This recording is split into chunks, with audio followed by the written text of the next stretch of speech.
The time is now 6 p.m. Our regular City Council meeting for January 11, 2022 is now in session.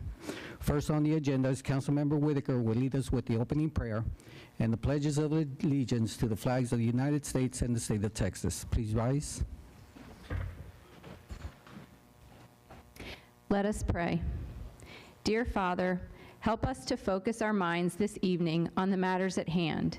We have been blessed with abundance, but we need to know how to be good stewards of these things. Each decision we make will have an impact, and the same impact will be felt differently by different people within the community. In all decisions and in all actions, may we honor you and respect one another as we handle the business of the city of Schertz. Thank you for this opportunity to serve this great community, and I pray your blessings over us, that we would remain safe, prosperous, and continue to be a place our residents are proud to call home. In your name we pray. Amen. I pledge allegiance to the flag of the United States of America and to the republic for which it stands, one nation, under God, indivisible, with liberty and justice for all. Honor the Texas flag. I pledge allegiance to thee, Texas, one state under God, one and indivisible.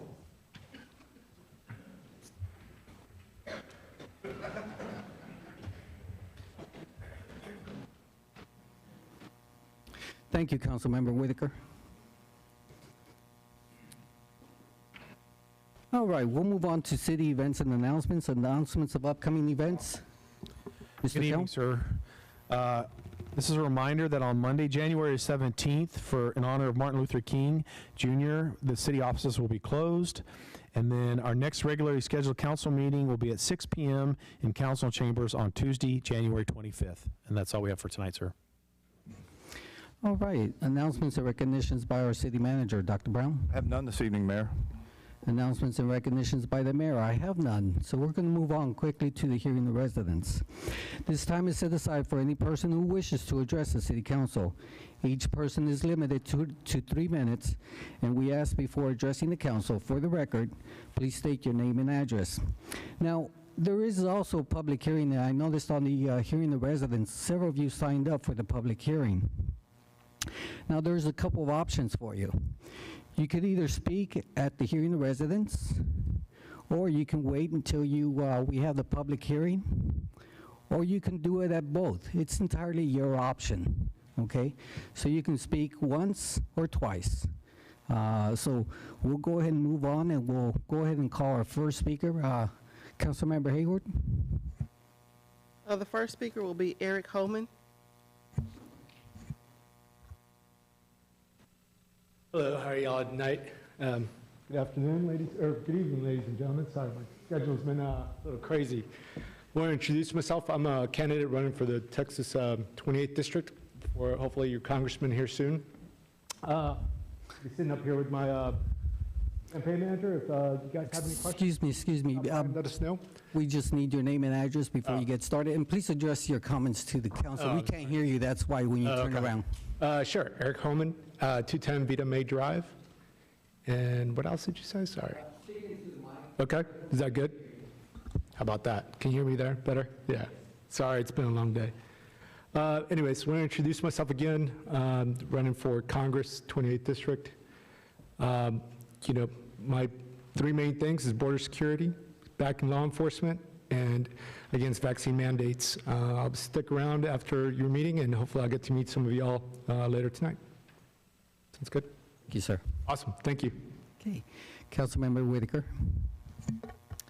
Next we have Reagan Raw, R-A, is it Raw Rain? Yes, sir. You want to do the public hearing? Okay. Next we have Sharon Medellin.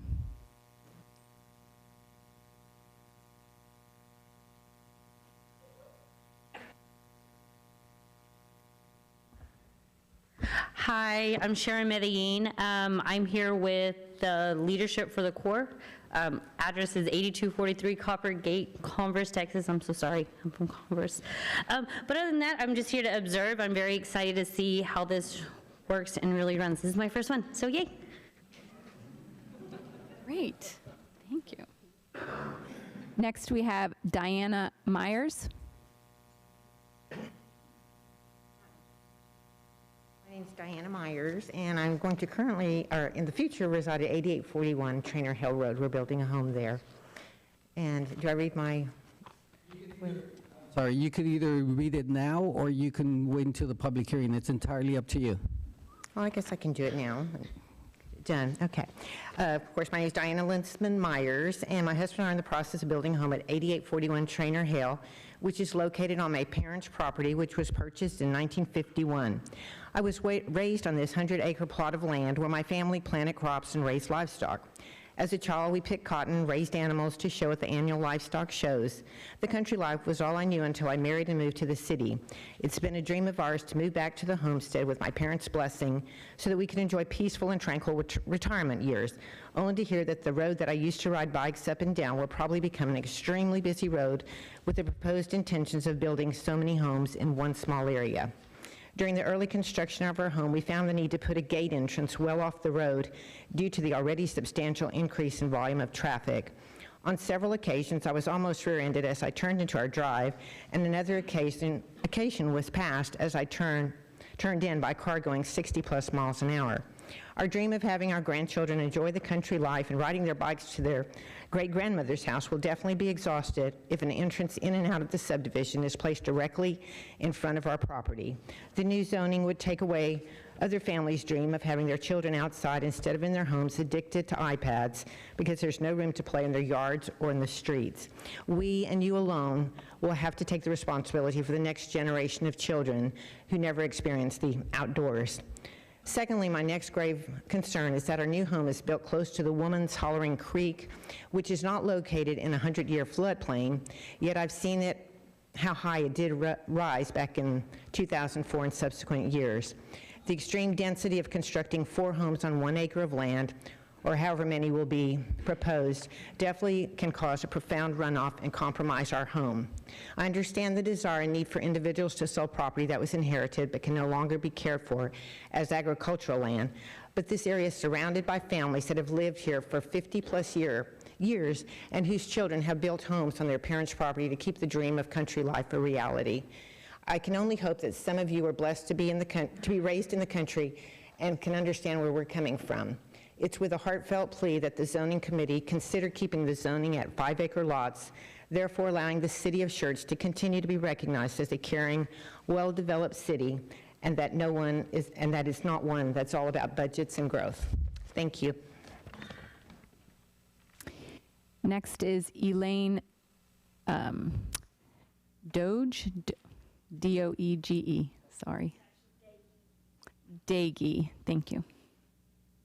Good evening. My name is Elaine Dagey. I'm the oldest child of Hank and Helen Linsman. I lived at 8745 Trainer Hill Road and graduated from Samuel Clemens High School. We live in Lavernia now, where my husband farms over 1,100 acres of land. A lot of us here tonight have had the privilege of living in the country. That's something we don't want to lose and something we want to share with others. We all understand that things are going to change, but now is your chance to control the change. Who doesn't dream of having a family, some kids, pets, and a home in the country? The problem is, soon there won't be any more homes in the country because all the land will be in family-dwelling subdivisions with very small lots. All we are asking is for you to consider making this the best subdivision that you can. We all hear parents complaining about the kids on their phones or playing video games for hours. You know why? There's nothing else to do. A lot of these kids live in houses with a front yard big enough for a for sale sign and a backyard that's not much bigger. Mom and dad have to drive the kids to the park or the amenity center just to play or ride their bikes. Just picture this, a beautiful home on a lot that's 2 to 5 acres. You open the back door, there's a safe place for the kids to play. The dogs are running and playing instead of walking down the street tied to a leash. There's a Mueller-type building with an RV, maybe a boat, a golf cart, an outdoor kitchen. Oh wait, those are the adult toys. Mom and dad will want to leave work early to get home to the kids and the toys. Their phones will be in the house and their laptops will stay unopened. And now for the kids, maybe a playscape, a basketball goal, a soccer net, bicycles, a four-wheeler, a swimming pool, a garden area, and even room for 4-H or FFA project, maybe a future farmer. Now that's something we should all be praying for. The kids will be so busy that those video games will just be collecting dust. No more driving the kids to the park or renting a storage unit down the street or across town for all that stuff that doesn't fit in your little garage on your little city lot. Now we're talking about dreams coming true. And don't worry, there are plenty of people out there who can afford the exact picture that I just painted. If you have any doubts, come visit Livonia. These subdivisions are everywhere, and the signs in their front yards say, "Welcome to our home in the country."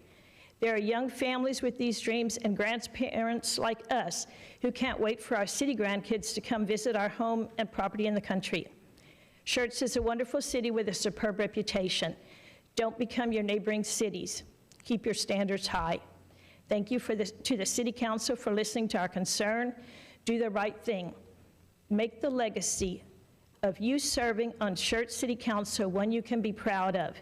When you leave, know that you helped create a subdivision that is full of homes in the country for generations to enjoy. Thank you. Next, we have Maggie Titterington.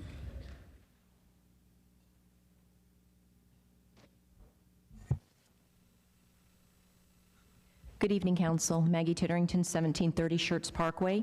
I just wanted to give you some chamber updates. We have a lot of events going on this month, and next Tuesday we have the State of the Chamber address, where we're going to update the membership on what happened in 2021, as well as new programs and member incentives in 2022. We also are changing up our mixers and making them quarterly. So our first quarterly mixer will be in January, and it's going to be the combination of 3 businesses that are joining forces to produce this event. So the event will actually be at the Bluebonnet Palace, produced by Schertz Bank and Trust and Randolph Metrocom Rotary Club. So it's a first time doing this. We're very excited, and all 3 businesses are also excited. And it'll be 5:30 to 7 next Thursday. And of course, we have our Health and Wholeness Fair, which is 10 to 1 on the 29th of January at the Schertz Civic Center. We want to thank the City of Schertz for being our partner again for this. We have free flu shots that will be offered, free health screenings. We also have some presentations by Methodist Hospital Northeast CEO Michael Beaver on COVID updates, the Omicron, and just what's going on in our area, giving us some statistics and updated information, as well as presentations from Stop the Bleed and Hope Hospice. And last but certainly not least, thank you, Dr. Brown. I would like to thank Devin Christensen and Linda Klepper for a great Leadership Corps class kickoff. One of the students came up just a few moments ago to introduce herself, and in order to save time and make sure all these good people have a chance to voice their concerns and opinions, if I could ask Sarah and ladies, the rest of y'all, if you want to come up very fast and introduce yourselves to City Council, and then that way you can just scratch them off the list. Hello, everybody. Sarah Gonzalez, City of Schertz. Real quick, I really enjoyed being a part of today's program, so thank you, Dr. Brown, and to city staff, and also enjoyed going to Cibolo and Selma, and look forward to participating in the rest of the program. Thanks. Hello, I'm Diana Gonzalez. I'm the manager for Access Med Clinic, and thank you, Dr. Brown. It was very, very educational, learned so much, and it felt good to sit in your chair. Thank you. Sorry, I'm a little short. Hi, I'm Jessica Davis. I actually live here in Schertz, 203 Wright Avenue.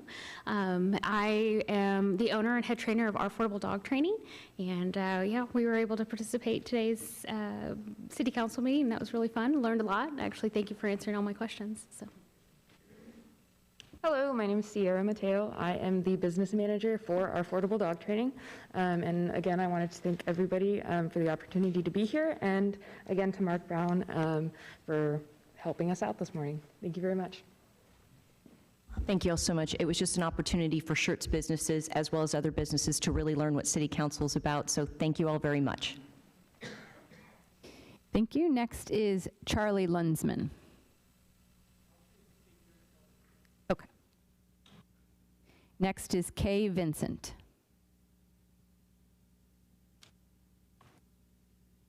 Good evening. My name is Kay Penshorn Vincent, and my home is at 8310 Trainer Hale Road, located on family land that has been in the family for 170 years. I am here to again voice my concern about the city's seeming disregard for following its own playbook and following its comprehensive land plan, number 9 on tonight's agenda. The master plan is currently under review by city staff, supposedly with input from interested citizens. I said it last week, and I repeat, I believe this is premature and a rush to judgment on the city's part. As I was preparing for this evening's meeting, the core values at the top of the city council agenda caught my eye. 4 simple values that remind me of the way we were raised, those of us that grew up in this area, where a handshake and looking a person in the eye stood for something, and where a person's word was everything. Do the right thing, do the best you can, treat others the way you want to be treated, work cooperatively as a team. Last week, my brother Mark provided a concise timeline of his relationship with the city of Schertz. After the city of Schertz courted him and his wife Kathy for their assistance in bringing the rural area to Schertz versus San Antonio's ETJ. That timeline became the timeline for all of us in South Schertz. So here we are in January of 2022, and the core values displayed proudly on your agenda, on your website, appear a little smudged and dirty. You are not doing the right thing, changing the game's rules because you don't want to lose. You are not working cooperatively as a team. You are electing to change the rules to suit yourselves, whether it is in the city's best interest or the existing neighborhoods. I presume you are certainly not treating others the way you would like to be treated. And finally, I hesitate to say you are not doing the best you can by pushing for an amendment to the comprehensive land plan, and city leaders should and could make the rules with input from landowners, not bend to the pressures of developers who exist to create, make a mess, take their money and leave town and go on to the next place. I ask you again to listen to those who live here, who love the land. The people represented in this room tonight have worked very hard to care for that land, to steward the land. When all of us are gone, the land will still be here. What we collectively elect to do with it and how we collectively care for it is on our shoulders. Future generations are relying on the decisions we make now. Thank you. Thank you. Next is Ed Minter.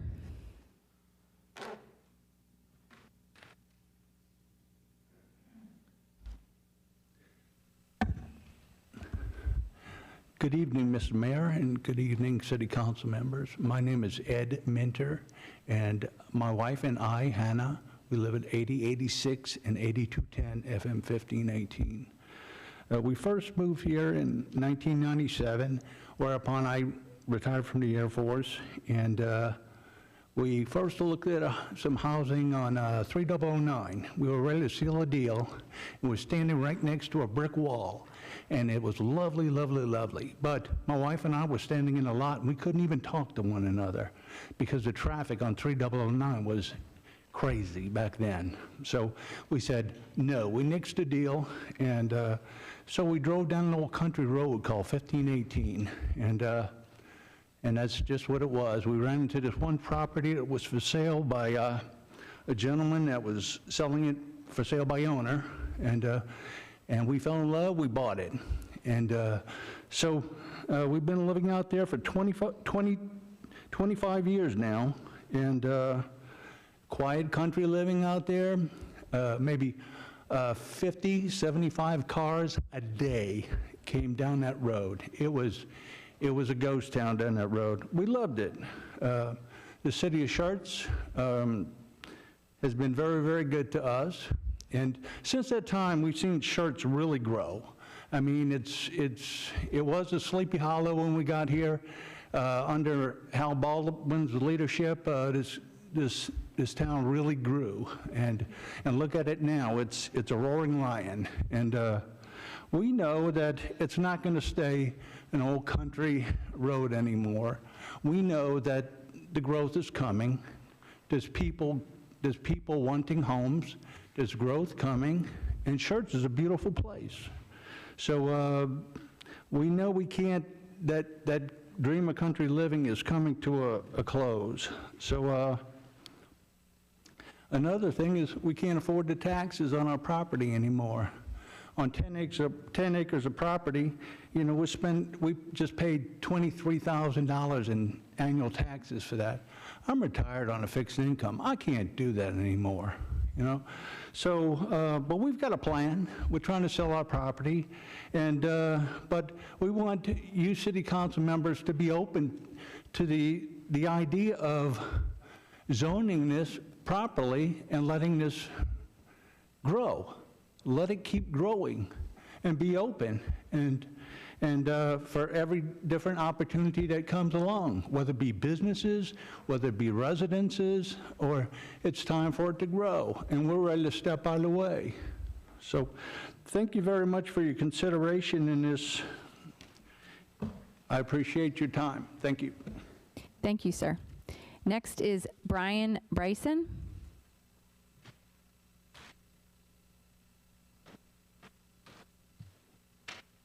Good evening.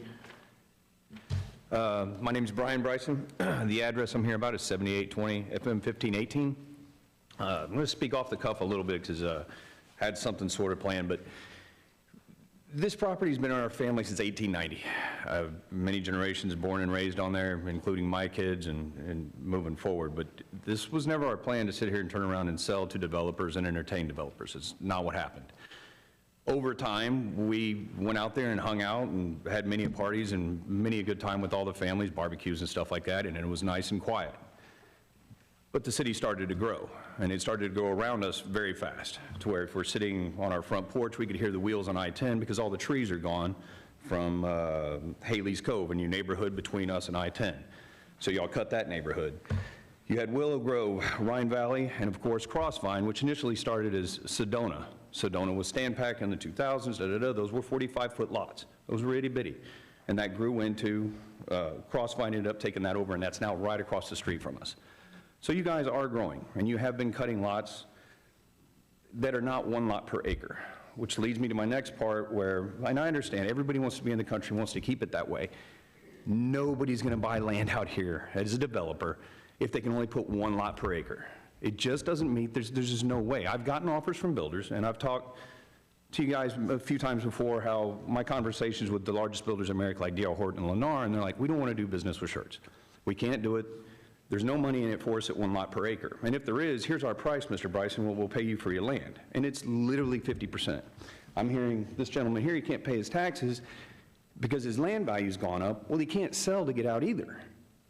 I mean, he can't sell to get out. Imagine if you have a family member who gets sick or anything else and you're sitting on what should be a gold mine and you want to sell and move on and go buy more land north. Go buy in St. Hedwig, New Berlin. You have that opportunity. You're supposed to. But if everyone's saying, no, we want 1 lot per acre, 1 lot per 5 acres, no builder, no developer is going to come in here and pay you what your land is truly worth. And it's been hamstrung like this for 10 years. And I've had many a conversation, like I said, with different builders. I understand the heritage behind it. I'm good friends with the Linsmans. I've met them many times. We've been good neighbors with each other. This isn't about a situation where, oh, all of a sudden we want to now put in a whole bunch of houses. This came. Y'all did this with Crossvine. Y'all allowed this to get to this point. And then you all of a sudden choked it off at some point in the last 5 or 7 years to where if you go from 78 to I-10, there's no neighborhoods being developed. Crossvine still has some bulldozers being cut on the last couple of sections. But the ones I listed have existed for a while. And guess what happens when you cross I-10? New Berlin's blowing up. I'm sure if y'all drive over there, it's nothing but new construction and they're beautiful homes. And they've got new schools coming up. But if you guys stay with this 1 lot per acre, do the math in your head, D.R. Horton, Lennar, nobody's coming to this town to do that. And there's no landowner who's going to sell at the cost that they've been offering at that lower amount. Thank you very much for your time, guys. Thank you. Next, we have Wayne Ashbrainer.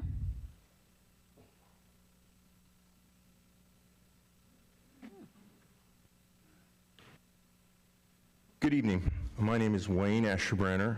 I live at 1200 North Old Bastrop Highway, San Marcos, Texas, 78666. I think the one thing I want to start out with, I feel like the council's being unduly maligned this evening. I've been through many, many meetings in this chamber, and I want to assure everybody in this room that every person sitting in every chair up here puts a great deal of thought and insight to logical growth in this community. They just don't slap things up and say, take it or leave it. It's been amazing to have worked with you all, including Dr. Brown and my buddy Brian James. I've not worked with a community that puts more thought into their growth than this town. You're fortunate as citizens to have this council. My next thought is, we've heard a lot about dreams and wanting to live in the country and wanting to maintain a lifestyle. And then on this side, there's another set of dreams. There's people who want to retire. There's people who want to settle estates. There's people who want to send their children or grandchildren to college. That's part of their dream package. Having the opportunity and their property rights infringed on by neighboring property owners is just inappropriate. They have the right to get the maximum value for their land that would bear up under today's times, and it's substantial. Having neighboring property owners or adjacent property owners infringe on those rights is anti-American, and it's for sure anti-Texan, if you ask me. So I encourage everybody to consider both sides here. The developer that has this property that we're going to be discussing a little later on this evening is a quality developer. He's a quality builder. Scott Felder Homes, have you been in one of their neighborhoods? They're well-planned, well-thought-out micro-communities with lots of activities for those children. Let's not categorize them all and say they're going to sit on their cell phones. Yeah, they are, some of them, but this is going to be a well-planned, well-thought-out community by an excellent builder that will make this community and these landowners very proud of this project. I don't know if anybody's looked at the major thoroughfare program. 3009 is going to cut right down through most of these properties according to the current major thoroughfare program. Your land is going to be impeded upon whether you, excuse me, I didn't mean to address anybody specific. The land is going to change in South Schertz. The roads are going to grow. 1518 is going to grow. We have a new sewer system. The sewer system is set for expansion. These property owners have the right to gather the value of their land based on the expansion that the city has already put into motion. And again, I want to congratulate you. You all have really done a very hard job and done it very well. Thank you. Thank you. Next we have Lana McKnight.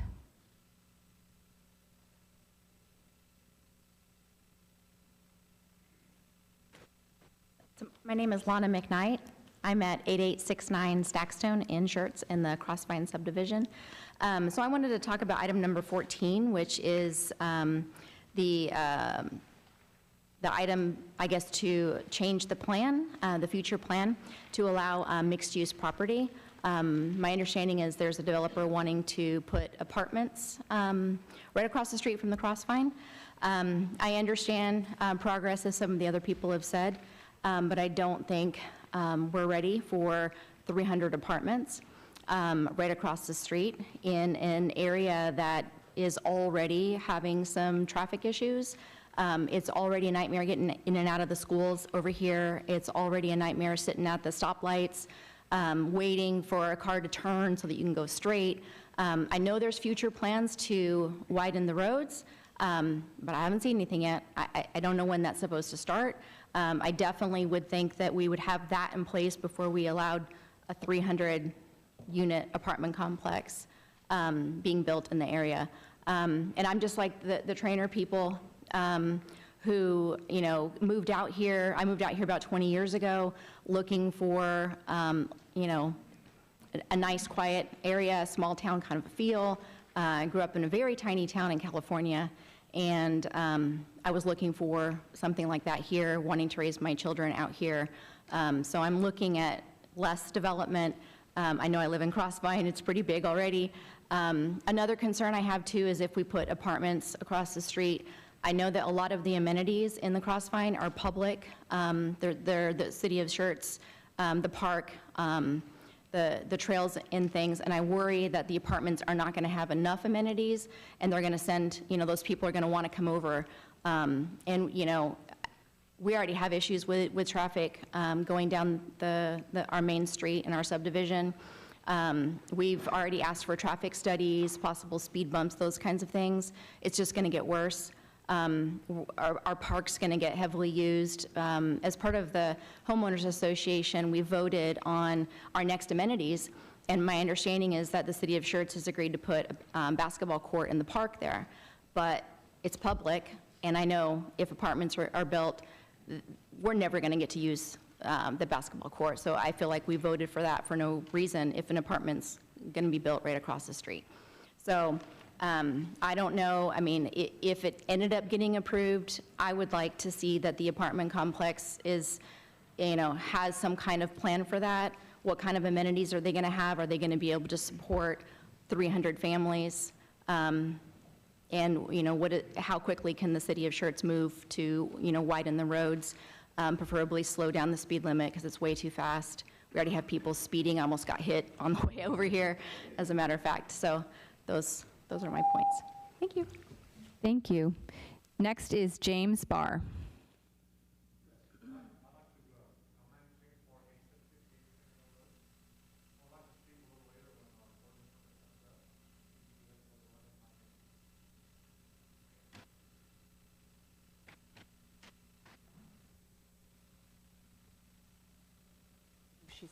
I have Larry Hartman.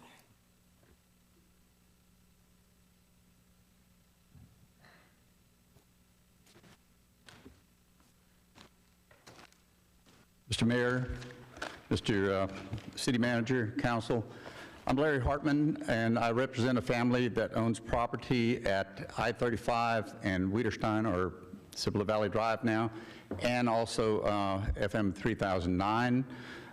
This property has been in the family since September 3rd, 1886, or just over 135 years ago that it's been in the family.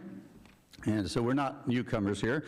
But I want to say that we are definitely pro-growth, not just helter-skelter growth, but pro-growth. I don't think we're doing helter-skelter. That's what planning and zoning's for, and all the engineers and everything, to plan growth. Growth is coming. If most communities know, just like in churches, if your community is not growing, it's probably dying. It doesn't stay the same. It's going to go up or down. So I just want to let y'all know where we stand. We'd like to extract whatever we can, fair value for our property, for our families, for our retirements, and not lock it up. Thank you.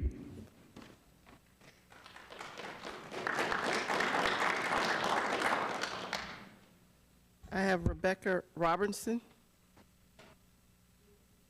Okay. Diane Hunter. Okay. Valerie Hartman. Okay. Mark Penshores.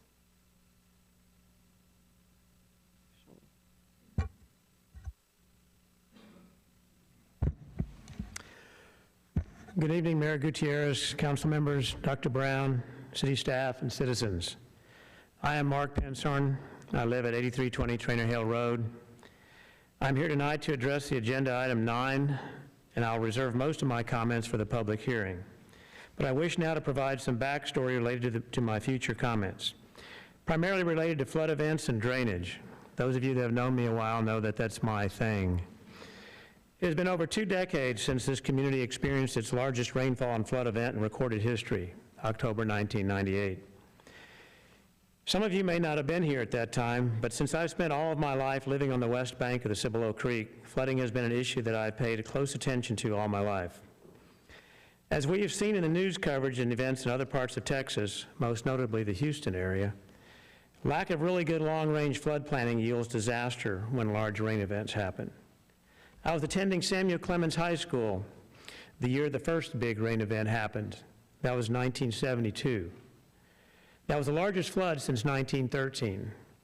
There was widespread damage. Where Pickerel Park now is, there used to be a large mobile home community. My family's land had massive erosion damage. Prior to that event, not much had gone into thought about planning for such events. That changed a little bit.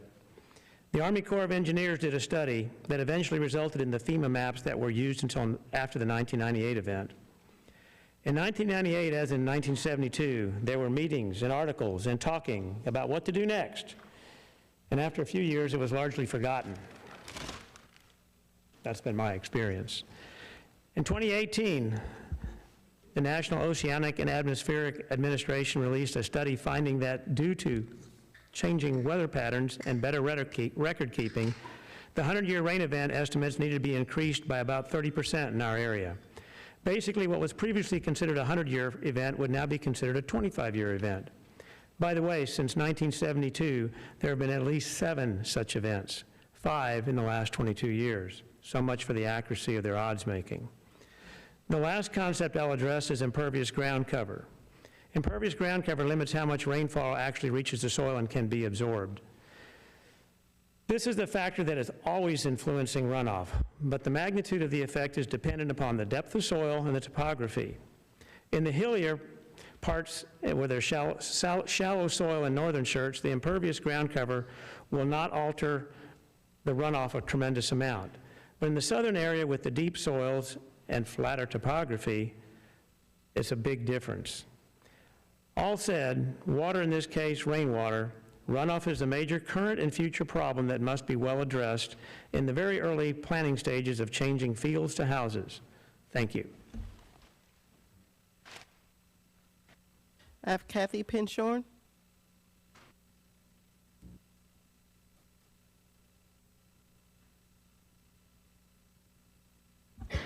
Good evening, Council, Mayor Gutierrez, Dr. Brown, city staff. My name is Kathy Pinshorn. I live at 8320 Trainer Hale Road.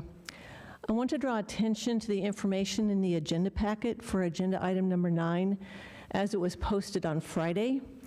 As of Friday, on page 109 of the packet, the summary for this agenda item stated that 28 letters were sent out on this topic to adjacent landowners in the buffer zone, the 200-foot buffer zone.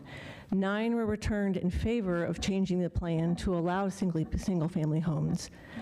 It appears, in looking at this, that 8 of the 9 responders in favor of the change are owners of the property being sold, not adjacent landowners. I have here copies of 62 letters of opposition submitted yesterday to the city secretary. These are by adjacent landowners and other neighbors. Some of these signatures represent more than 30% of the total landowners directly adjacent to the project. These are all within the 200-foot buffer zone. My understanding is that the strength of opposition requires a supermajority vote of the council if the council is going to amend the current comprehensive land use plan. The rest of the signatures in this stack are from residents who live less than 700 yards from the property in question. These are the next driveway and the next driveway and the next driveway from the buffer zone landowners. We drive past this land on these roads every day. We will be directly affected by the change in the master plan and its resulting change in zoning and development. We have strong concerns about flooding, about traffic patterns, about safety, about road maintenance, and the standards being put in place to support property values long-term if this change is made without a greater, deeper look. We will be speaking to more of these specifics during the hearing, but I wanted to draw your attention to the implication in the packet material when it was published on Friday. The implication is that the neighborhood gave a 9-2 vote in favor of this change, but the neighborhood actually is giving a 62-1 opposition vote, and we have submitted the documentation for that. Thank you.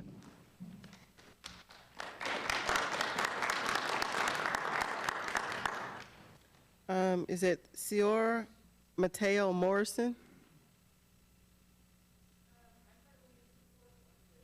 Okay. I see. Okay, Lisa Schmidt.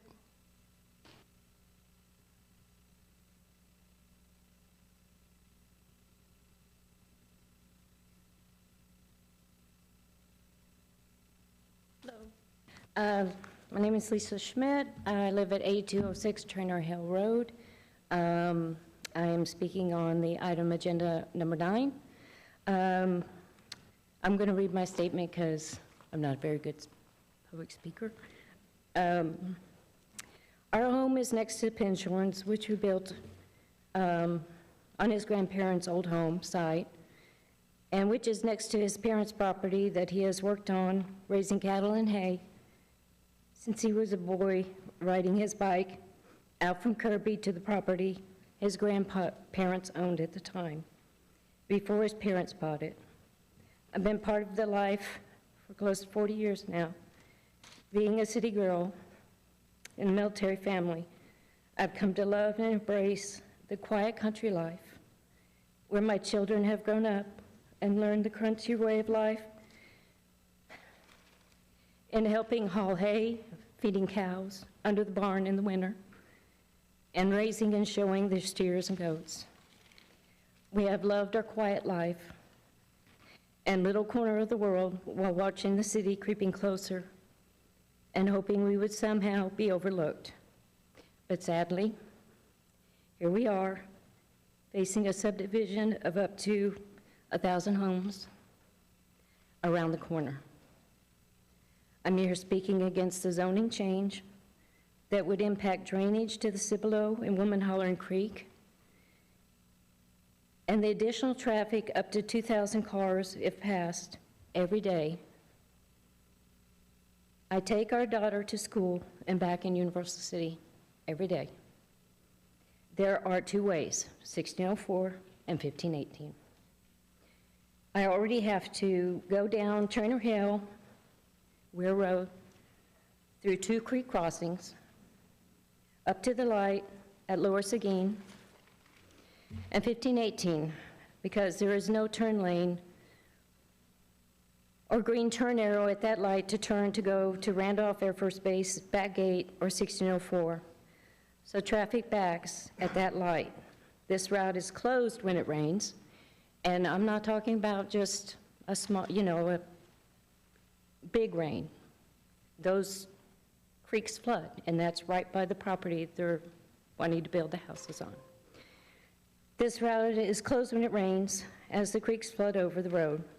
We then have to decide each day to go straight on 1604 or turn right and inch through three school zones. There's 2 public schools and 1 private school now on 1518, with no traffic lights. And the parents and busings dropping off and picking up their kids at these 3 schools, with all the subdivisions being built, and the 3 schools there. Thank you. You could finish it during the public hearing if you wish. I'll do that. Okay. Thank you.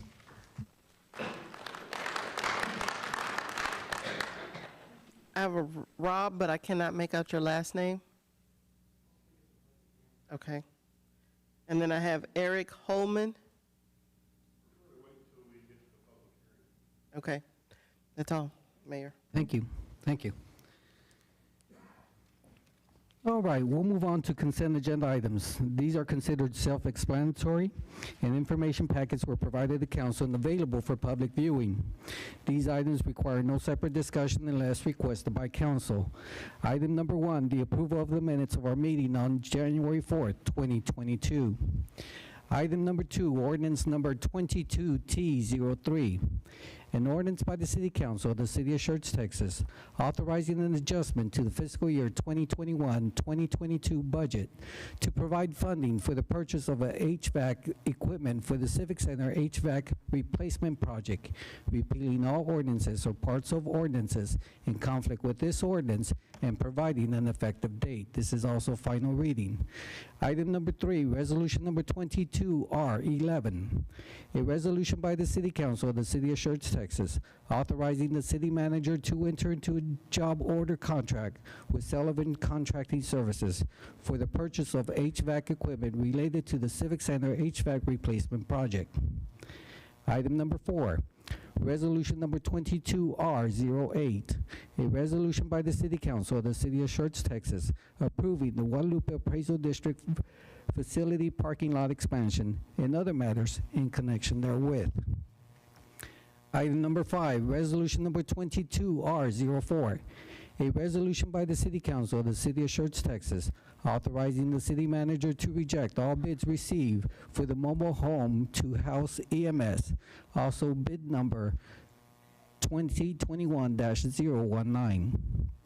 Item number 6, resolution number 22R10, approving a resolution by the City Council approving a bond resolution previously adopted by the Board of Directors of the Schertz-Seguin Local Government Corporation, authorizing the issuance of obligated designated as Schertz-Seguin Local Government Corporation Contract Revenue Refunding Bonds, Taxable New Series 2022, acknowledging that these bonds will be sold to USB Financial Services Incorporated, pursuant to the provisions of the purchase contract, rectifying, reconfirming, and readopting the provisions of a regional water supply contract executed between the City of Schertz, Texas, the City of Seguin, Texas, and the Schertz-Seguin Local Government Corporation, authorizing the mayor, the city manager, and the city secretary of the City of Schertz, Texas, to execute on behalf of the City of Schertz, Texas,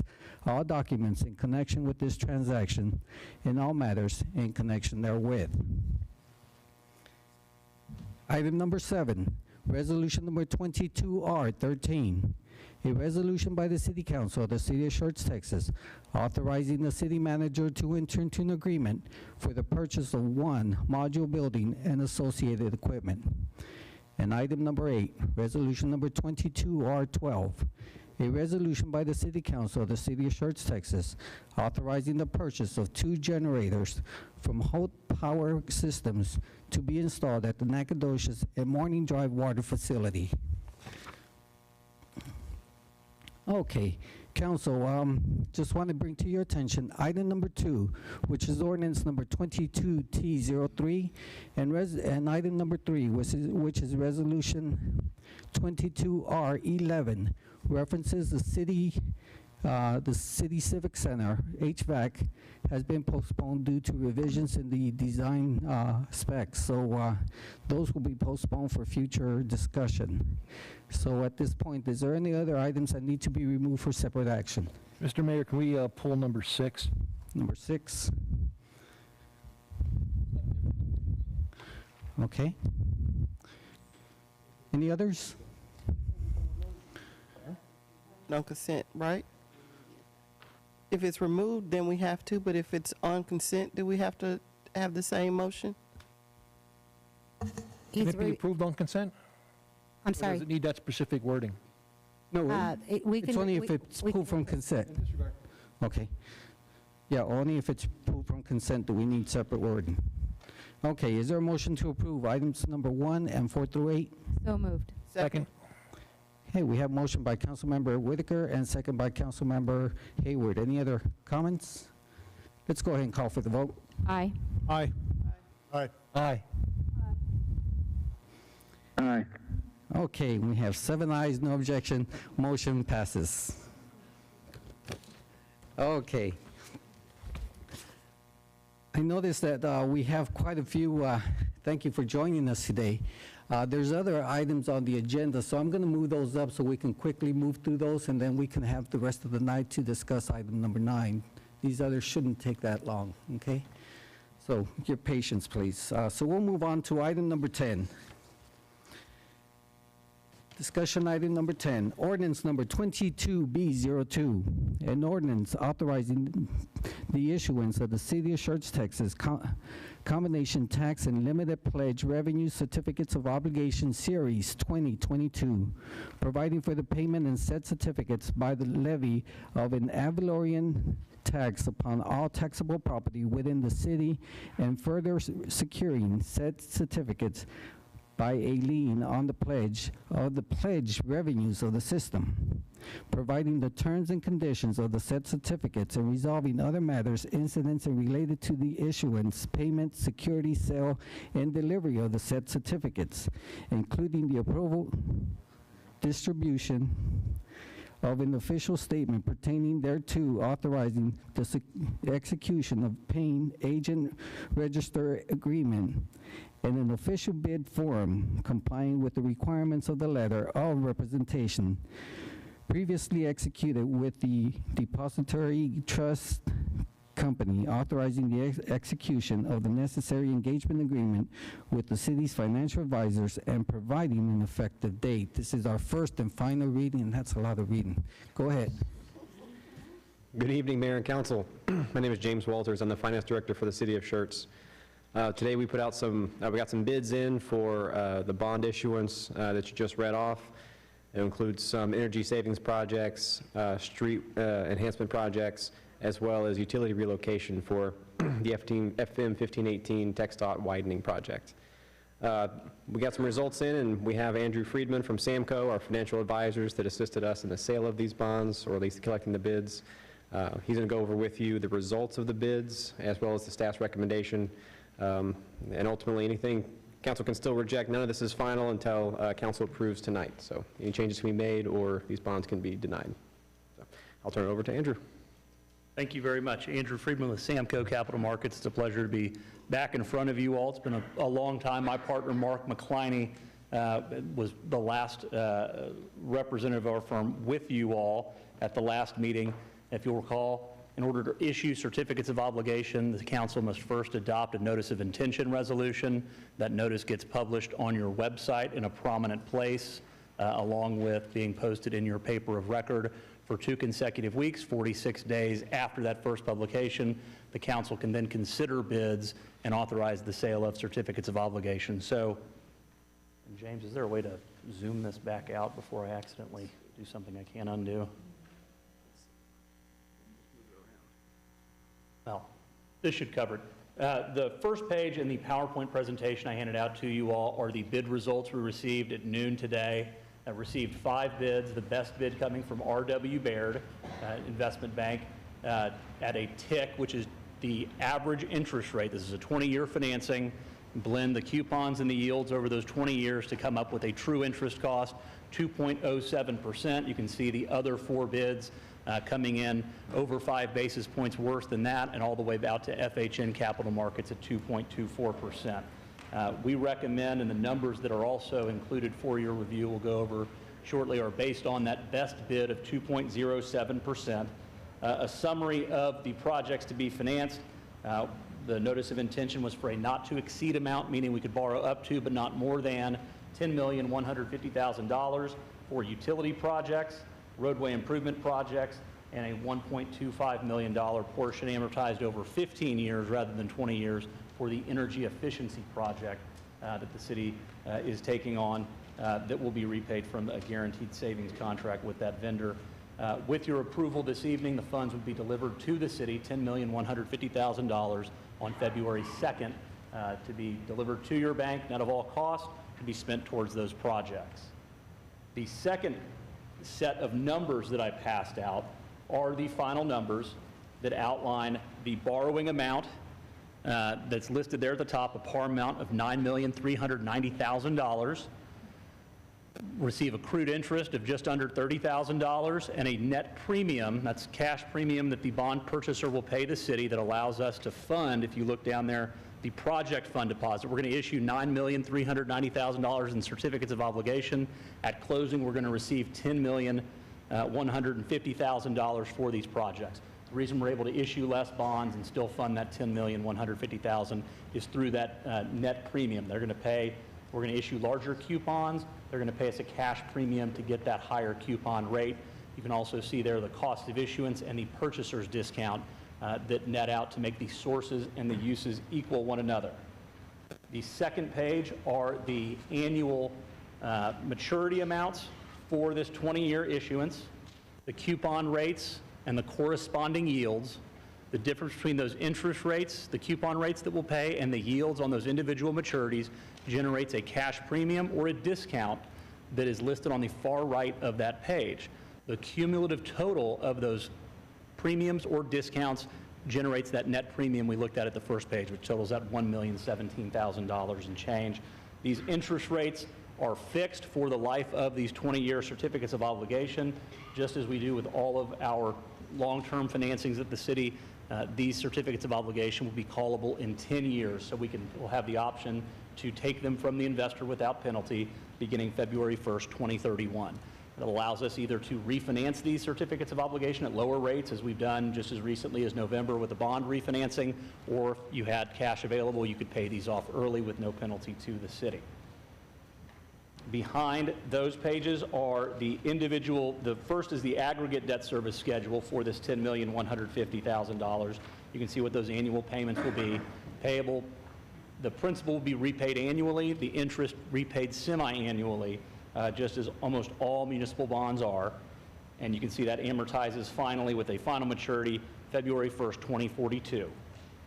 Behind these pages, because we're funding different projects repaid from different sources, we've got a separate amortization schedule, what will be attributed to the utility fund, what will be attributed to the general fund, and what will be attributed to the energy efficiency project. We want to make sure that we're, one, amortizing assets over their useful life so that we're not amortizing, let's say, a police car that's going to be in service for 5 years over 20. We want to make sure that the assets that we're financing are always done so within their useful life, and that's where we can see that we're breaking out the energy efficiency project that we expect to have a useful life of 15 years. We're going to amortize over 15 years as well. Then lastly, we've got the bond summary statistics. The only thing of note here that I'll point out is that true interest cost, 2.08% once we went through the final structuring of the certificates of obligation based on that best bid from R.W. Baird. We're able to recalculate that true interest cost based on hitting the targets for the debt service that we need, that you all need for the city. So with that, I'm happy to answer any and all questions that you have. I know I went through that very quickly, so I'm happy to answer any questions that you have. Thank you. Thank you, sir. Okay, council, any comments, questions? There's a specific motion needs to be made. I'd like to make it if there's no commentary. Hey, Andrew, just one thing. You know, you and Mark make a great team. Always comprehensive analysis. Really appreciated. The motion reads, I move that the City Council adopt an ordinance authorizing the City of Schertz, Texas, combination tax and limited pledge revenue certificates of obligation, Series 2022. Second. Okay, motion's been made by Councilman Scagliola, second by Councilmember Whitaker. Any other comments? Let's go ahead and call for the vote. Aye. Aye. Aye. Aye. Aye. Is Councilmember Dalla, is he still on the screen? Aye. Oh, there you go. We have 7 ayes, no objection, motion passes.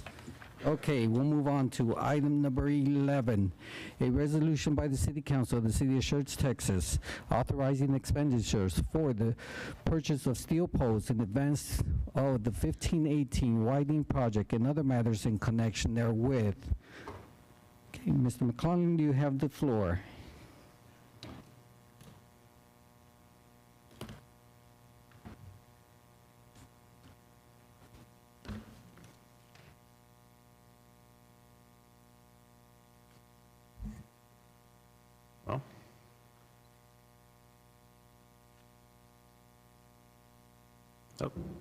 Oh, they've just messed it up now.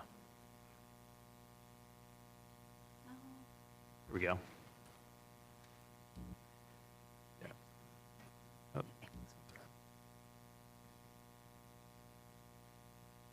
Thanks.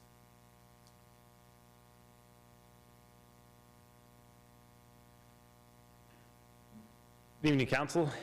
Scott McClellan, Assistant Director of Public Works, here for the City of Schertz. Wanted to present tonight some options for installing steel poles as part of the 1518 widening project that's coming up. So as you all know, TxDOT's working on finalizing and developing their project to widen 1518.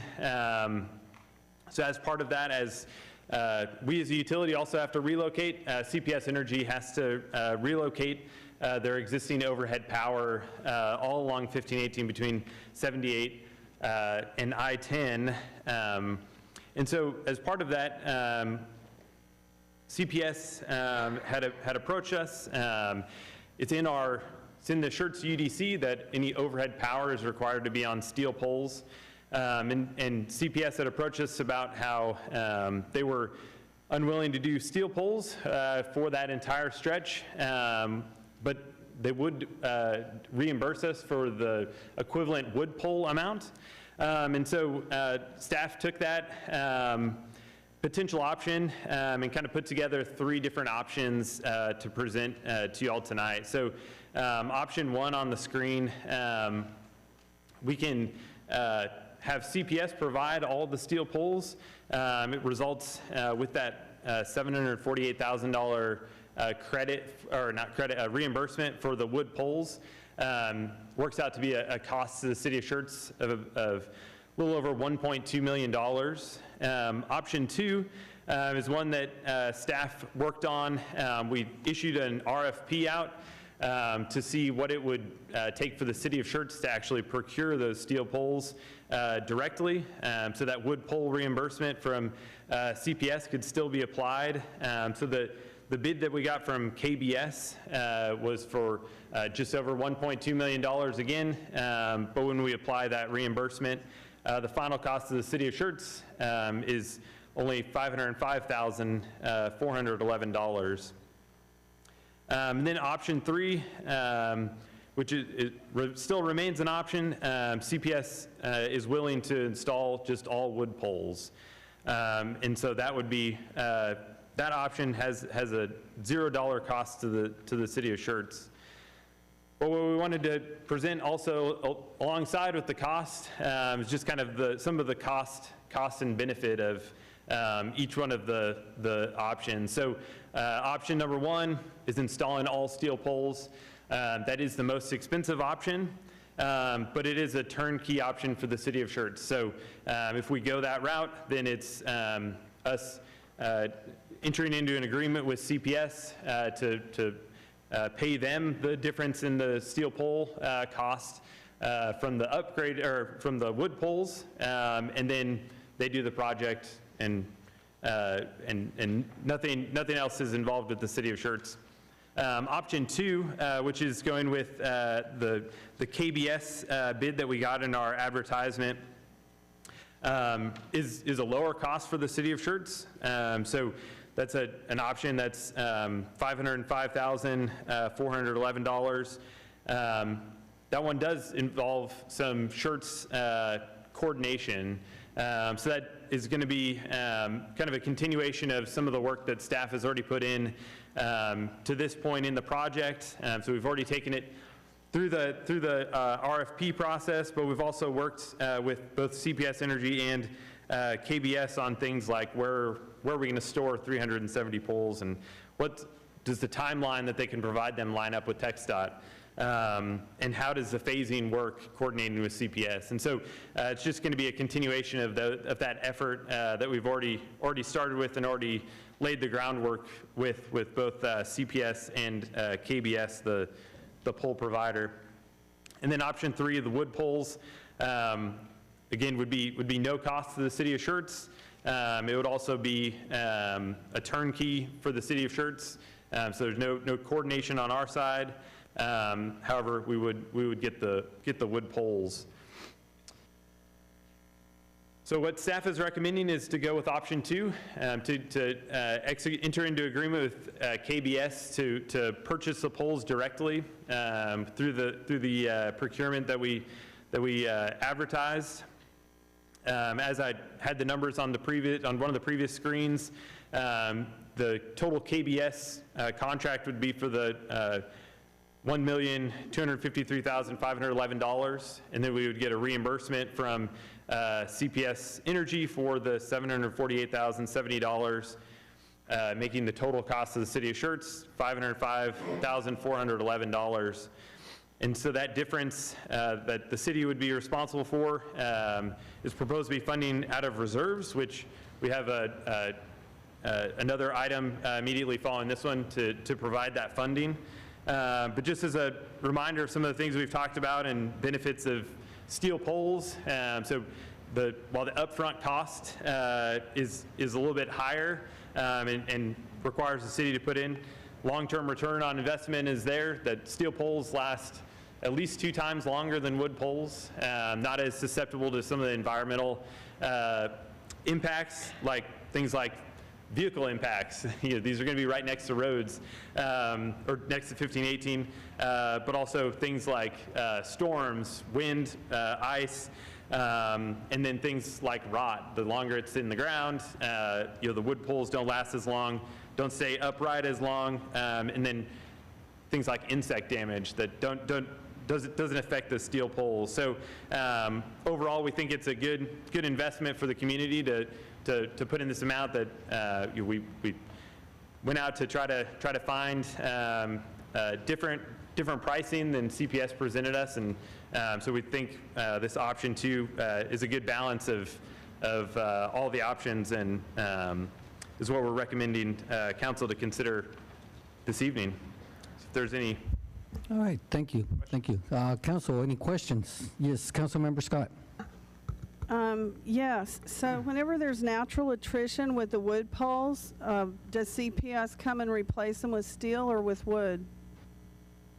So say that there's a wood pole on 1518, has a lot of insect damage, and CPS is they're obligated to replace it, correct? Yeah, so my understanding, they replace like for like, I believe is their policy. So if it's a steel pole, gets hit by a car, then it would go back with a steel pole. Is that correct? Yes, ma'am, that's in our franchise agreement. That's how it's been done currently. Well, I must have had a different understanding, because I thought whenever the wood goes down, the steel goes up. And I've been paying a lot of attention to the neighborhoods around the city. Man, it's been on my radar a lot, and I mean all around the city, not just Schertz, but everywhere. And currently, we're kind of in a hybrid world right now. We're in between wood and steel side by side, and they're everywhere you go. I think aesthetics is very debatable when you're talking about electric poles, the difference between steel and wood.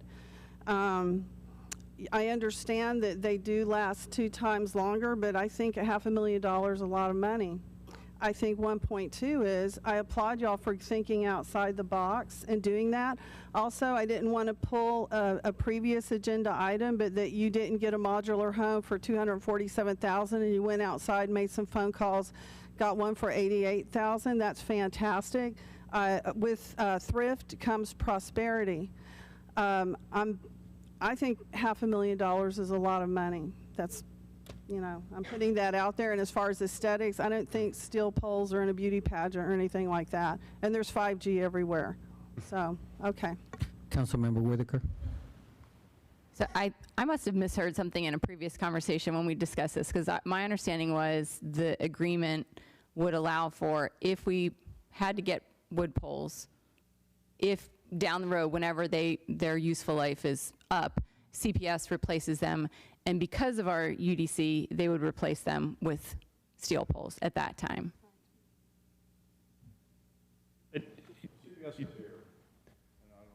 Yeah. We do have representatives from CPS. Could CPS answer that question?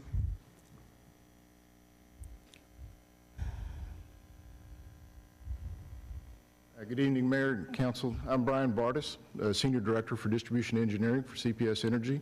Our standard is to build wood poles. So you're absolutely correct, Councilman Scott. If wood pole fails, we'll replace it with a wood pole. If a steel pole fails, we'll replace it with a wood pole. That's our standard. If a steel pole wants to go up, then there will be, as with any kind of infrastructure improvement, the difference between the standard wood and whatever goes up, steel or spun concrete or whatever, would be reimbursed by the entity asking for it. Well, hold on. Councilmember Whitaker still has the. Okay, so I think I understand what CPS's policy is. So if I could understand, so there's also, we have the franchise agreement as well as the UDC that sounds like they're in conflict. Is that correct? Yes, ma'am, and that's why we're here tonight, while we're paying the differences. Our UDC requires steel pole on new development and new poles going in. CPS's standard is wood poles, which is what chosen to only reimburse us for the wooden poles, which is why we're paying that difference. We also have agreements with GVEC and NBU. Our standard within the city based on our UDC is steel poles for new poles. It is an issue that we address each time with new development and with the utility providers.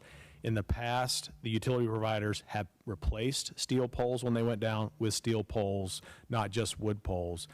So there is a little bit of a conflict between our development code and what the standard is with the franchisees, which is something we need to address in our upcoming franchise agreement renewals. But there is a conflict. Yes, ma'am. Okay.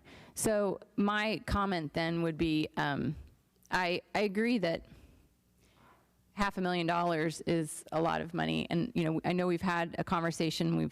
We've thought about this. We've discussed it previously. So I've had a chance to kind of think about it.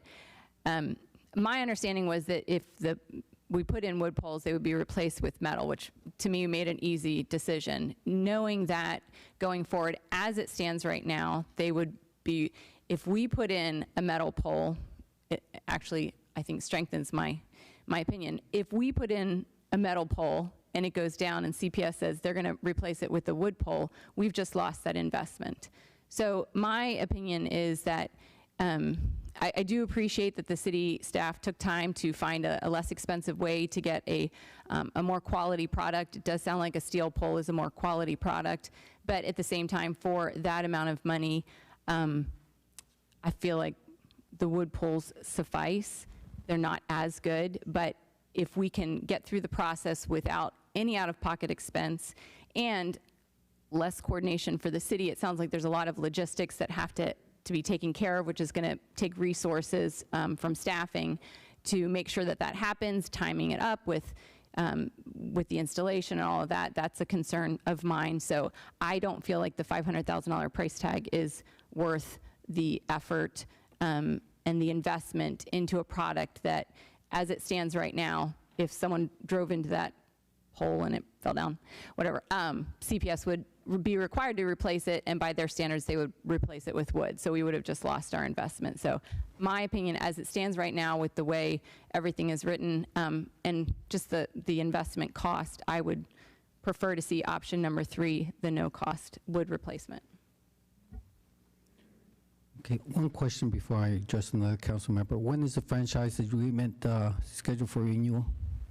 Mayor, I believe it's in 2 years would go. And to address the councilwoman's question as well, we would work with CPS to replace steel for steel. Okay, so that would be part of the negotiation? Yes, sir. Replacement for replacement? That's correct. Okay. Okay, Councilmember Hayward. Take the wind out of my sail, why don't you, Mayor? That was the first question I was going to ask. So in our if we do a franchise agreement and redo it and say you have to match it pole for pole, then that would solve us not being at a loss in money for the wood and the steel pole. We would have the steel pole and then we'd go back to a steel pole if we can work out that agreement. Is that correct? Yes, ma'am, that's correct. Okay. Council? One question for representative from CPS. You have contracts with other cities. Yes, sir. And I'm sure that those are part of the issues that have been addressed by other cities, replacement pole for pole based on the material that's used. Am I correct? Again, we replace based on our standard. Are any cities? And for every city. And, for every and city? Whoever, if there's an increased, a desire for a different pole, something away from the standard, outside the standard, that entity reimburses CPS for the difference. That way, there's no cross-subsidization from other customers. We're not asking customers in another city to pay for Schertz's or So what you're actually implying is that regardless of what city is out there, you have replaced pole for pole based on wooden. Am I correct? We replace poles based on our standard, which is wood poles. Wood poles. Have you replaced any with steel poles? Yes, sir, with the difference being paid. The city paid the We're difference. obligated to pay for the wood, and so all we'd be asking for is the incremental difference between the steel and the wood. Okay. Again, that will be part of our negotiation in 2 years. So, okay. Councilmember Haywood, you have additional questions? Yeah. knowing that CPS poles were 1.9 million for the 300 poles, and then you said KG, yes, is 1.2. Is there a difference in the material that's being used in these steel poles that makes them a We're difference? still evaluating that. We were pleased that you got the bid the way it was, but we're perplexed. And Perplexed because of? because of the volume that we buy, we would expect to get, one of the best deals out there. So it could be the difference in the manufacturer? And are these poles from the other company? Are they? We can speak to that. Yeah, so we, in our advertisement, we attached the CPS pole specifications.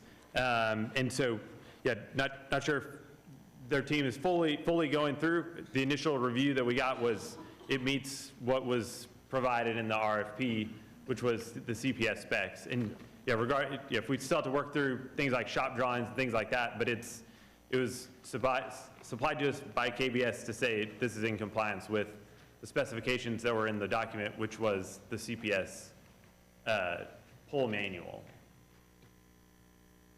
Is KBS the manufacturer, or are they the wholesaler? Do you know? Yeah, I guess they're a distributor. I'm not sure if Julie knows if they're a manufacturer or distributor, but. Hello, Council. KBS is actually the distributor. TAPP, T-A-P-P, is the manufacturer. Where's that manufacturer located? In Texas. Made in Texas, okay. Council, any other comments? Okay, Council, there's 3 options. Could you put the 3 options back on there so Council can review them? And You want this screen, Mayor? which one? Yeah, this is fine. This will work for Council. Council, we have 3 options available. One last question. Councilmember Davis. When we talked about the poles before, did you all say that there's a difference in spacing between the steel poles and the wood poles? Or if we go to steel poles, are there a less amount of poles that are used versus if you go with the wood poles? So design specs, there is a longer span between the poles, but CPS designed this project with steel poles, so that count 372, I believe is the exact number, is based on steel poles. If we went with wooden poles, there would have to do a redesign, and based on my understanding, it would be an increased number of wooden poles, but I can't speak to their design because they haven't provided us with the wooden design. Yeah, I'm just looking at it from the timeline. Going to steel poles uses ultimately less poles, so you have less poles running down 15, 18. That's correct. They have a longer lifespan. And I have that same concern to a point that if a steel pole gets damaged, and our current agreement with CPS is that they would reimburse, they would put up a new steel pole, but they would only reimburse us to the level of the cost of a wood pole, and we would be on the hook for the difference. But the reality of it is, how often do we lose a steel pole? And if it's due to a traffic accident, now you've got insurance companies involved, and actually, at the end of the day, it probably wouldn't be a cost to the city when we recoup that money from whatever accident claim. In the last 3 years, I think we've lost 2 poles on the Parkway that were steel poles, reimbursed by the insurance, up toward. Church Parkways. But I'm just. They're gunning for those poles all the time. But we haven't lost other areas. They run down the middle of the Schertz Parkway, so they get it from either direction. But on 15, 18, they kind of set back quite a bit. Yeah, I'm not aware of us losing any. Okay, thank you. That's it. Well, I think CPS. I was going to address your question, Councilman Davis, on the difference between the wood pole design and the steel. There are some additional poles. How many, I don't know. We just looked at a small section my staff did. It's 372 steel poles, probably roughly around 400 wooden poles. So it's not a huge difference. But it adds up. But it adds up, but it also adds about another month to the design, because we're almost complete with the design work right now for steel, and we'd have to stop and redo the design for wood, which would add a month.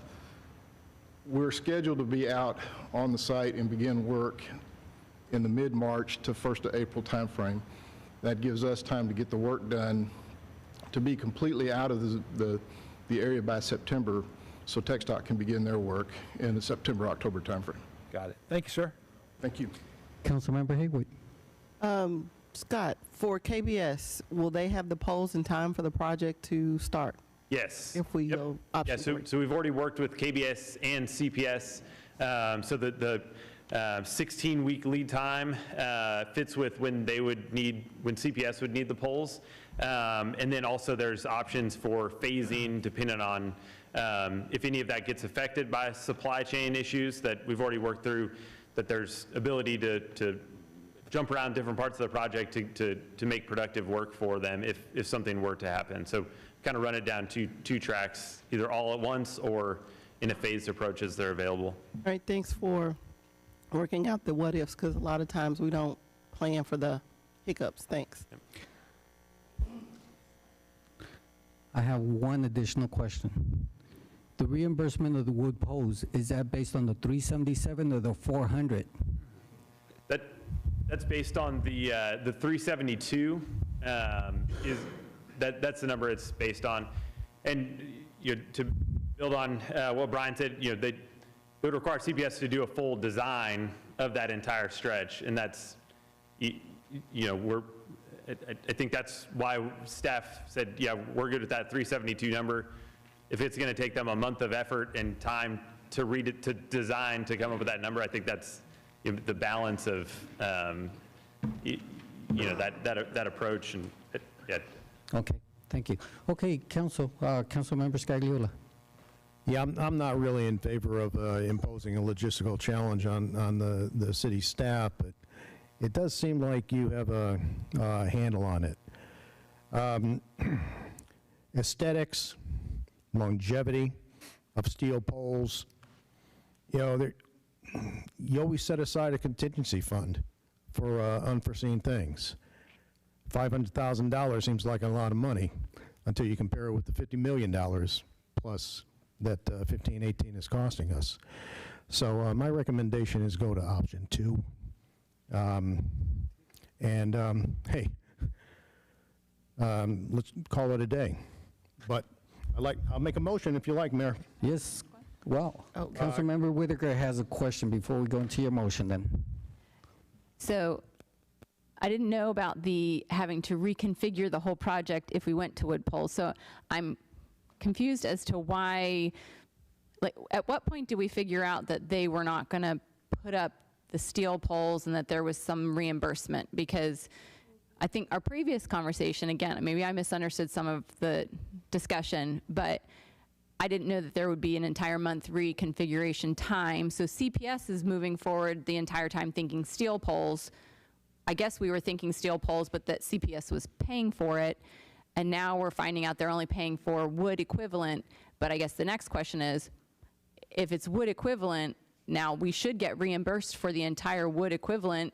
I mean, I would push for that we would get reimbursed for the entire, I mean, maybe negligible, but if, I don't want to delay the project either, and that was one of my concerns with going with the steel and having to coordinate with a third party, and that could, have a problem with the timeline. So, one of the benefits to option 3 was the easy peasy, they've got it, but now it's not so easy peasy. It's not really turnkey, it's reconfigure and a month delay, so.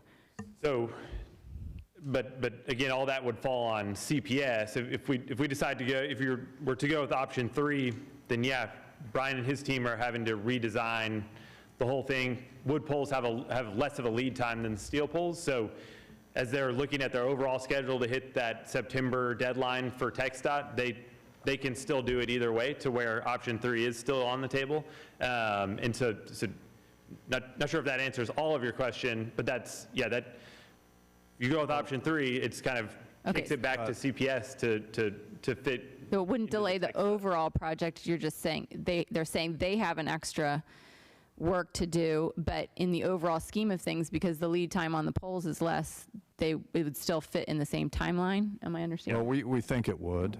I mean, there's always a chance that a project can get delayed for many different reasons. So there's a chance that it could get delayed, I think. we've been working with CPS for a couple of months on this, on whether we were going to do a steel pole or a wood pole. So we've been going back and forth with them. We understood that they were designing the project for steel poles. What we asked is that we have an opportunity to send out a bid package to do that, to see if we could get a better price. And that took us about a month to get that done. So that's why we're here. So yes, we have known that CPS made that design, and they have been working with us to allow us the time to come to this conclusion. So there's just some circumstances that have arisen that have brought us to the point where we are today. Okay, I have one last question before I lose my microphone.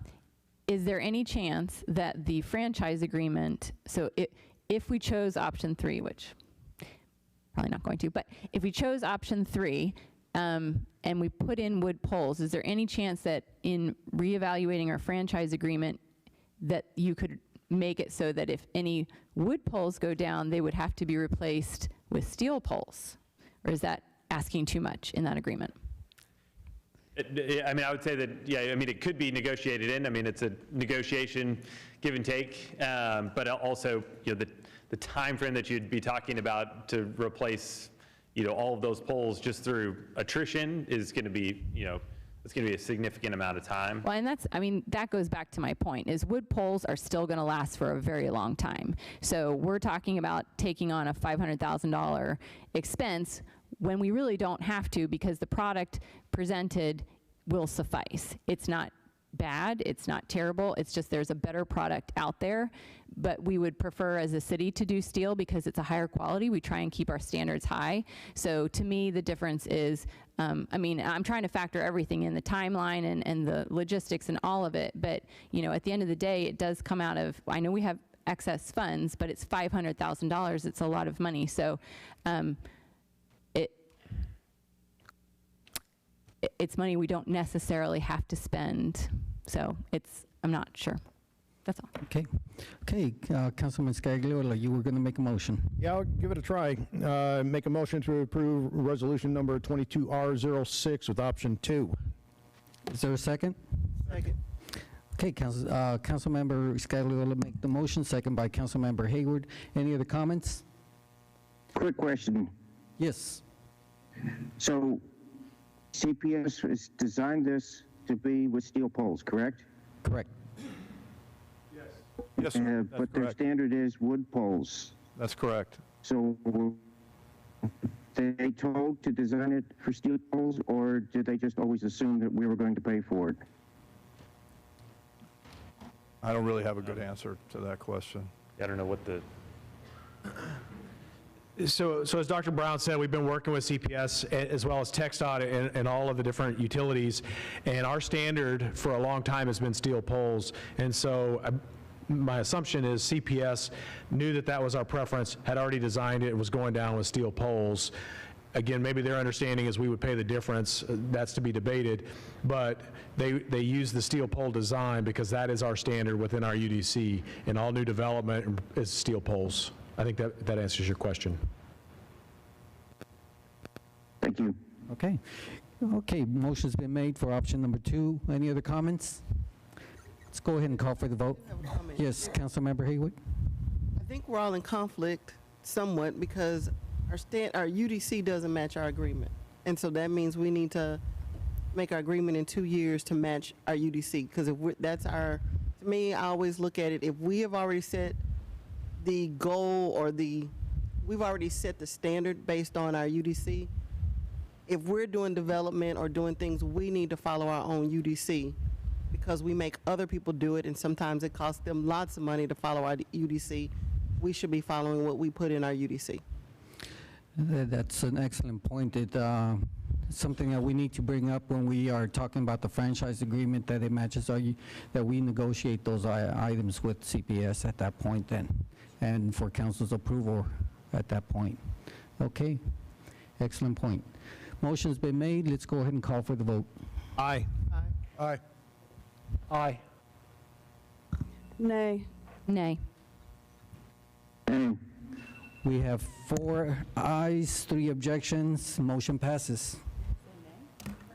You said, did you say aye or nay? I'm sorry, Councilmember. Said nay. Nay. It was No. nay. No. 4-3. Motion passes. We'll move on to item number 12. It should be a very quick one on this one, hopefully. Ordinance number 22T04, an ordinance by the City Council of the City of Schertz, Texas, authorizing an adjustment for this fiscal year 2021-2022 budget to upgrade electrical poles, repealing all ordinances or parts of ordinances in conflict with this ordinance, and providing an effective date and declaring an emergency, first and final reading. Okay, do we need any further discussion? I think I'll make a motion to accept ordinance number 22T04. Second. Okay, we have a motion made by Councilmember Brown, and second by Councilmember Hayward. Any other comments? Yes, it is. It's It's moving the funds. the budget allocation for those funds. Budget. Okay, no other comments? Let's go ahead and call for the vote. Aye. Aye. Nay. Aye. Aye. Aye. Aye. We have 6 ayes, 1 objection, motion passes. Okay. No, he can't. I'd like to thank you all for your patience. We have one more item, and then we'll come to you. As you can see how steel posts took quite a bit of time, so I can only imagine what the public hearing is going to take. So again, thank you for your patience. Okay, we'll move on to item number 13, resolution number 22R07. A resolution by the City Council of the City of Schertz, Texas, authorizing the allocation of the American Rescue Plan Act of 2021 ARPA funds for the Schertz Small Business Grant Program. Dr. Brown, you have the floor. Yeah, good evening, Council. I'm Mark Brown, City Manager, and I'm going to brief you on the allocation of funds for our business grant program. If you recall, when we received our allocation for the American Rescue Plan Act, we made certain allocations for certain areas and certain programs. One of those was to help our businesses to recover losses from the COVID pandemic. The council approved up to $1 million in grants to Schertz businesses, so those are businesses located in the city of Schertz, as part of its total ARPA allocation. So in response to that, what the city did was to form a 5-person committee to review the applications, and that consisted of 2 council members, the mayor, the chamber president, and the economic development director. And we established an application process, and we went through that process.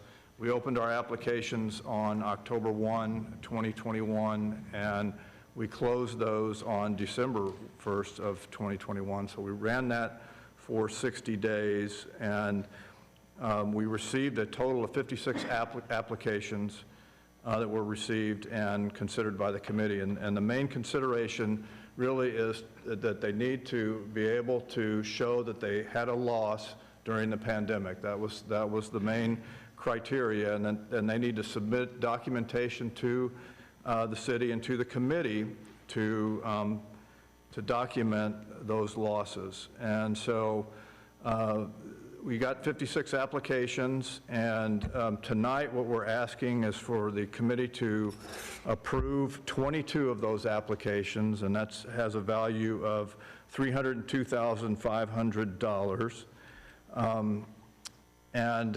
So that still leaves quite a few remaining applications. So of the remaining applications, 4 did not meet the criteria because the business was located outside of Schertz. So by definition, they did not qualify, and so they did not meet the criteria.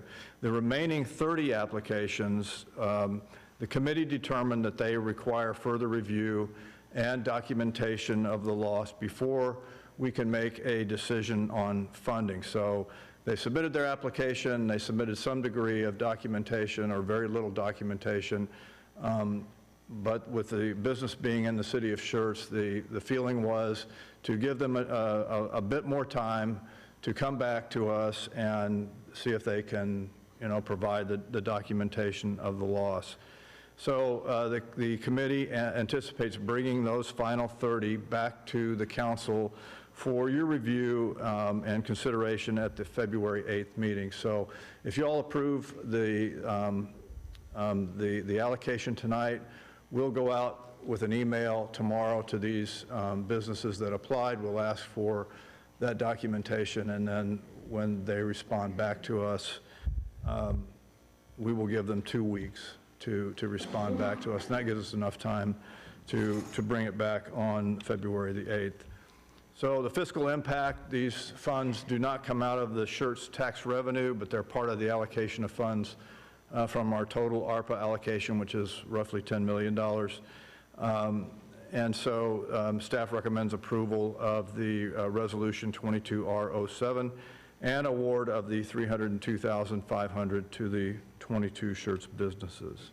Thank you, Dr. Brown. All right, council questions. Councilmember Davis. Yes, thanks, Dr. Brown, for the presentation. I've been on the bubble with this one. For those in attendance who don't know about the ARPA funds, there are certain categories that it can be used for. A good portion of our ARPA allocation is being used for citywide infrastructure projects like wastewater and sewer lines and things like that that are approved by the ARPA program. I felt this one was a bit challenging because it's related to businesses out there that could document a loss. And I certainly support all of our businesses in the Schertz community. And I'm surprised that we only had as many apply as what we did. The only thing that I ask is in our packet, and again, hats off to the mayor and the folks on the committee. I wouldn't want to be in your shoes, and I appreciate all the work that you put into it. But in our packet, we have a list of the 22. That's correct. That have been approved and the amounts, but we don't have any other information as to what exactly loss they reported related to COVID that caused them to be qualified for an award of ARPA funds.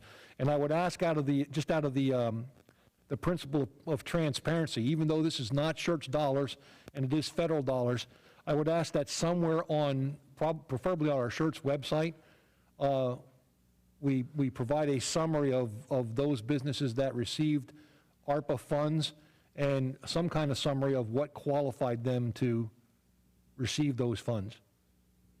Just in a spirit of transparency to make sure that people out there can see why these businesses applied and what qualified them to get a particular amount of money versus somebody that applied or chose not to apply or applied and was turned down. No, we certainly can provide the businesses, but we do, I think there is some objection to providing the information that they provided because some of it is personal information, tax returns.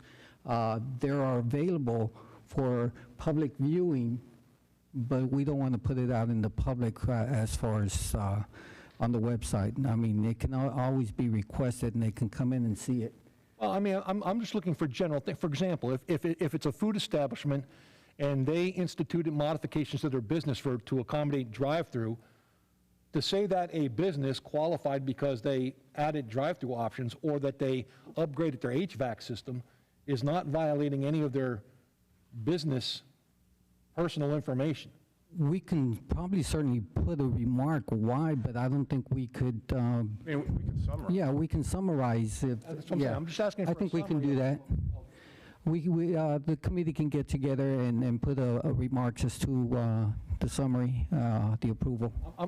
Just to be clear, I'm not asking for their submission to be scanned and put out public, but if we can get just a more clear, I mean, if you look at what's in our package here, one business receives $3,000, one receives $25,000, and I think out of the interest of transparency, it's not a bad idea to sit there and say, this facility made significant physical improvements so that they could continue to operate during COVID. No, and your request is reasonable, and we understand that. Sir? Yes. Okay. And I think we can go ahead and provide a brief remark as to why.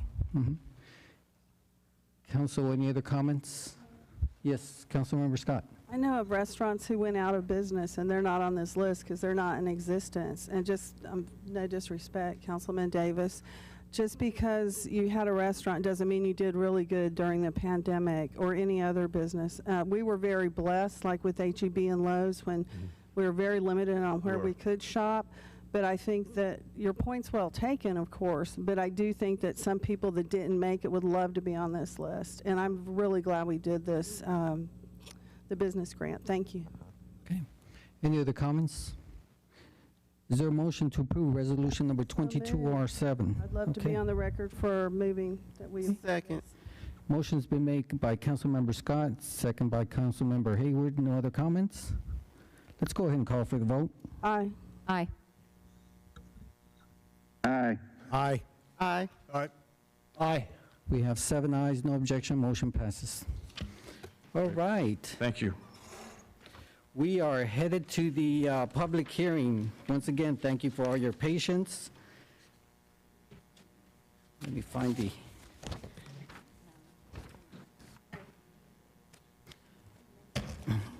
Okay, we have item number 9, a public hearing.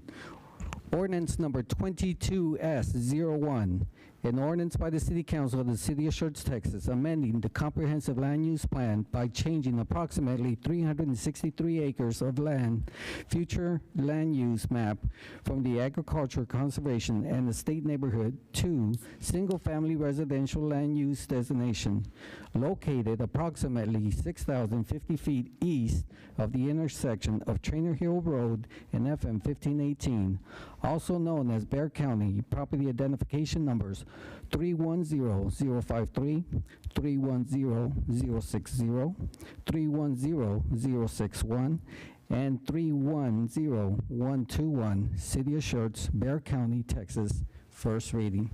Ms. Harrison, floor is yours. Good evening, Council, Mayor, Dr. Brown. My name is Megan Harrison, planner. This is for Ordinance 22S01, the Sterling Grove Comprehensive Land Use Plan.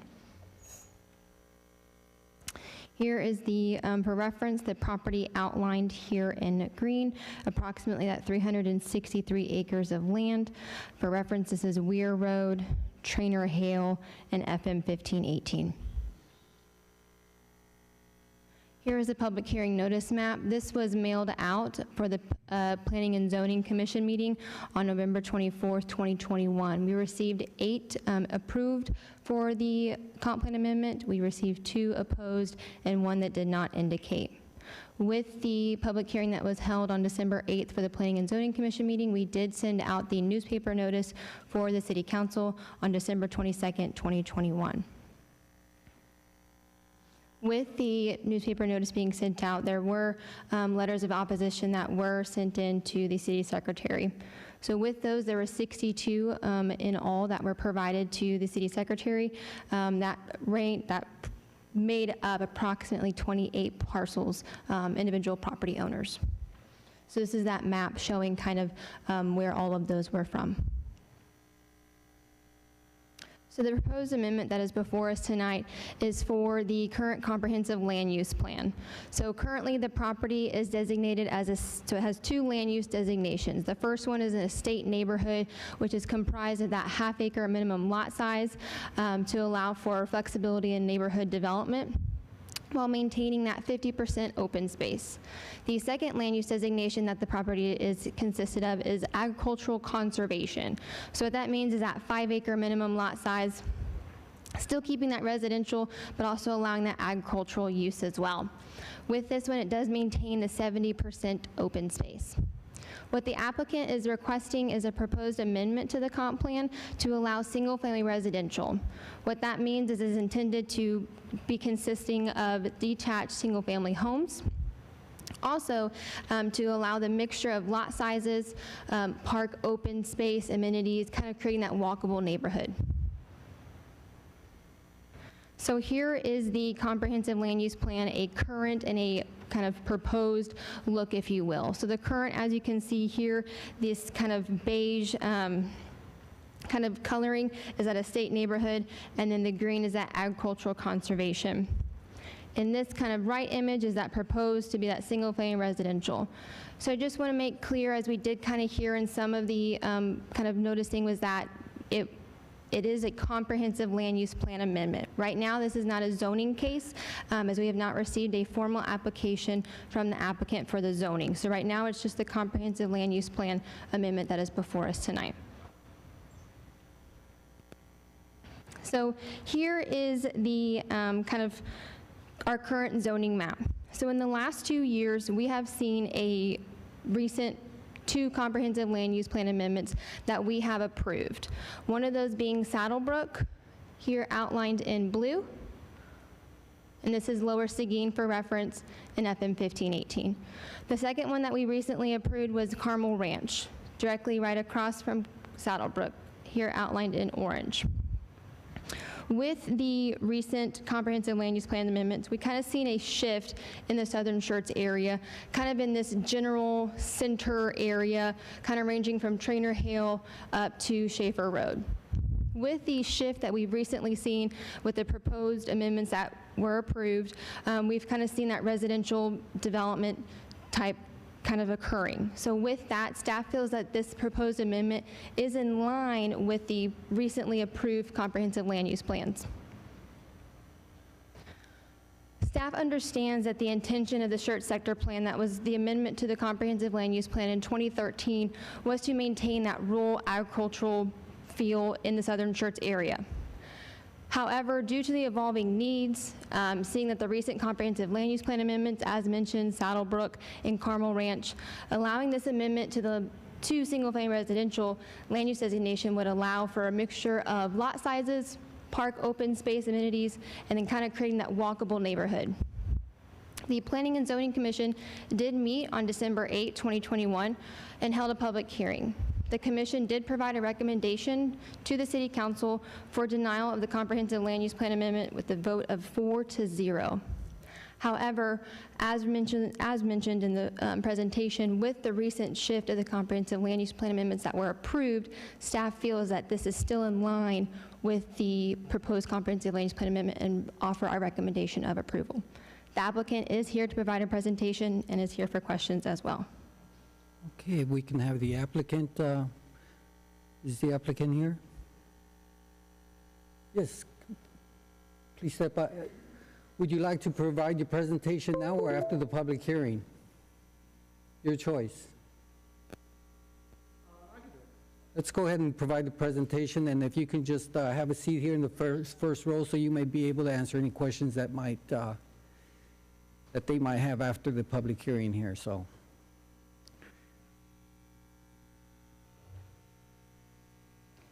Mayor, would you like for him to give the presentation now? Yes, okay. He can give the presentation. Mm-hmm. Okay.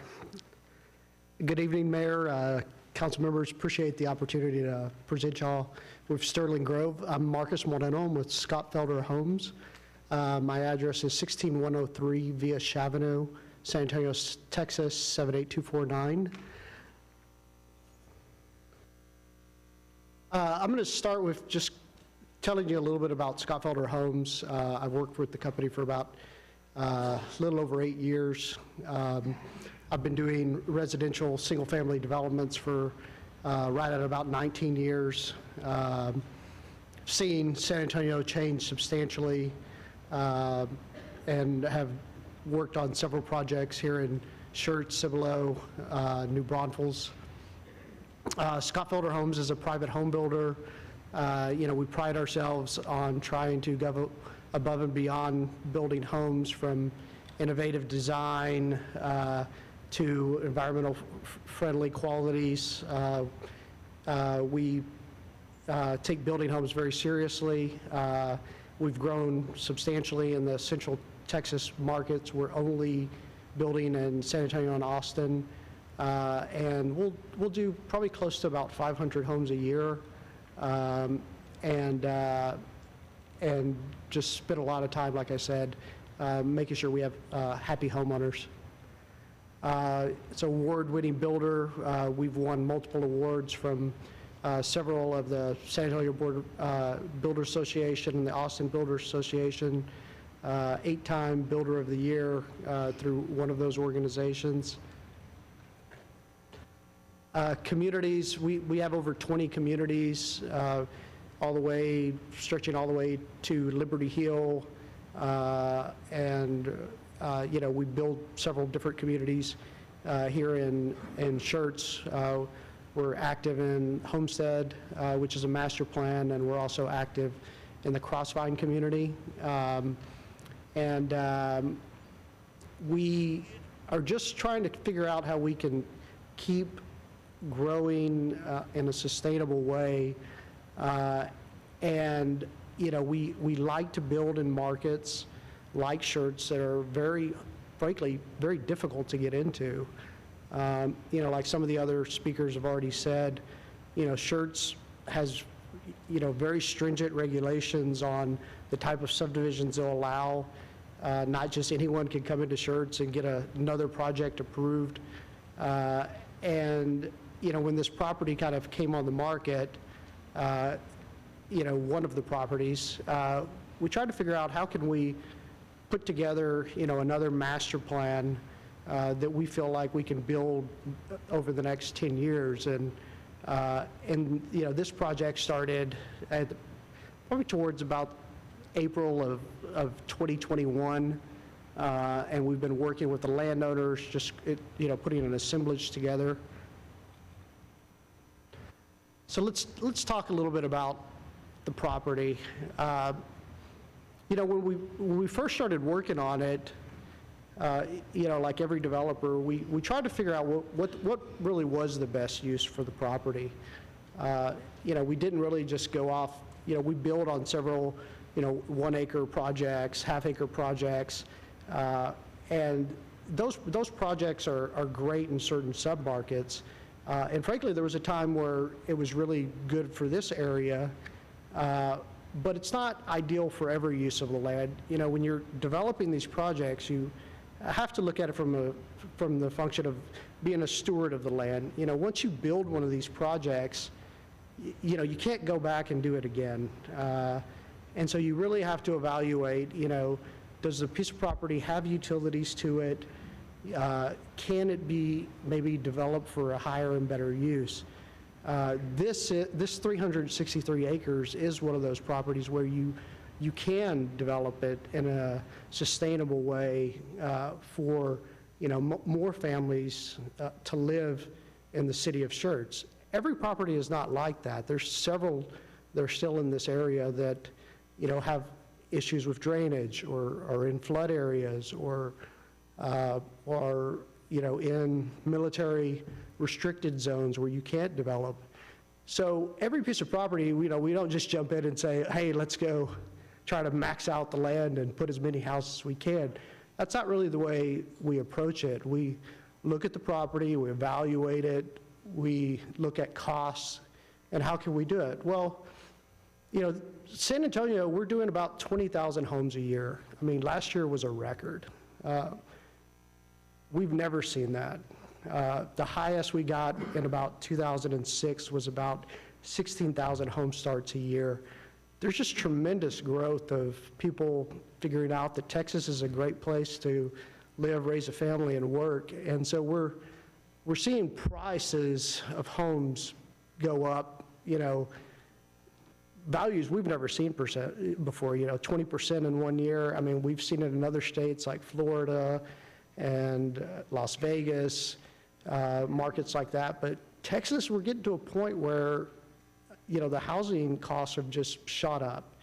And a lot of that is because we're, restricting development, and, there's just not enough supply to meet the demand.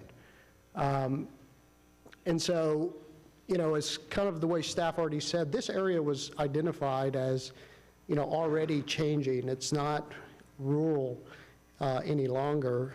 And, you've seen that with, the Crossvine, the success in the Crossvine. We've been building in that community for over 5 years, and it's turned out to be, I think, what everyone would be proud of as a very nice community. And this project will have different characteristics than the Crossvine, but several of the same amenities. One thing driving the project as well as, there's families out here that, have farmed this land for several years, and the prices have never really gotten to a point where, they felt like, it's worth selling their farms in order to, retire or sell them for enough money to where it made any sense. And it's getting to, it has reached a point where these families now feel like it's not worth holding on to the property and they would like to sell it. And that's what's driving growth in the area. We all know that, rooftops drive commercial activity. The city's putting in a lot of infrastructure out here with improvements to FM 1518. They've made commitments to put sewer lines in. All that is kind of driving, again, going back to the fact that this property, the highest and best use is not, 5-acre lots. If we were to go in and do 5-acre lots out here, which we would not, that you could never repeat it. We would do that once and we could never go out here again and do it. It would take, a very long time for, someone to go in and assemble all that land and do it again. A little bit more about the project. It's 363 acres. It's made up of 4 different parcels. Some of the things we are planning are similar to other master plans, which are amenities, walkabilities between the different villages, connections to the city trail. The city has plans to do a trail system up Woman Hollering Creek, back over to the city park. There will be diversity in lot sizes, going back to, housing getting very expensive. It's hard for a builder right now on any lot size to get, under 350. I ran an MLS search, in Schertz, Cibolo, Universal City, ETJ, and, there's only about 230 homes on the market, and of those 230 homes that were on the market, most were pending, and only about 70 of those homes, less than 30%, were under $350,000. It's just becoming a real issue for, the average family to be able to live in Schertz, and it will get to a point where, they will move out, and that's why you're seeing growth in some of these surrounding cities, is because Schertz at one point was affordable. Well, it's not any longer. So there are diverse lot sizes, meaning that, you can come into this community and, buy your first home in year 1, and, maybe by year 10, you move up in the same community and you buy your second or third home. That's kind of the idea through master plans, is you have repeat buyers in the same communities. Again, we're planning on about 1,000 home sites. Density would be 3 units to the acre. We'll have design guidelines to create some cohesiveness in the way the houses look and the style of the homes. These are just some stock renderings of some of the other communities that we're in, just showing some of the community parks and, pocket parks, trails,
and we're planning on connecting back to that. So in summary, we're here just going from changing the land use and the comprehensive land use plan. That has not been amended since 2013. And the changing demographics and access to utilities has really changed this area that we believe this is a better use for the property and for the land and for the landowners. And so we, respectfully ask that you approve our requests, and, we'll be working with city staff over the next 2 to 3 months to finalize, the PDD document, which will be the zoning and the annexation. And I'll stick around for any questions that y'all might have, or even after the public hearing. Thank you, Mr. Moreno. Okay. This item is on the agenda as an open public hearing. If there's anyone in attendance who would like to address the council in reference to this subject, you're welcome to come up. Even if you spoke during the hearing of residents and you'd like to repeat what you said, that's perfectly fine. It is a public hearing and the option is available to you. We ask that when you come up, please state your name and address. We don't have a listing, so it's just first come, first serve. Mic's open.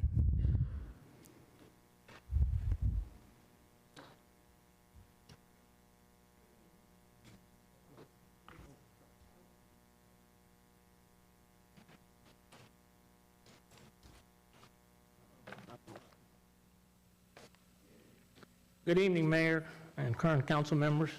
My name's Charlie Lentzman. My home address is 8447 Trainer Hill Road. My homestead is located on Trainer Hill Road on a portion of my parents' property that the locals call the Lentzman Farm.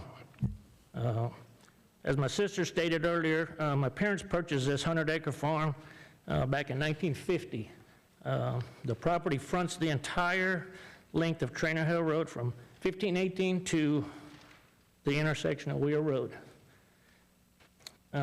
It's directly across the street from the proposed development we're discussing tonight. The area on both sides of Trainer Hill Road and Weir Road consists of many old family farms, many of them being in agricultural production for 100 to 150 years. I graduated next door from Samuel Clemens High School. When my wife and I married in 1981, we wanted to stay in the rural area of Schertz, so we decided to build a home on Trainer Hill Road. In 1998, my wife and I purchased 68 acres of land directly across Trainer Hill Road from our current little homestead, which my son and I are using for agricultural purposes today. Approximately 2,500 foot of my property line would border the east side of this development. My parents' property would border the entire front line of Trainer Hill Road. Our Trainer Hill community, I think, is a little different than most. Most of our properties along Trainer Hill Road consist of larger tracts of land, which have been in families for many years. We're a family community that's worked hard, and I say worked hard. We've had many opportunities in the past to pass our land on to developers, and we've denied that. We all could have been in a much better shape financially today than we are, but we passed. We said this land is not for sale. This is home to us. We would wish to remain as rural as today, and we wish to continue to be able to enjoy our country lifestyle. So approximately 8 years ago, when we were approached by the city of Schertz to the possibility of being annexed, I thought to myself, this might be a good thing. We used to be in the east corner of Bexar County, where we got no support from Bexar County. So I thought, the city of Schertz could provide us fire protection, police protection, emergency response units and such. So with that in mind, my neighbors and I from Trainer Hill Road area, we all attended several meetings here in the city of Schertz. And I remember two of our main concerns that we talked about in depth in those meetings was Will we be able to keep ag exemption? And will South Texas... Thank you, sir. Could you please wrap it up? Your time limit is up. We were made a promise by that city council that yes, we could keep ag exemption and we could continue to keep South Schertz rural. So in closing, I would ask that you, the current city council, deny the amendment of this 363 acres and to keep the promise that was given to us by previous council to keep South Schertz rural. Thank you. Thank you, sir.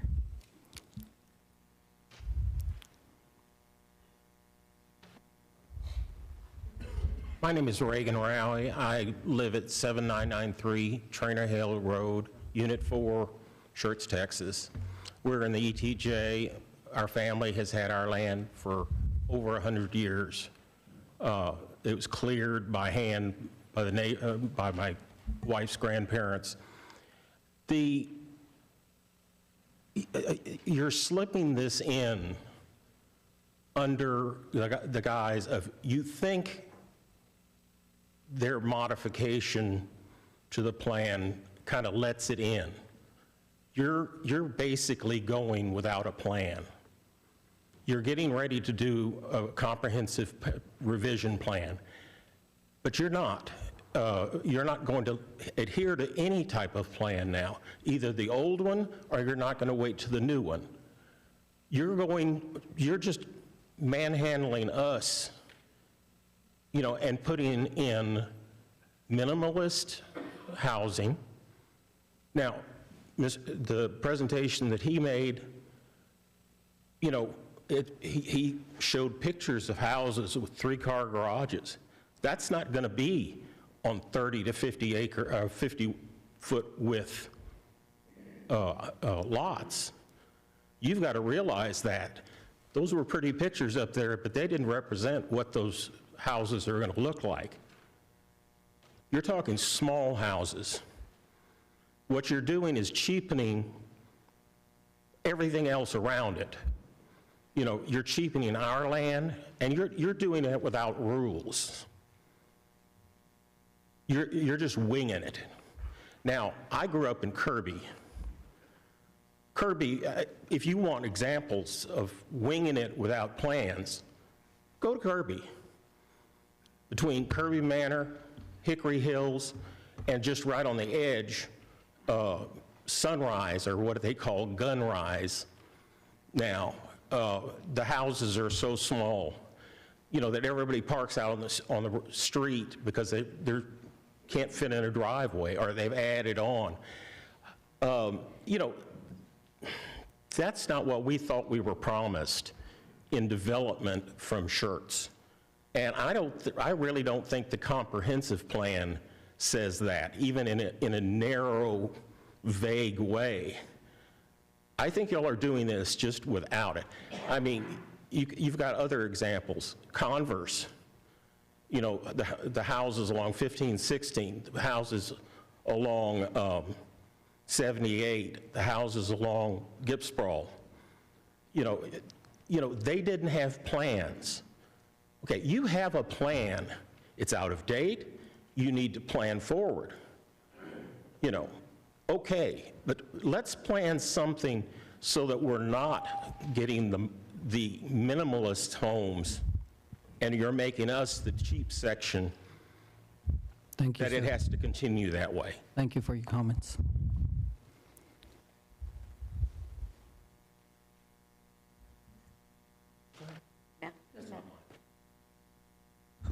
Good evening, Council. My name is Karen Dalla. I live at 9120 East, FM 1518 North. I am here as a representative on behalf of a landowner. He says, my name is Steve Thoreau. I live at 8702 East, FM 1518 North, Schertz, Texas. My 44-acre property consists of my residence, a residential leased house, and my recreational horse farm. I like many things about my property, the location being one of them. With the widening of FM 1518 into 4 lanes and the construction of 2 new schools, I realize my property is in the path of progress. Development is inevitable, in part because of the good reputation of the city of Schertz and the highly sought-after Schertz-Cibolo School District along with the location. Therefore, as a stakeholder and as it relates to the Sterling Grove mixed-use development, I support the request to amend the city's future land use designation to single-family residential. Respectfully, Steve Thoreau. Thank you, Council. Thank you.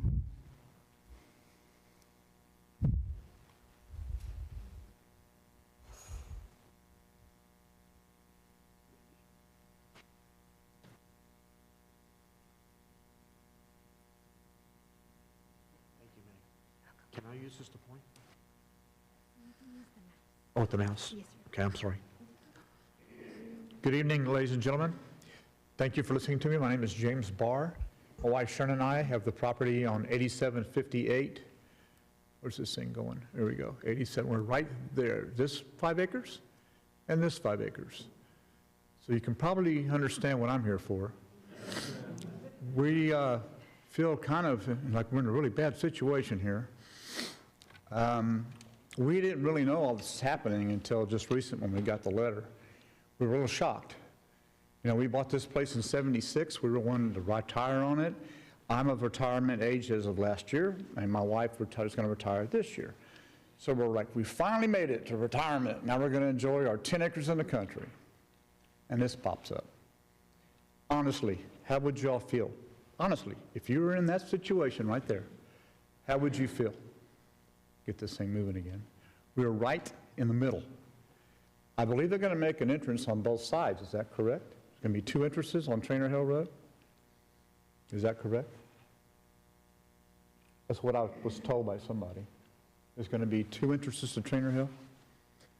I believe one was here and one was over here, I believe. So again, to be clear, this is a comp plan amendment. They have not come in for zoning, and they have not.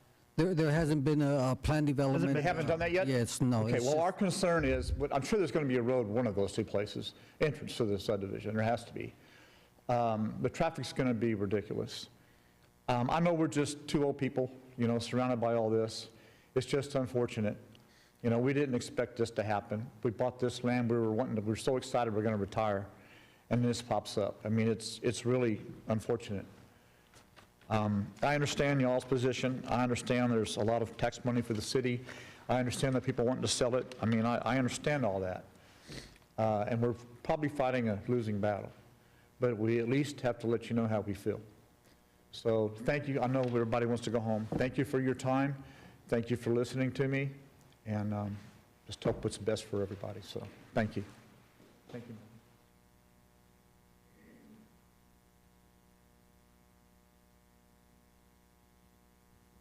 Should I say good evening, good night, council? What should I say at this point, right? So I'm Megan Wiederstein. I live on 7993 Trainer Hill Road, Unit 2. I actually married into the family, so Michael Wiederstein is my husband. And I grew up a city girl, right? But I moved out into the country about 10 years ago, and we love it. We've known that change is inevitable, right? We know that it's coming. However, when we found out that there were going to be 1,000 homes literally right around the corner from us, it was a bit overwhelming for our entire community to handle.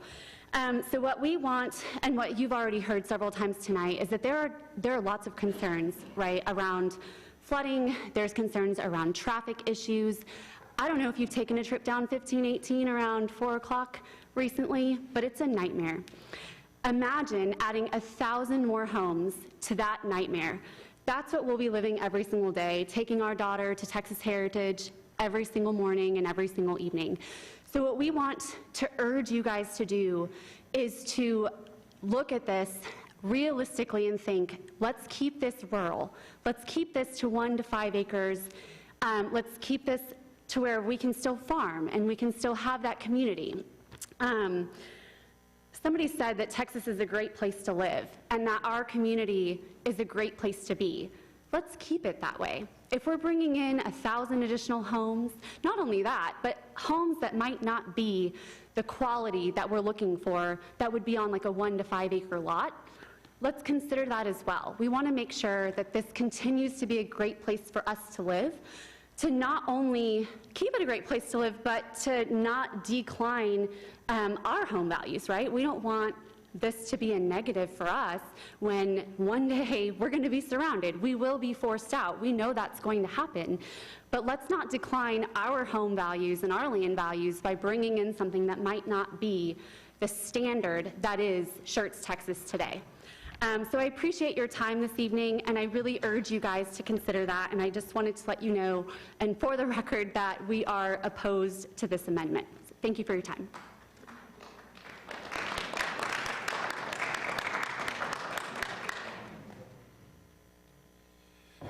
Good evening. Once again, my name is Wayne Asherbrenner. I live at 1200 North Old Bastrop Highway in San Marcos, Texas, and I'm the Vice President of Land Acquisitions for Endura Advisory Group.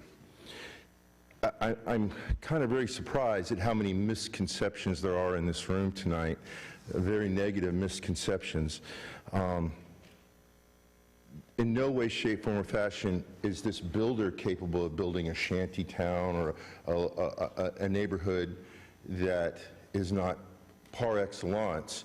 This group of people, and with your capable staff, having gone rounds with you all about this, I know for sure that you're going to have a high-quality, beautiful neighborhood that this city, just like every other neighborhood in this city, is something that the residents will take pride in that city, in that community, and something that everybody will like. The roads, 1518, all the easements have been acquired by TxDOT. For those of you who want to know what the schedule is for the expansion of 1518, I encourage you to go to the TxDOT website. I'm sure there is a schedule on there. And as well, Trainer Hill Road will be expanded to handle the additional traffic. In addition, which we haven't seen on any maps, there will be the addition of 3009 to handle additional traffic in this area. The traffic burden will actually become less, even though there are going to be a greater number of automobiles. Now, is that going to happen overnight? No, it's not. We are going to experience some growing pains, but I'm very comfortable that it will be well managed. I'm also here to speak on behalf of the Friesenhahn family, Lower Seguin Road. As many of you know, I've had a very long-term relationship with the Friesenhahn family. Unfortunately, their ill health and not feeling well and a little bit of fear of COVID, they couldn't make it out this evening, but they asked me to voice their support for the change in the comp plan for this development to continue forward. There's not boogeymen out there, people. This is not as bad as some folks seem to be trying to make it. It's just not the case.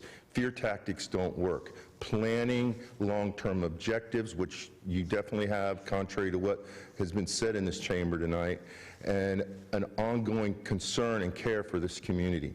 I congratulate you all, and I hope that you all will amend the comp plan to allow for this development to move forward to the next phase. Thank you.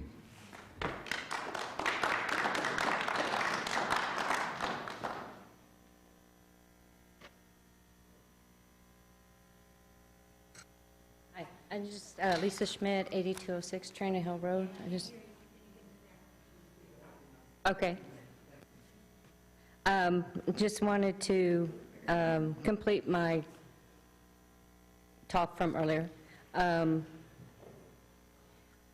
What I was, speaking about is that the amount of traffic currently on 1518 Trainer Hill Road, there's also the bridge that was taken down at Trainer Hill Road, Interstate 10. It's forcing all that traffic through our area. He's talking about improvements on 1518 coming up. The amount of time it's going to take for that to happen versus what y'all are letting happen to continue to happen, the amount of building that's occurring as quickly as it's occurring, it cannot sustain it. He's saying you have growing pains. Yes, we have growing pains. We have a lot of growing pains right now. And we're just asking that you keep our area to what it is now at the, the 5 acre. You do not pass the amendment. When you look at what's growing now, 1518, that was all 1518 roadside property. What's being proposed now is that they're dropping a subdivision right in the middle of people's homesteads that have been farmed for many, many years. It's not, and he's talking about widening Trainer Hill Road to accommodate it. We don't want Trainer Hill Road widened. We want to be left as it is, as little as possible. The 5 acre tract, we know we can't stop it, but we just ask the consideration that you do not pass the proposal for, for the smaller or the homes that they're proposing. We just can't handle this right now. It's just too much. It's going too fast out there, and it's not being properly maintained in order for this 1,000 homes. You look at the fact that with 1,000 homes, you're probably going to have 2 cars per home. So you're not talking about 1,000 extra cars. You're talking about 2,000 or more. Who nowadays has 1 car per home? So we're asking that you keep us as a rural community, and that we understand that development will occur. We can't stop it, but we just ask you consider it what it is. Thank you. Thank you. Spoke once. Good evening, Tommy Pinshorn, 8320 Trainer Hill Road. I would like, if it's acceptable, to donate my time for a short video to be played subsequently. How long is the video? I believe it's... You may.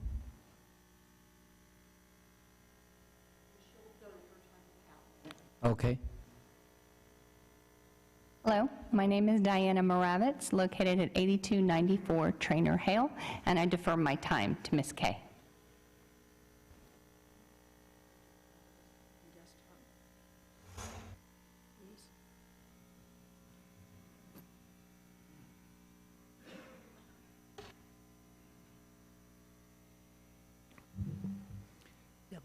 Linda, did you get the name and address?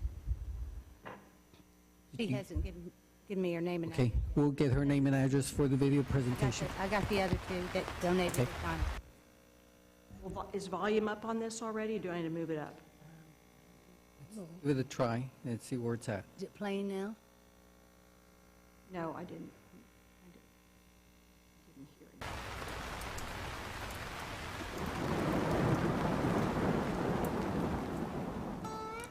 Our community has lived here a long time. The land has changed. Infrastructure and technology have changed. The needs of the community have changed.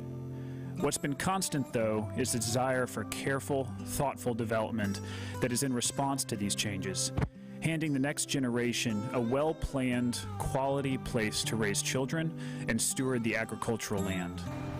Our concerns about the proposed amendments to the Comprehensive Land Plan are based on our knowledge of living here for years, decades, and in some cases having more than a century of family land management and heritage.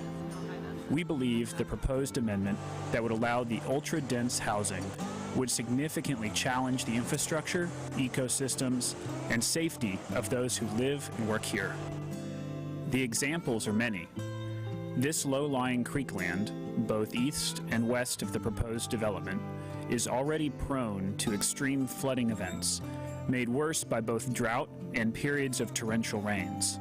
Low water crossings are plagued by periodic flash flood events, increasingly so with the additional neighborhoods built over the last 10 years.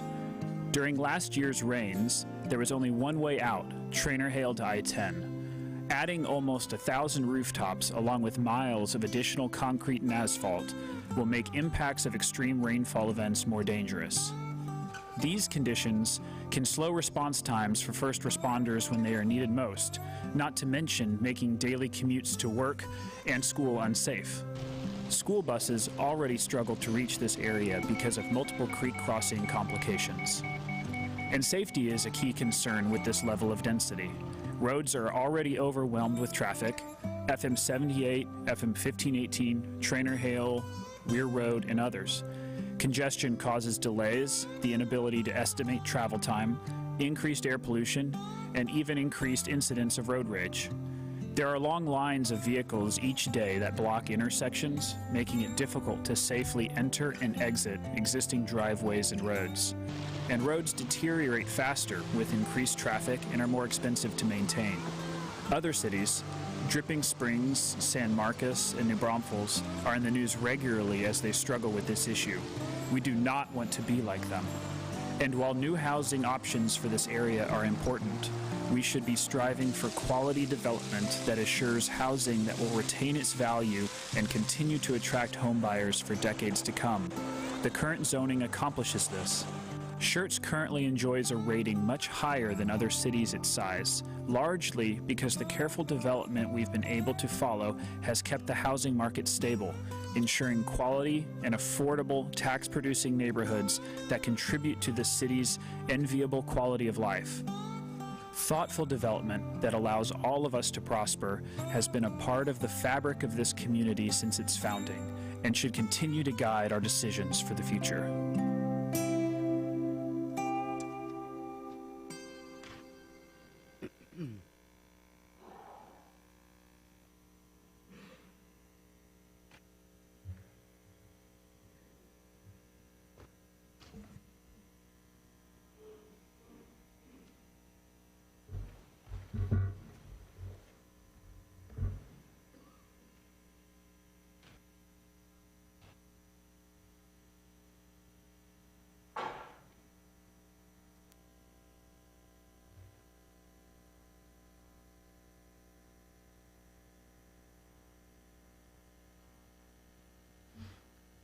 Good evening again. I'm Mark Penshorn and live at 8320 Trainer Hale Road. 20 years ago, I moved my dental practice to Schertz because Schertz was doing the city thing so much better than where I was. I'm still glad I made that move. However, as the fifth-generation agricultural resident of southern Schertz, I'm disappointed in the direction Schertz appears to be going down there. Starting with the 2001 conversation about ETJ and annexation initiated by then-acting city manager Steve Simonson and city planner Ron Youngblood, we farm and ranch owners have been assured at each step along the way that our agricultural heritage and way of life was of significant value to Schertz, and that when housing development came, it would be spacious with large lots, and that we'd have a voice in the process. It now appears that by choosing to consider amending the current land use plan instead of waiting for the new plan to reach completion, City Council is sidestepping any obligation to invite us to the conversation. I don't like that. Simple arithmetic shows that by changing the current zoning in the area in question from current zoning to proposed zoning, there'll be at least a 400% increase in impervious ground cover, resulting in much more runoff when it rains. This area has no ditches, no gullies, no swales, and when there is rain runoff, it travels to the east to the Cibolo Creek and to the west to Woman Hollering Creek as sheet flow flooding. On the east in particular, the flow crosses adjacent fields and pastures, then it crosses Weir Road as sheet flow, and then it ends up in our fields on its way to the Cibolo. Additional water will cause us economic damage to fences, crops, and through erosion.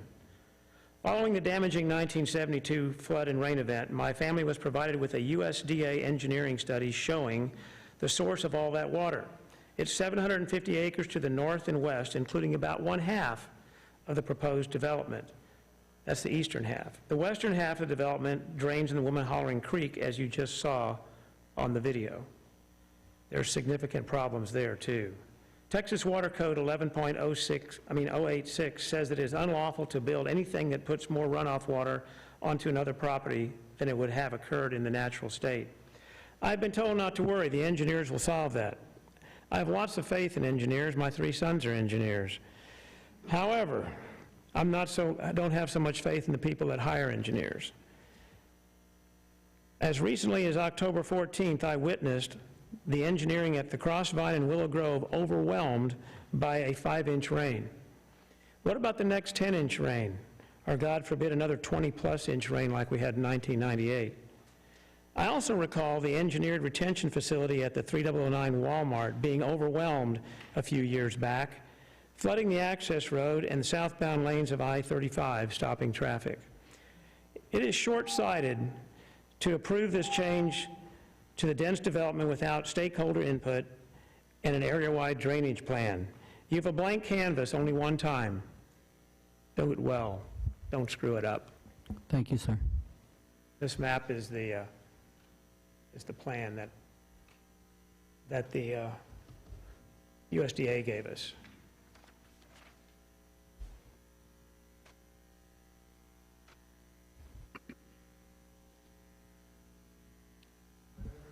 Council members, my name is Jimmy Fox. I live at 200 Northcrest Drive in San Antonio, Texas, and I wanted to just read you a little note. I'm representing the Ruman family who's ill, can't be here tonight. They live at 535 Woman Hollerin Road. They have frontage on 1518 also.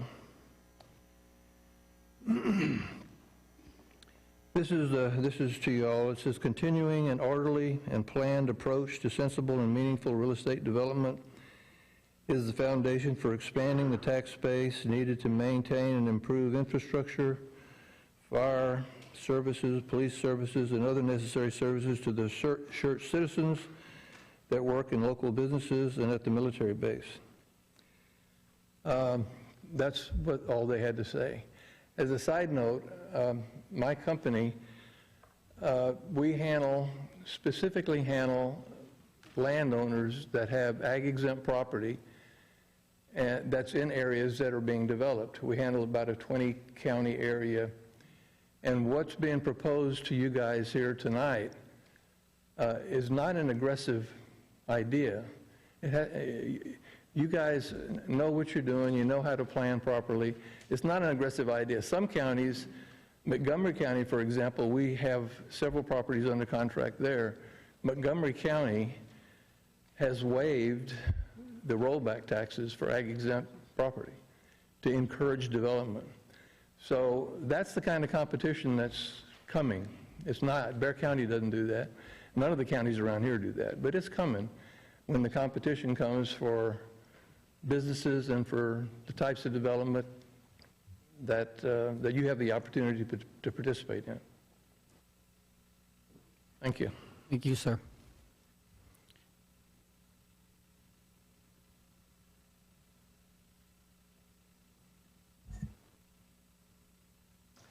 Hello, good evening. My name's Caprice Fredrickson. I'm speaking on behalf of our property at 7820 FM 1518.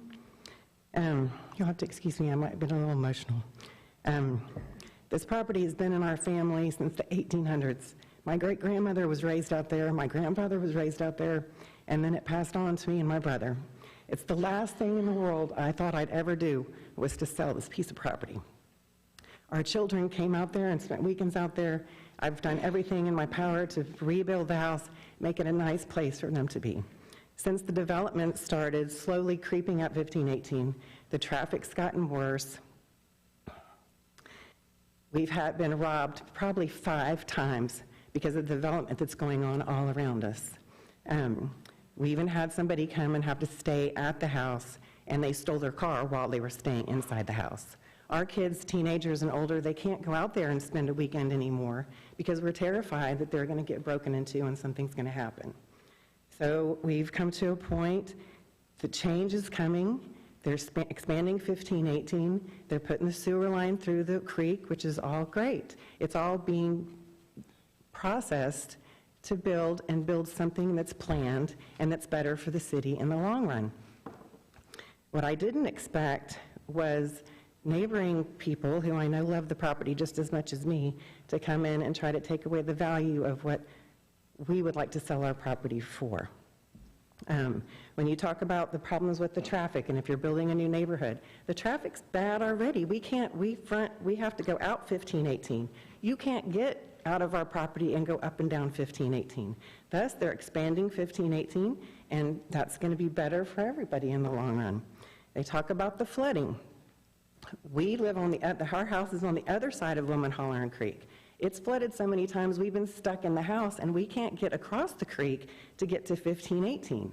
Well, when they come and they develop and they plan it, that will no longer be the case. They have engineers that will develop the property properly in order to have water drainage go in a better way than what nature is doing right now.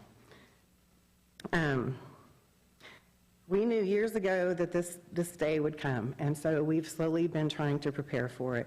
We would like to sell and move on, and we would like for the City Council to support the single-family proposal and pass it. I urge you to allow the development to continue in Schertz and make it a better town than it can possibly be. A planned community, not some, oh, I'm sorry. We know that the changes come, and at least that it'll be a better community to live in. A planned community, not some vulnerable farmland where people can come and steal things because there's not people around, or try to find farmers that will farm our land, because that's difficult as well now. Again, I urge you to pass for the single-family proposal, and thank you for my time.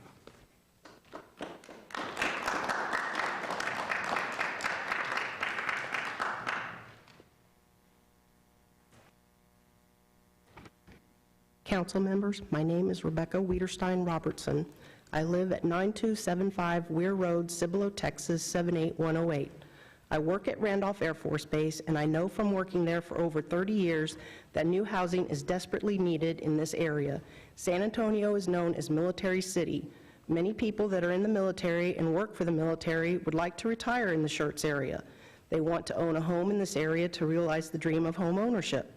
I'm asking you to please amend the comprehensive land use plan to allow this dream to come true for many people. Scott Felder Homes is an award-winning home builder and would be an excellent partner in developing our property into a subdivision with hiking trails, community parks, and pools for children to play in, and for families to have the opportunity to accomplish their American dream.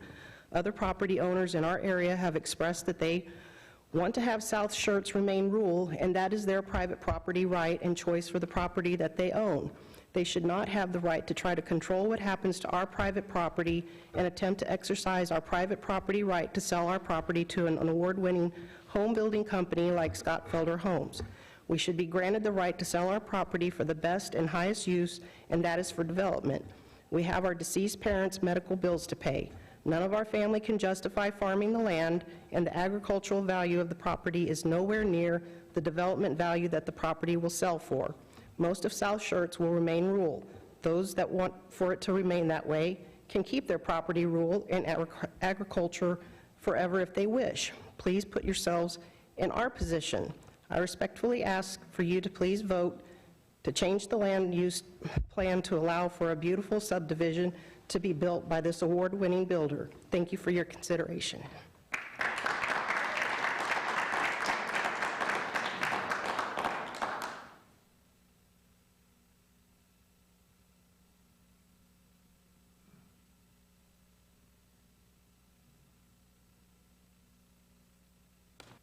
Good evening. My name is Diane Wiederstein Hunter. I live at 144 Santa Ana Drive in Seguin, Texas. I first want to thank you for serving on the City Council and for all the hard work you do on behalf of the citizens of Schertz. Our property at 9275 Weir Road is not currently in the city limits of Schertz. We don't have a City Council person to represent us. You are who we need to appeal to make a decision on our behalf that will greatly affect our family in the future. My brother and sisters and I grew up on our family farm on Weir Road. My grandparents bought the property over 80 years ago. My father lived on the property his whole life, so this property has been in our family a long time. My grandparents and my parents farmed the property, but they are all deceased now. No one in our family has chosen to be involved in agricultural use of the property. So I'm here to respectfully ask you to please vote for amending the comprehensive land use plan to allow us to sell the property to be used as a community for future generations. We want to sell our property to an award-winning home builder that will build quality homes for people that will live on the land just as we did. Please allow our family the right to sell our property for development, just as other families in the Schertz area have recently been allowed to sell for positive development. We just want to be treated fairly concerning our property, just as others in the area have been treated and have been allowed to sell their property for development. A vote for this land use change doesn't mean that all of South Schertz will become subdivisions. For those that want to stop progress and development and want to keep the area rural agricultural, they can still do that with their own property. But please respect our wishes for our property. The right to own private property is basic to our system of government. The Texas Private Real Property Rights Preservation Act represents a basic charter for the protection of private real property rights in Texas. The purpose of the act is to ensure that certain governmental entities make a careful evaluation of their actions regarding private real property rights, and that those entities act according to the letter and spirit of the Property Rights Act. Please confirm our right to sell our property and allow this home builder, who will adhere to all of the City of Schertz development rules, regulations, and drainage requirements, to develop our property in a positive and progressive manner. Again, I respectfully ask you to pass this amended land use plan. Thank you for your time.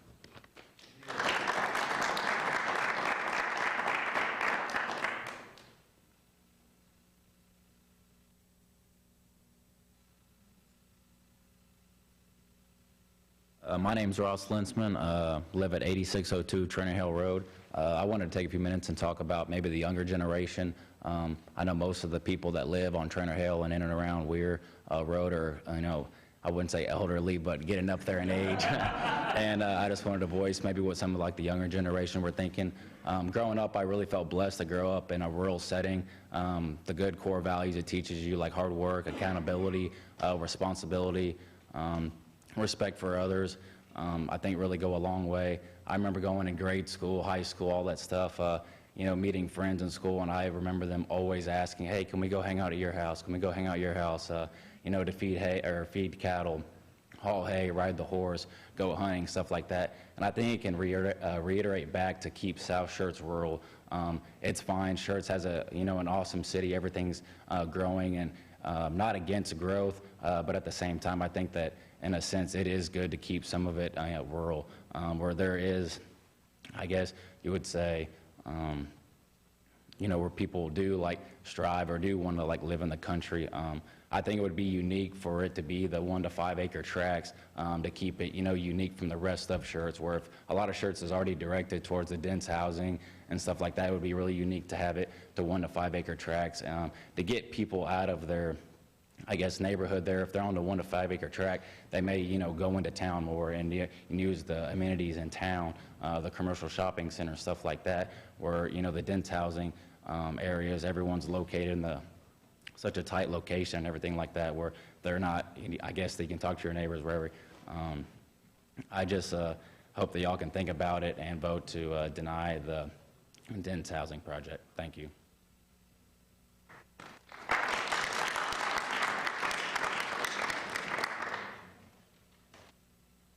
Hello, my name is Stephen Pinsorn at 8320 Trainer Hill Road.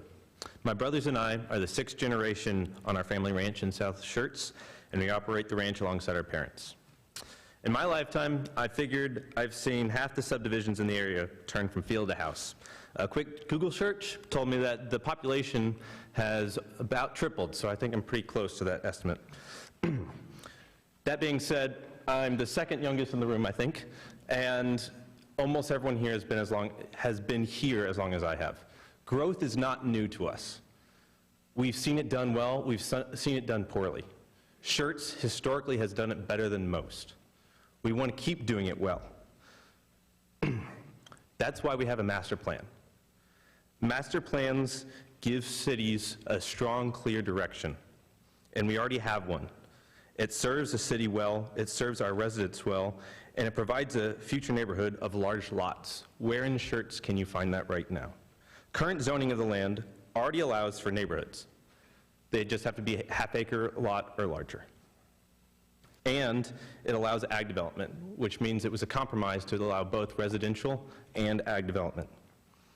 Finally, overturning master plan piece by piece really defeats the point of having a master plan. I ask you as elected officials to enforce the master plan.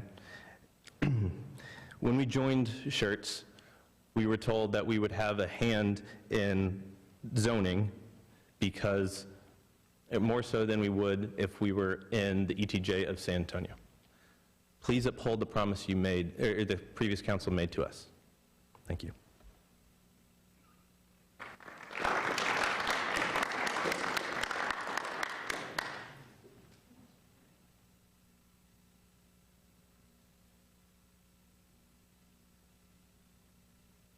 Good evening, City Council. My name is Rachel Escobedo. I'm against this plan of single-family residential land use. Ma'am, what was your address? My address is 8646 Quail Wood Run in Schertz, off 1518, right off Woman Hollering Road. And I moved into the area in 1998, 20 years ago, 22, 23, not like many years ago, like a lot of these folks. And one other speaker referred to some of the poorly built communities in Converse, Kirby, and that's what we're opposed to seeing here. And he referred to it more like a helter-skelter plan, which kind of just puts it in a nutshell, and for wanting, not the single-family residential use. When we first moved in here in 1998, it's like this area was kind of ignored, which was probably okay until a lot of buildings started and a lot of folks moved off 1518. A lot of properties started being sold in 2000, and they were moving further south. But I just want to bring up, we've had 5 different address changes. That's how much we were ignored or not really looked at as something valuable. And I could show these letters that I saved cleaning out stuff. I couldn't believe it myself. I forgot. I said, look, we used to be called Converse. We'd have to go to the Converse post office. We used to be Rural Route 123, or we were, even 1518 was our address. And then there was an argument put up, we need firm addresses for an ambulance to come to our homes. But that's how much we were looked at. Let's leave that community alone. And now it just looks like, look at the money we can make now if we just change it over to this. So I'm opposed to the single family, and I live on 5 acres. Quite a few of my neighbors live on 5 acres. Some have 10, some have 30 on this same stretch of road. Thank you for considering all viewpoints from the heart. Thank you.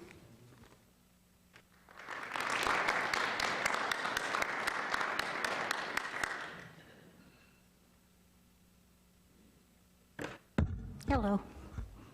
My name is Valerie Boitnagel Hartman. I live at 621 Boitnagel Lane, Seguin, Texas. And I want to thank you for allowing me to have the opportunity to speak to y'all this evening.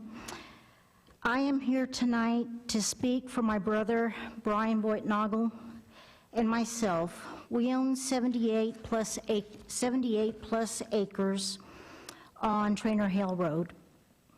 This property has been in our family for many years. My family worked very hard on this farm and had a great appreciation for agricultural lifestyle that it provided for them. But sadly, my brother and I don't work it anymore. We have a renter that comes and works it. But there again, he has a hard time getting to the farm. And so as time has gone, my brother and I decided to sell it. But before that, my parents, before they passed away, they were in agreement. They wanted to sell it. So we knew it was time. Things change over time. Change is inevitable. And what I have found out, we don't live forever. So we can't hold on to that land as we much want to. We just can't. So, with this being said, I know in my heart that my parents, they would want us to take this opportunity that has presented itself to sell the property and to be used for a subdivision. It's time. It's time for other people to live there and enjoy the beautiful homes that would be built there. I'm here to ask you to approve the comprehensive land use plan to allow for the development of the property. We have a reputable developer and home builder that is a very well thought out plan to develop the property into a premier subdivision that will be a good place for families to live and raise their children. As for those who have not seen his homes, I think you should take the opportunity to go look. I have seen a home of his. They're beautiful. Beautiful. My parents would, and grandparents, would be proud. My family would be proud and happy to see those beautiful homes being built on this property. As I look at neighboring cities, I see that they have progressively moved forward to meet the increasing demand for housing that also brings in commercial businesses that creates jobs for the citizens in town and brings in increased tax base to allow for new roads, schools, which I pay my school tax here in Schertz. We have paid for many, many years, my parents, grandparents, and infrastructure. Some people may think that the progress and development that provides new homes for new people to come into the community is a bad idea, but it's not. It's not. So I'm at this point. I would like for y'all to think about it, and I do thank you for y'all's time. Thank you.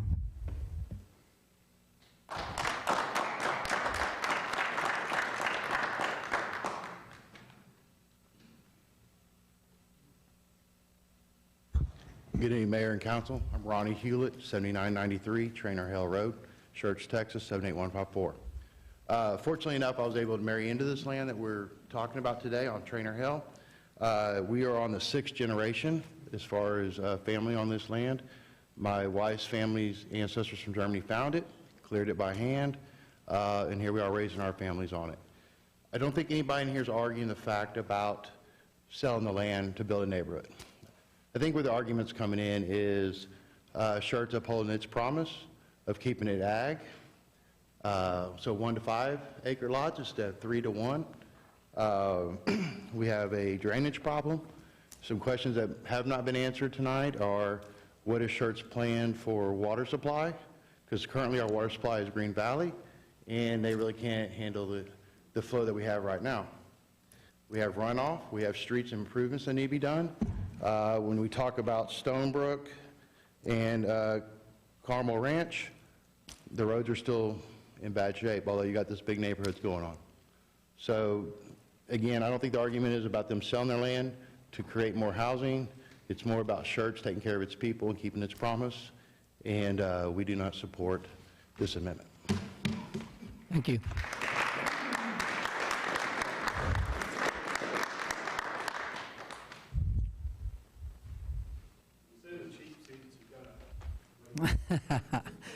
way to walk. Mr. Mayor, Council, thank you for hearing me. I'm Eric Holman. I own Triangle Realty in the area.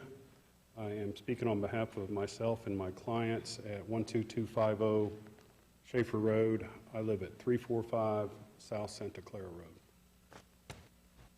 It's funny walking up here. I walked in tonight, and there's people on both sides of this room that I know I consider friends, and I have a feeling I'll walk out with a few less. But nonetheless, as a professional and personal position, I need to share a couple things with you tonight. We've been in the business over at Triangle Realty for 50 years. My father, 40 of those years, probably sold farms to hundreds of people in this area. We've been pretty happy with how the city's embraced this growth. Can you speak up? Sure, of course.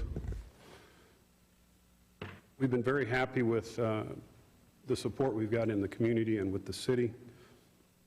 Many of the properties I own today, are some of which are farm, are slated for or targeted for development, and I embrace those.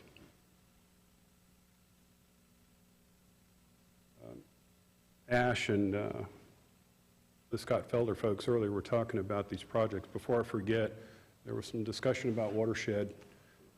Any of these projects that you see before you, as you probably already know, have a lot of engineering into the detention ponds and other drainage design, so won't be any issue going forward with watershed.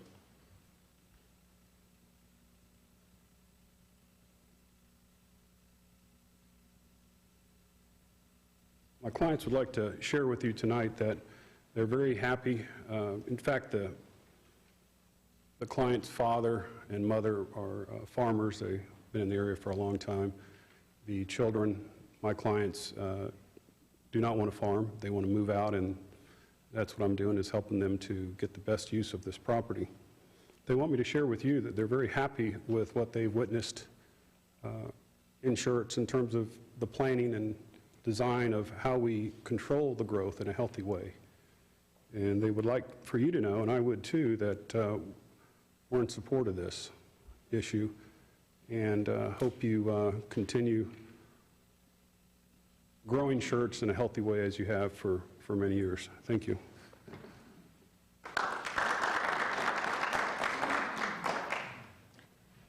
Kay Vincent, 8310 Trainer Hale again. A couple of points. I spoke last week at the public hearing in the beginning, and I point out a couple of things. One is that Schertz is part of the Texas Triangle of growth right now. And in that survey, they talk a great deal about the combination of balancing rural Texas with the development in the big metro areas. And they say that there's ways to make that happen, and that communities can elect to do that or not elect to do that, which is what I think we're dealing with right here. I think I can speak for everybody on this side of the room. We all know development's coming. We've known it for years. That's a given. The concern is being able to have some balanced development. If you go to any of the neighboring communities, I don't mean the immediate ones, but if you go to Garden Ridge, if you go to Lavernia, if you go to North Texas, if you go to Frisco outside of Dallas, if you go to Houston, you go to Katy to Fulshire to Pearland, you've got lots of development that's done on 1 to 5 acre lots, and no shortage of people lining up to buy those homes either. It works in every community. There's no reason that Schertz can't do that as well. You don't have an area that is doing that at this point in your city limits. With the number of people moving to Texas every day from California, from the Northeast, with lots of money in their pockets, they can afford to buy that. They can afford to want that property. This is land, yes, they're fields, but it's really good soil that you can plant trees and lots of vegetation. It'll be looking lovely in short order compared to the hill country where you just have rock. Schertz is in a prime geographic location here. You're between 35 and 10. You've got all the major arteries nearby. People commute. The pandemic has more people working from home. And that's going to continue. You go to any of the big companies in any of the big cities, and you see people that are working remotely 30% of a week and going into the office maybe once every couple of days a month. It's the new norm, and Schertz could benefit from it greatly. I urge you to not agree with the proposed amendment. Thank you.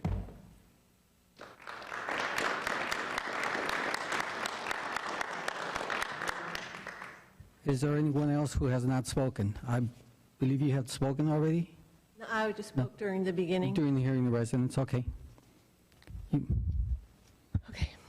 Good evening again. I'm Kathy Pinshorn, 8320 Trainer Hale Road. This is hard. This is hard on everybody. As you're hearing, those of us who live within the view of the land under discussion have really practical concerns about changing the comprehensive land plan right now. We're willing to welcome new neighbors. The problem is not new people. The problem is safety, flooding, infrastructure, and broken promises. And changing a current plan that is still a good plan. Please listen to us. We drive these roads every day. We watch for high water risks with every rain event. This particular area can handle large lot development with the current long-term plan. But you're allowing a hazardous condition if you allow 1,000 homes to plant there. This affects us and every person that drives on 1518. Amending this plan tonight technically is changing the comprehensive land use, but we all know that the next two quick steps that happen is the zoning and the development plan. And there's a lot of wiggle room in what really ends up happening in those. Once again, developers have opportunity to make a mess, pocket their money, and leave. They aren't going to be living here. We're going to be the ones still living here.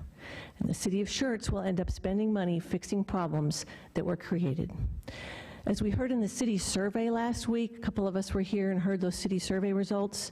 Citizens' most significant areas of complaint were traffic and management of stormwater and flood prevention. If you say yes to this request, you're not listening to these concerns.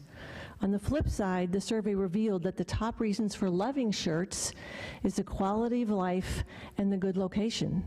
The current comprehensive land plan provides good quality of life.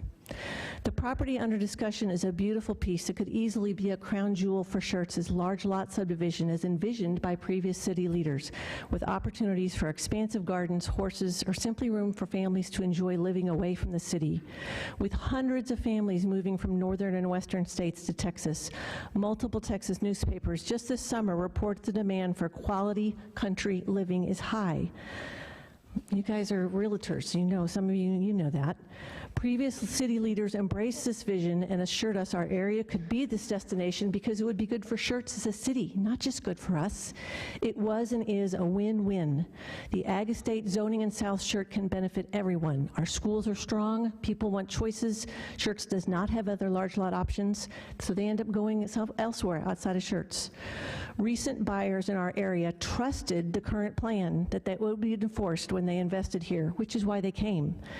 Established families are already invested, which is why we stay. As Mr. James told the local paper in November, we really want to make sure that as our community changes and our newer folks are bringing in new changes, that we are changing with it. The key part is you don't forget about the people that have been here for 30 or 40 years.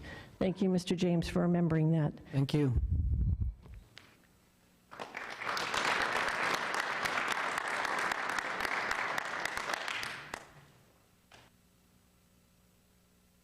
Good evening, Mayor, Council.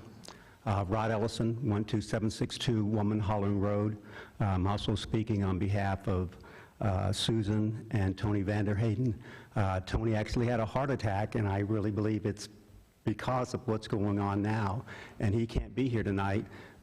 Tom and Kathy Williams, my other neighbors, they have COVID, and they could not be here. But I also want to speak on behalf of Joey Vasquez. He works for Tom and Kathy Williams. You don't know his name.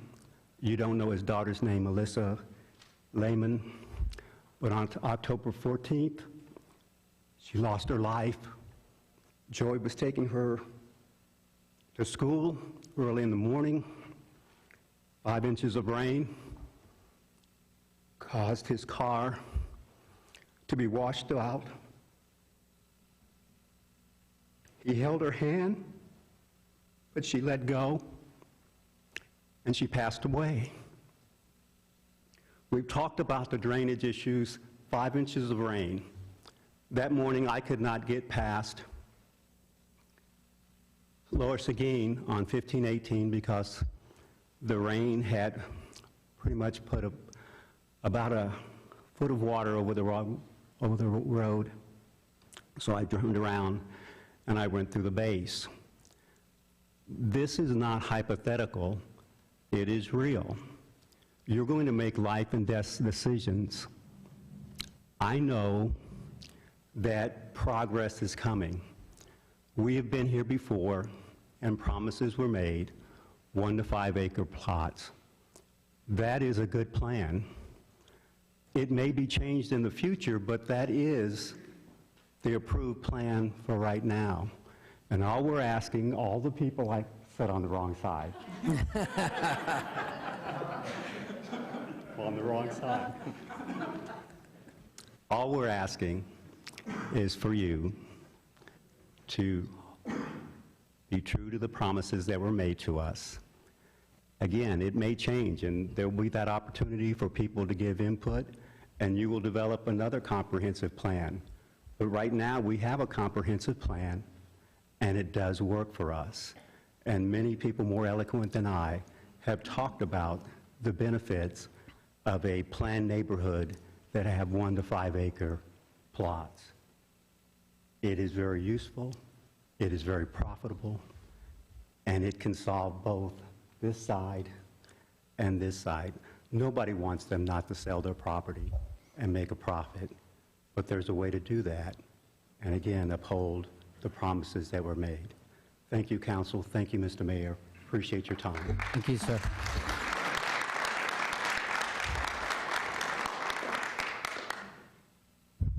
Is there anyone that has not spoken to the council? No, I'm sorry. I am so sorry. Anybody else?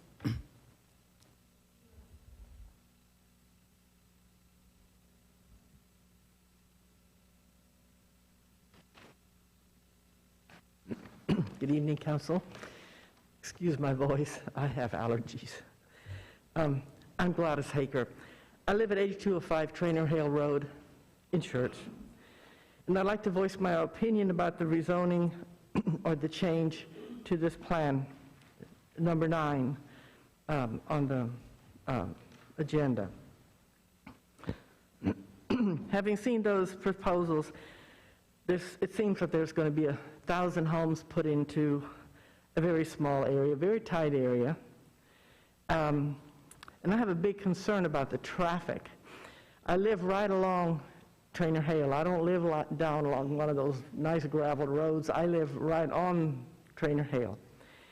And we have a swing out front, and we like to sit and watch the sunset. It's beautiful over the back 40, you know, it's very beautiful. However, the traffic is horrid. We have 18-wheelers trying to make a quick cut across to Interstate 35, and they found Trainer Hale Road is a nice, or 1518 is a nice cut.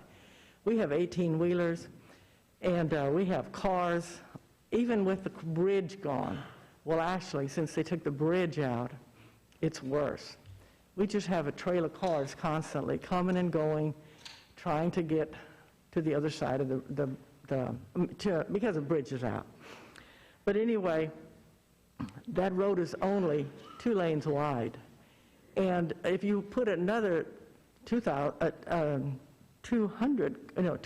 cars on it, it's going to be gridlock.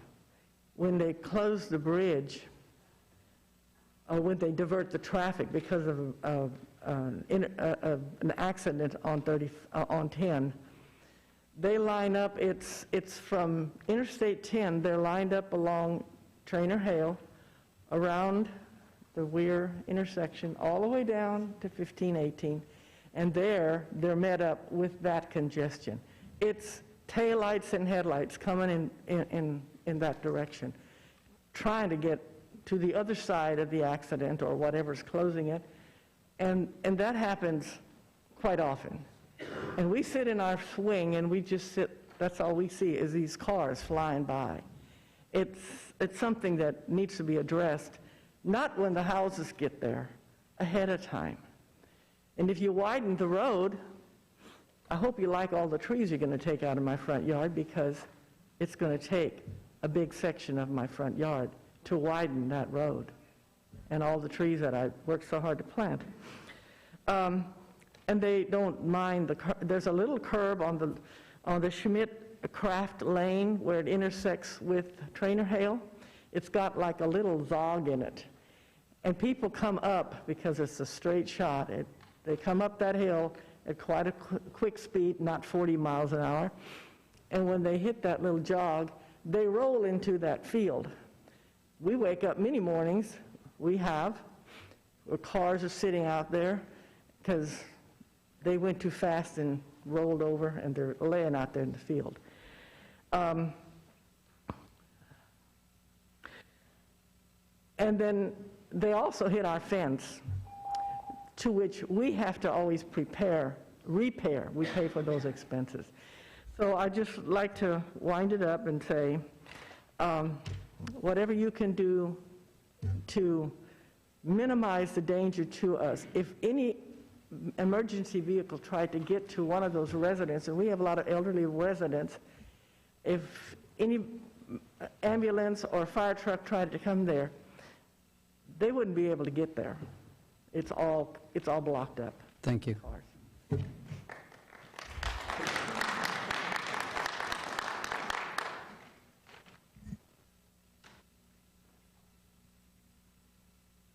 Hi, I'm Hayden Folks. My address is 834 Lodge Creek Drive, New Braunfels, Texas. I just wanted to speak. I'm actually the engineer for Scott Felder on this project currently.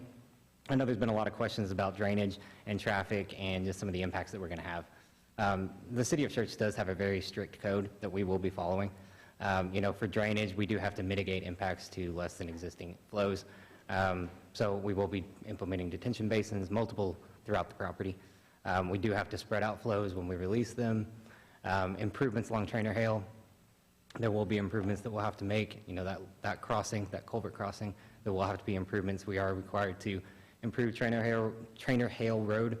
Part of that will be helping to mitigate that. So from a drainage aspect, when the property goes in, we should not have we should not have an impact. It should be back down to existing. And traffic, we will be having to do TIAs. They're required by the city. So we'll be looking at traffic impacts throughout, not just our intersection, but throughout our study area. So I just wanted to point that out to everybody. Thank you. Thank you for that. Okay, is there anyone else who'd like to address the City Council in reference to this subject? Going once? Going twice? Public hearing is closed. Okay, before we start, Ms. Dennis, for the record, City Council did receive the dial letters.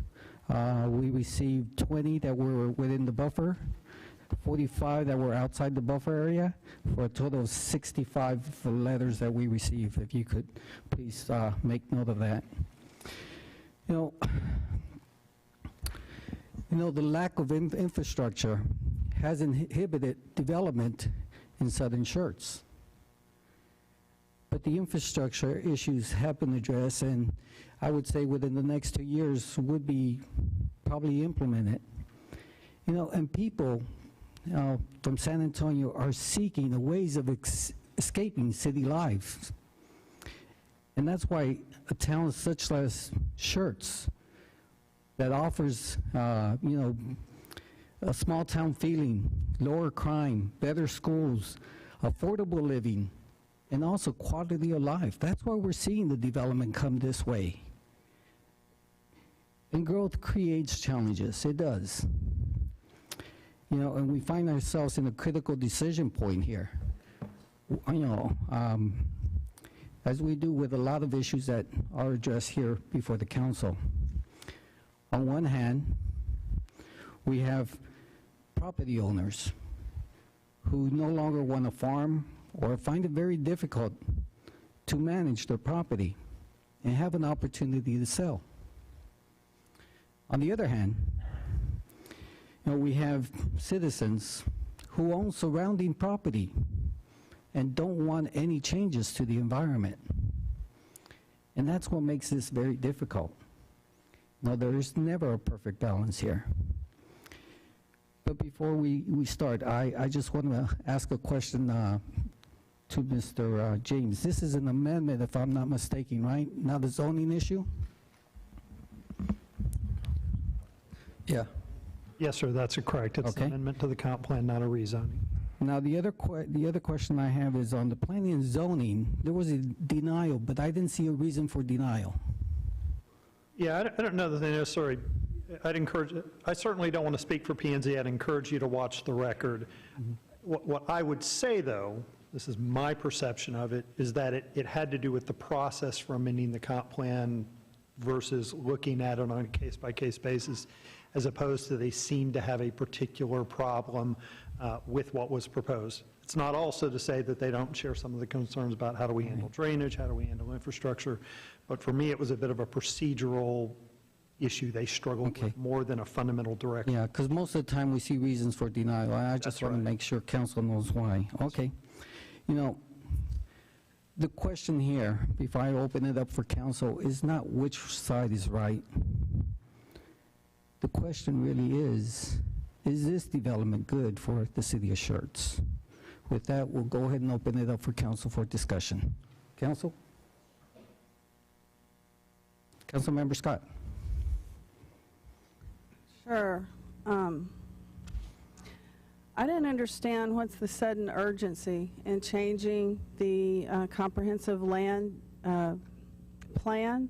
I asked last week, are we going to change it in the next year? And I got, well, maybe, probably, as soon as we can. So my feeling from that, and I hope I'm not misconstruing or misquoting anybody, but my feeling from that was it would be like 12 to 24 months. This is something that has come up repeatedly in City Council. I have concerns with certain statements that were made tonight from various speakers. I used to be a research director before I became a teacher, and so I look at statistics and statements with kind of a critical eye. One was the traffic burden will become less. Yes, there's growing pains, but after we put the infrastructure in, the traffic will become less. When I was doing research on Laredo, Texas, 15 years ago, maybe 17 by now, it was revealed that when you build a great infrastructure, it draws more and more cars and more people move in. So that statement, although well-meaning, I believe, I don't think statistically can hold water. When you get a good infrastructure in a high-growth area, you get more and more people coming in. The second one was from a speaker who said the highest and best use is not 5-acre lots. I think that's a matter of interpretation, and I think there are a lot of people in this room who would disagree with that, and many who would agree. I don't mean to be disrespectful in any way, shape, or form, but that is subject to interpretation. There was somebody who said when this property goes in, drainage will be addressed. That makes it look like a foregone conclusion. That's a big red flag in my mind. I don't think it was intentional. I'm not suggesting any backdoor deals, don't get me wrong. We're very above board. But I'm saying I don't believe this is or should be a foregone conclusion. I hope I'm right. And then I do agree with this statement. Growth creates challenges. Thank you, Mayor. That is sublime. Yes, it does. And this is the kind of stuff that gives us heartburn and keeps us up at night. How do you manage this growth in a responsible manner that benefits the most people but also protects people who have been here a long time and I mean, man, it's a hard issue all the way around. I am very concerned about the ecosystem. I liked what one of the speakers had said about agriculture. I think wildlife goes with that too. Why can't we have both, the best of both worlds? I just don't know what the sudden urgency is, since I think when we do the comprehensive land use, when we redo that, I would like to see some stakeholder input with meetings like this so people can actually give their opinion so that we, the elected people, represent Schertz by far the best. Every year since 2007, over 1,000 people a day have been moving into Texas. I was just pulling statistics during some of the speeches. Last year, there were 1,671 people a day. I mean, that's a lot of people a day. And because of the COVID, and Texas has a kind of an open door policy, we're more business friendly, they are pouring into this state. And many people who are very well heeled and have the money and the resources could actually live there and afford that. You know, we're not Austin, but you know, J-Lo moved there and all these companies are moving to Texas and all that. I don't want to be Austin, I'm digressing, I beg your pardon. Quality of life is certainly extremely important, and I think we should keep our promises, and I honestly don't know what the sudden urgency is on this, except the developer put together a good deal, and I know those are beautiful homes. I'm not suggesting they're not. I just think we ought to keep our word. Okay. Councilmember Whitaker.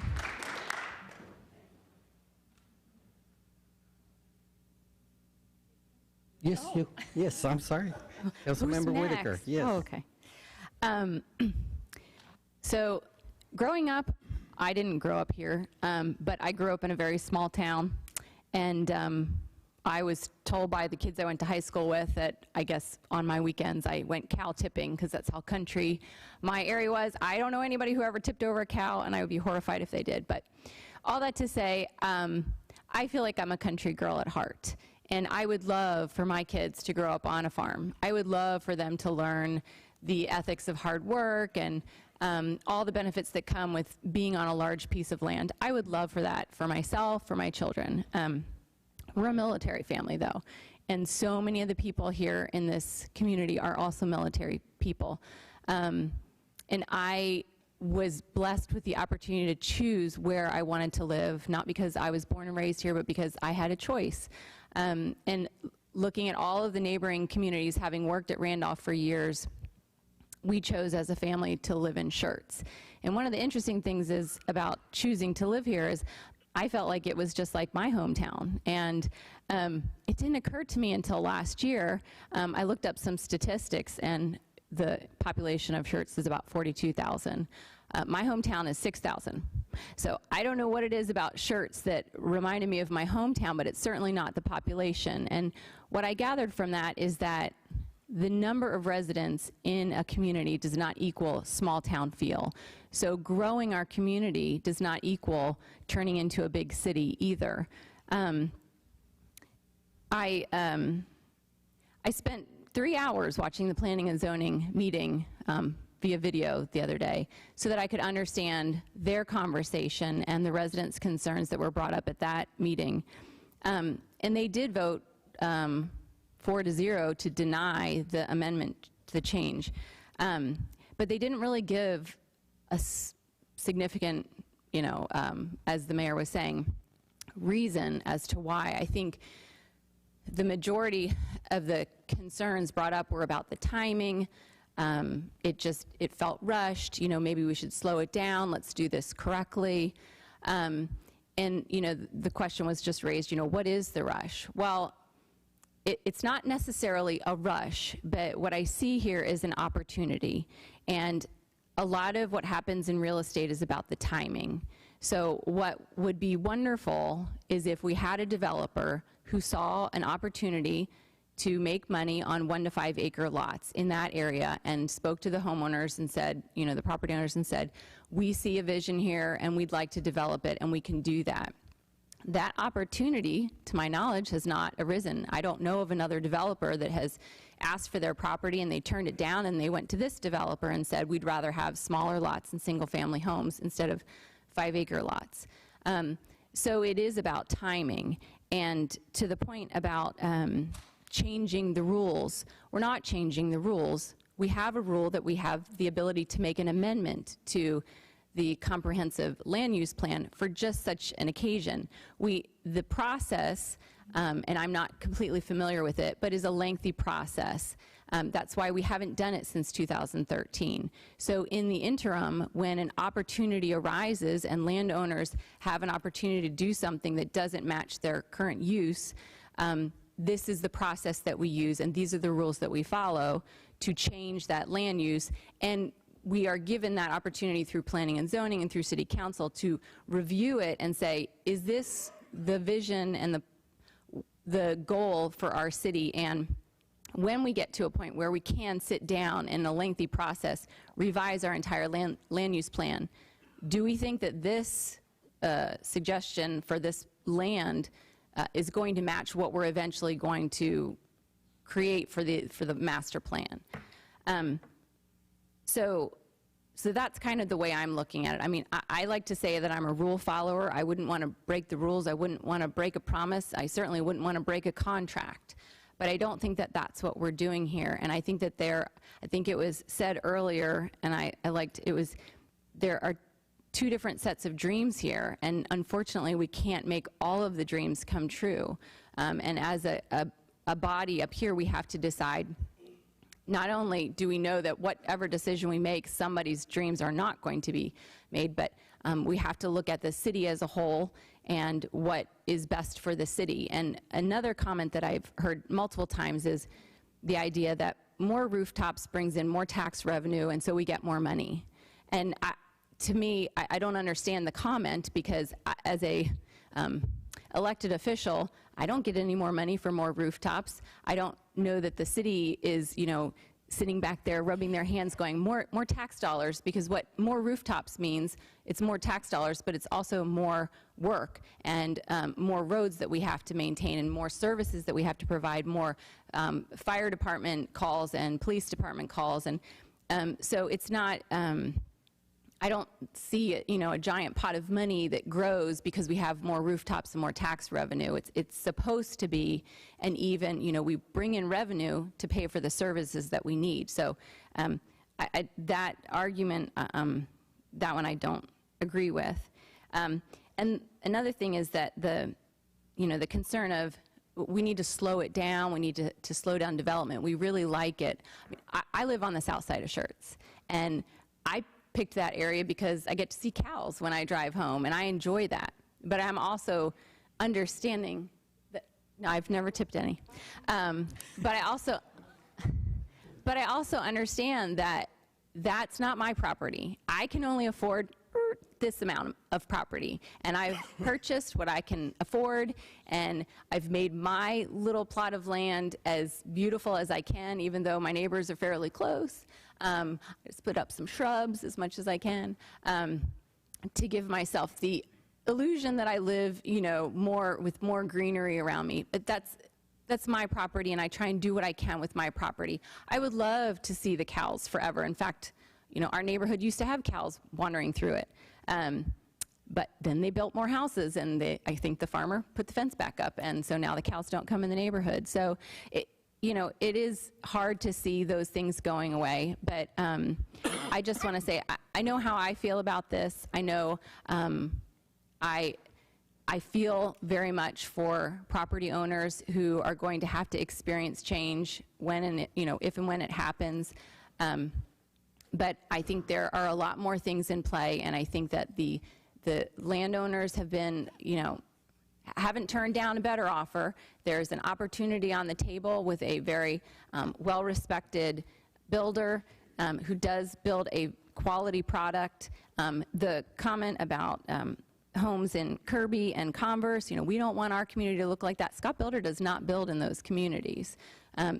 Those are different products and different communities. And furthermore, the reason that Schertz is where it is today is because we don't allow certain things to happen here. We have higher standards, so we still have to go through the zoning process and the PDD process, and so we're going to look over all that again and make sure that whatever goes into that community meets our standards. So all of that to say, I know it's a hard decision, and I know it's hard for a lot of people to see that change happen, and I don't want anyone to think that I personally, took it lightly. I tried to take my time to think through it, but I do think that the best thing moving forward is to make an amendment, take the opportunity that is given to make this amendment, because I do think that eventually that the comprehensive land use plan will have that single residential housing in that area in the long run.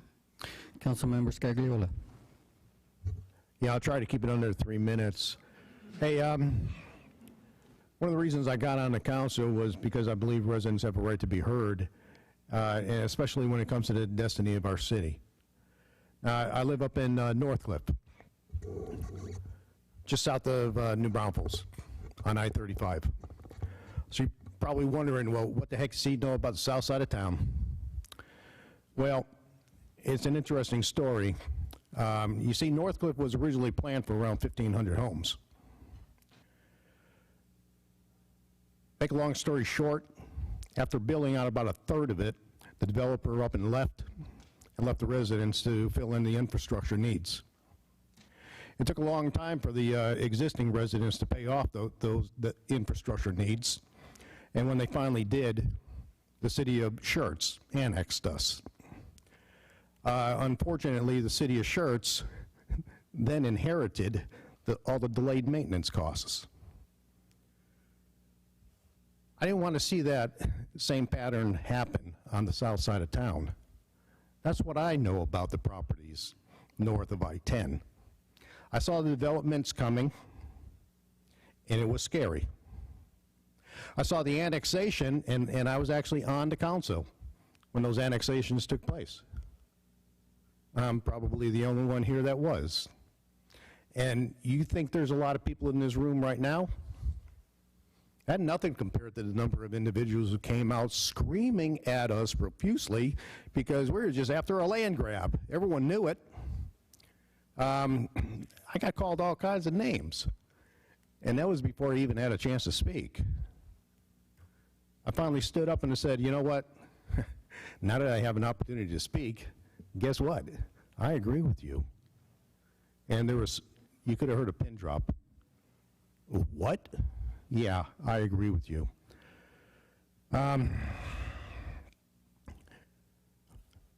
We went out to the residents and said, hey, what do you want to see? And they said, let's keep this agricultural. We like the charm of the south side of town. We do not want your big city coming in, grabbing us up, and putting in your cookie cutter condos or anything else. Yeah, I liked it. And that's what we agreed to. We made a promise at that point. Now, unfortunately, the camel got its nose under the tent when that Prideless Rock came along. I'm sorry, Pride Rock, known as Rhine Valley now. And then it moved a little further south to the Saddlebrook. And I says, no, come on, man. Can't you see the writing on the wall? This is just a prelude for more of this to come.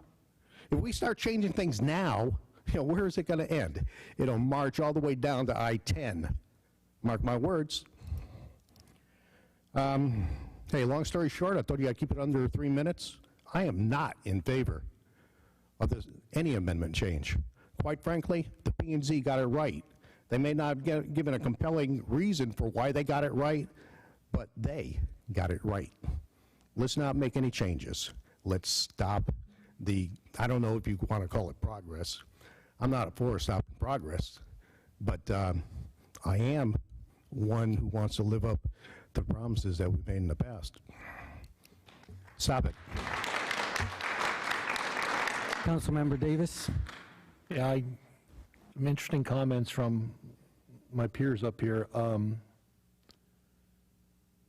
I don't live in South Schertz, and I don't own property in South Schertz, so I'm kind of like the outsider looking in. A lot of folks on both sides of the room tonight talked about the land that they have and how long it's been in their family, and I really appreciate that. I am not originally from Schertz. I'm a transplant, and I was not a resident when the comp plan was written back in 2002. A slightly different perspective from Councilman Scagliola. I'm a military guy, and I understand plans. Plans aren't written in stone. They're not made out of concrete. They're guides to sort of look at and follow going forward. I was here when I did move to Schertz. I've been very active in this community since I've moved here. both on boards and commissions, and I used to sit out on that side every Tuesday night when we used to meet every Tuesday night from the day I moved here. And I was here when they did the sector plan in 2013, which was the last major overhaul. And I will tell you that if you go back and look at the comments, I'd say damn near 100% of the folks that came to those meetings for the sector plan said South Schertz is a rural area, and we want to keep it open, and we want to keep it agricultural, and we want that 5-acre lots and all that kind of stuff. And I'm going to tell you reality. Reality, if you listen to what happened tonight, I was keeping a rough score. It ain't 100% anymore.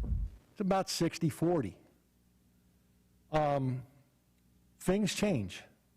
And if you think being on city council is fun, you must have dozed off for a little bit during tonight's meeting, because this is not a fun thing. We've got the city council. We don't live in districts, or we don't run in districts. We represent everybody in Schertz. So every council member up here has the unenviable position of having to balance the needs of North Schertz, where Councilman Scagliola lives, to Central Schertz, to South Schertz. And as you can see in South Schertz, the mood tends to be a bit shifting a little bit right now. Kind of split on this issue. I'm not a big fan of making wholesale changes to plans. Councilwoman Whitaker brings up a good point about timing.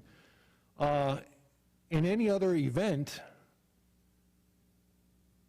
I could see looking at this one way from the fact that we have a comp plan, but the comp plan is 20 years old. And the sector plan that supports it, it's another 7 or 8 years old. But the city council is very cognizant of the needs of the community, from the north side to the south side and everything in between.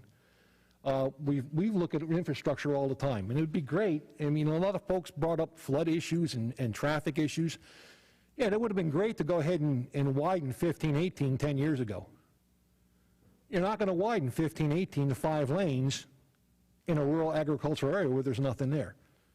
But we've been very proactive, and there's a project for 1518 that's going to widen that road, and it was done in a very cost-efficient manner with TxDOT, so that we're getting the project done as fast as we can get it done, and it includes other infrastructure. In this particular case, I don't know of the timing in particular with regards to the property owners that want to sell, and I'm a big advocate of property owner rights. If you've got 100 or 150 or 300 acres and you want to keep it as a farm, I think you should keep it as a farm. I'm certainly not going to tell you not to farm your land. But on the same token, if you've got 150 or 300 acres and you decide that it's no longer time for you that you can farm it, it's not my place to tell you, sorry, buckaroo, you got to keep on pulling that plow. There's a trade-off on both sides. For me, in this particular case, we have, again, we are in tune with the community, and we have decided that we're past the time to update the comprehensive land use plan. And we've already obligated the money and set off on that course to update that comp plan. If I was a betting man, and I'm generally not, I would venture to say that when we have those meetings and people from the public show up, it's not going to be the same result that was brought to the council at that time back in 2013 or even back in 2002. I mean, that's just my honest opinion on this. I could be wrong, and overwhelmingly people can show up and say, nope, we got it right in 2002 and that's the standard and nothing should change. But I'm kind of willing to bet that change is coming to a degree. What that degree is, I don't know. And I think it suits us well to press on with the comprehensive land use plan update and get some consolidated input from a lot of folks in the community. not just south, but north, middle, and everywhere else, and see what's the best way to go for the city. Again, I don't know how that comes into play with timing on real estate. So I'm not a real estate person. I would venture to say that if we changed the comp plan or made a motion to change the comp plan amendment tonight, again, it's not a plan, it's not a zoning issue. That would still have to go into planning and zoning and have all the planning and zoning means to rezone that property from rural agricultural and estate homes to R whatever, and that's a whole nother process, and that takes time anyway. So again, this is not an easy task, and again, I certainly feel for both sides of it. Again, I understand the perception of the property that you have and the lifestyle that you have and the lifestyle that you like, but again, you've got neighbors out there that are saying, I enjoyed that too, but it's time for me to move on. And, you know, it's not an easy decision to turn around and sit there and say, well, I'm picking your decision over, or your choice over somebody else's. But again, at the end of the day, you know, we have a schedule and a plan to update the comp plan. I think instead of just doing amendments and then potentially another amendment and then potentially another amendment, I would argue that let's press on with our comp plan update and get some citywide community input and figure out what's the right way to go forward. And again, ultimately I think it's going to be a mix anyway, but that's just my best guess at this point. Councilmember Hayward. Being up on this side and listening to everyone, it is a tough decision. But when I sit here and listen to people, you know, they don't want change, but then others want change. And then it's one where if we don't give change, then they don't get to sell their property. And I'm not one to tell someone that they cannot sell their property, knowing that Texas is a property rights state and you have the right to sell your property. And it's tough because we know those that like to farm. I grew up farming. It's a tough job, and some of the kids I know don't want to do it. I don't live close to our farm. And my dad's 82, and he's still going strong. And every day he keeps saying, today may be the day because I couldn't do something with the tractor, or I couldn't do something with this, that, or the third. And with my brother living close, he tries to go, but he's an entrepreneur, and he can't really always go out there. I live 4 hours away, so I try, but I'm busy here in the city. And so you get to that point where you have to make a decision whether it's keep the land or sell the land, because sometimes you can't keep the ag, and if you can't keep the ag exempt on your property, then that property tax gets enormous because you no longer have the animals on there that will qualify you for that. And knowing that it's going to change, it's going to grow, and sitting here knowing that my brother and I will have to be in that same position. Do we sell? Do we keep it? How do we manage it? Because we're both busy. And that's going to be a tough call for us to do.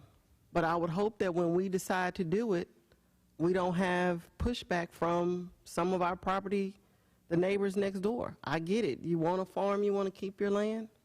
You should. I would like to keep our land, or I would like to do that because I love farming.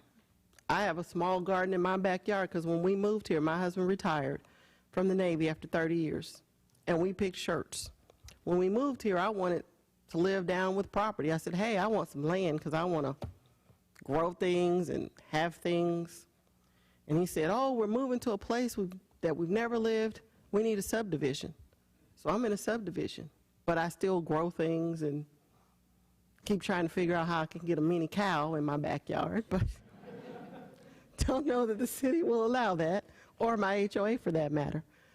So sitting up here, understanding where everybody is coming from, it is a tough decision. And it's hard to keep making amendments, but I know that every time we think about it, something else comes up and the staff has to push the comprehensive plan further down the road.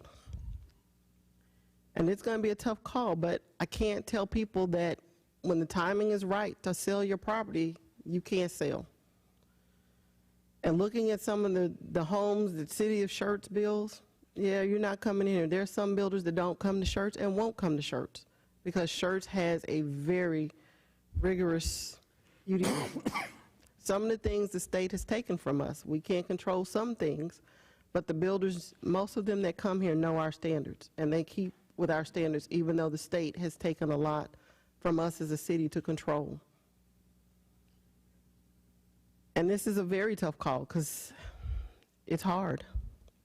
But in the end, I think I'm going to have to support the amendment so that they can sell their property because it's their right to do. Because if I don't do the amendment, they don't get to sell their property, and that's wrong too. And nobody wins on this because it's a tough call for us all.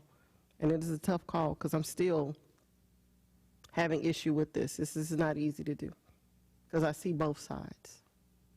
Thank you. Councilmember Brown. Well, not to say the same thing over and over and over again, because it is a difficult subject. I was very involved in the 2013 South Schertz charrette. Many of you faces out there, I've known you for a long time. You were at that, but many folks on the I need to sell side are not here tonight. And I know the families. I talked with Ray Wiederstein when he wanted to sell his property. Unfortunately, he was kind of landlocked out there. All right, he would have loved to sell his property all by himself, but it didn't make sense for a developer to come in and buy a landlocked property.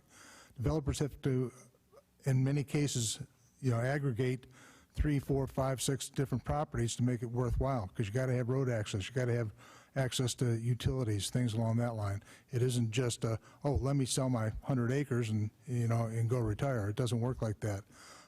In 2013, the big push was the 1 to 5 small 10, 20 acre ranchettes. Everybody loved the idea. Okay, I mean I'm in love with it still. All right, but guess what? It's not happening. All right, there isn't a single development with 1 to 5 acre lots since then. All right, Schertz Forest built some 1 acre lots down there, and yes, it took them about 15 years to sell them all. All right, they didn't go like hotcakes. They didn't sell overnight. All right, and now it's pretty much fully developed at this point here, and it's very popular. But that's kind of a unicorn. Everybody says, yeah, I want that, but nobody buys that. That's the other part of the equation.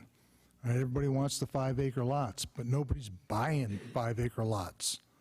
All right, they say that there's all these people coming from California with all this money. They're not buying 5 acre lots in South Schertz. All right, if they were, we wouldn't be talking about this tonight. All right, we'd be developing 5 acre lots. All right, we have to have a market for that as well as a desire for it. And to hear the families who want to continue to ranch, I mean, I'm so happy to hear that, and I'd love to say, okay, stop the world, let the Penshorn family continue doing what you're doing. All right, I think it's just wonderful. But at the same time, like I say, I know some folks over here on this side here that without a developer to come in and aggregate these things, they're never going to be able to sell their property. And it's opportunities like this that don't come along all the time. Yes, we have a shame on us for not updating the comprehensive land use plan earlier. It was one of my goals when I got on council, is to get that thing rolling, and it's taken much longer than I wanted, but it's coming. But in the meantime, we have to use amendments, and as I look where some of these properties are, I know that the developers and our staff is going to ensure that the roads, the drainage, the utilities and everything else are done to the highest quality, to the highest standards possible, so I don't have a problem with that. We don't have people coming in trying to do 30-foot lots. But like I say, I also have to support the folks that want to sell their own property. At some point, the folks on this side of the room are going to say, I don't want to farm anymore. It may not be this generation, it may not be the next generation, but somebody's going to say, I don't want to farm anymore. all right? And what do they do with that land? They're going to sell it. I'm, like I said, I feel like Mr. Holman back there, there's going to be people that don't want to talk with me after I leave this room, but I'm going to have to support the amendment, only because it is, you know, at the end of the day, it's private property rights. Those that want to continue to farm, please do it. I'm not saying don't do it, but at the same time, those that need to sell, we're going to do our best to try to control the development so that it makes sense for the developer, for the property owners, for the sellers, and for the city. Yeah. Councilmember Dalla? Well, first let me say for Councilwoman Hayward, you may not be able to have a cow in your yard, but you can have chickens. Thank you. So yeah, this definitely is a very challenging subject, and passion is running high on both sides of the issue. I think one of the words that I heard earlier that I want to jump on momentarily is Councilwoman Whitaker's word of opportunity. You know, back in the 70s, Mayor Bucher took advantage of the opportunity to annex west of IH-35, which led to the industrial park, which is a major source of our tax base today. You know, just not too long ago, the city of Schertz took advantage of the opportunity to reimagine the Sedona development and turned it into what is now Crossvine and is now one of the preeminent subdivisions in the region. A lot of the new development all around us, you know, has taken on some of those aspects of what Chris came up with in Crossvine. You know, what Councilmember Davis said, you know, I was heavily involved with the Schertz as a citizen, and at that time, I don't remember, but maybe one person speaking in favor of selling and developing, that everybody wanted to keep it rural, agricultural, and it was a very close to unanimous sentiment. But tonight, we're here, it looks like it's a pretty even split, which just kind of points out that the comp plan that was adopted back in 2013 was a point in time. And that time was a number of years ago, and we should have been updating our comprehensive land use plan before this, but, you know, here we are. You know, we funded it almost 2 years ago, and we're just now getting ready to get started on it. You know, and then there's the private property issue. Private property owners should have the right to sell and develop, but we also have to balance that with the need for the city to develop and grow in an orderly manner. And I believe this proposed development meets that criteria. And the idea of single-family homes on the east side of 1518 is nothing new. Even back when I was on planning and zoning, you know, 5 and 6 years ago, when the JLU's plan came out, that the discussion was at that time that we needed to update our comp plan, reduce the density on the west side of 1518 to help protect the mission at Randolph, but then we had to offset that to allow single-family homes and greater densities on the east side of 1518, so we could have some sort of tax base to, you know, bring in the revenues to pay off the bonds that we're going to have to sell to improve the infrastructure. And then, you know, when you look at what's down there right now, you know, one of the biggest complaints that I get from people that I talk to is that there's no retail down there. Well, without a population, there's not going to be retail.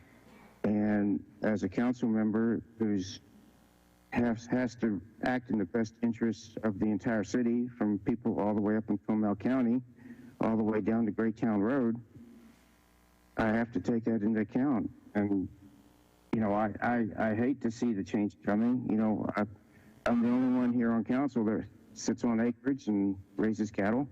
But you know, that time is, for this area, is starting to go away. And, you know, like Councilmember Brown said about selling the farms. When my wife and I first moved to San Antonio back in '89, you know, we moved out to the area there on Nacogdoches Road and Tuttlewine area, Judson Road. And at the time that we moved out there, there were several dairy farms out there.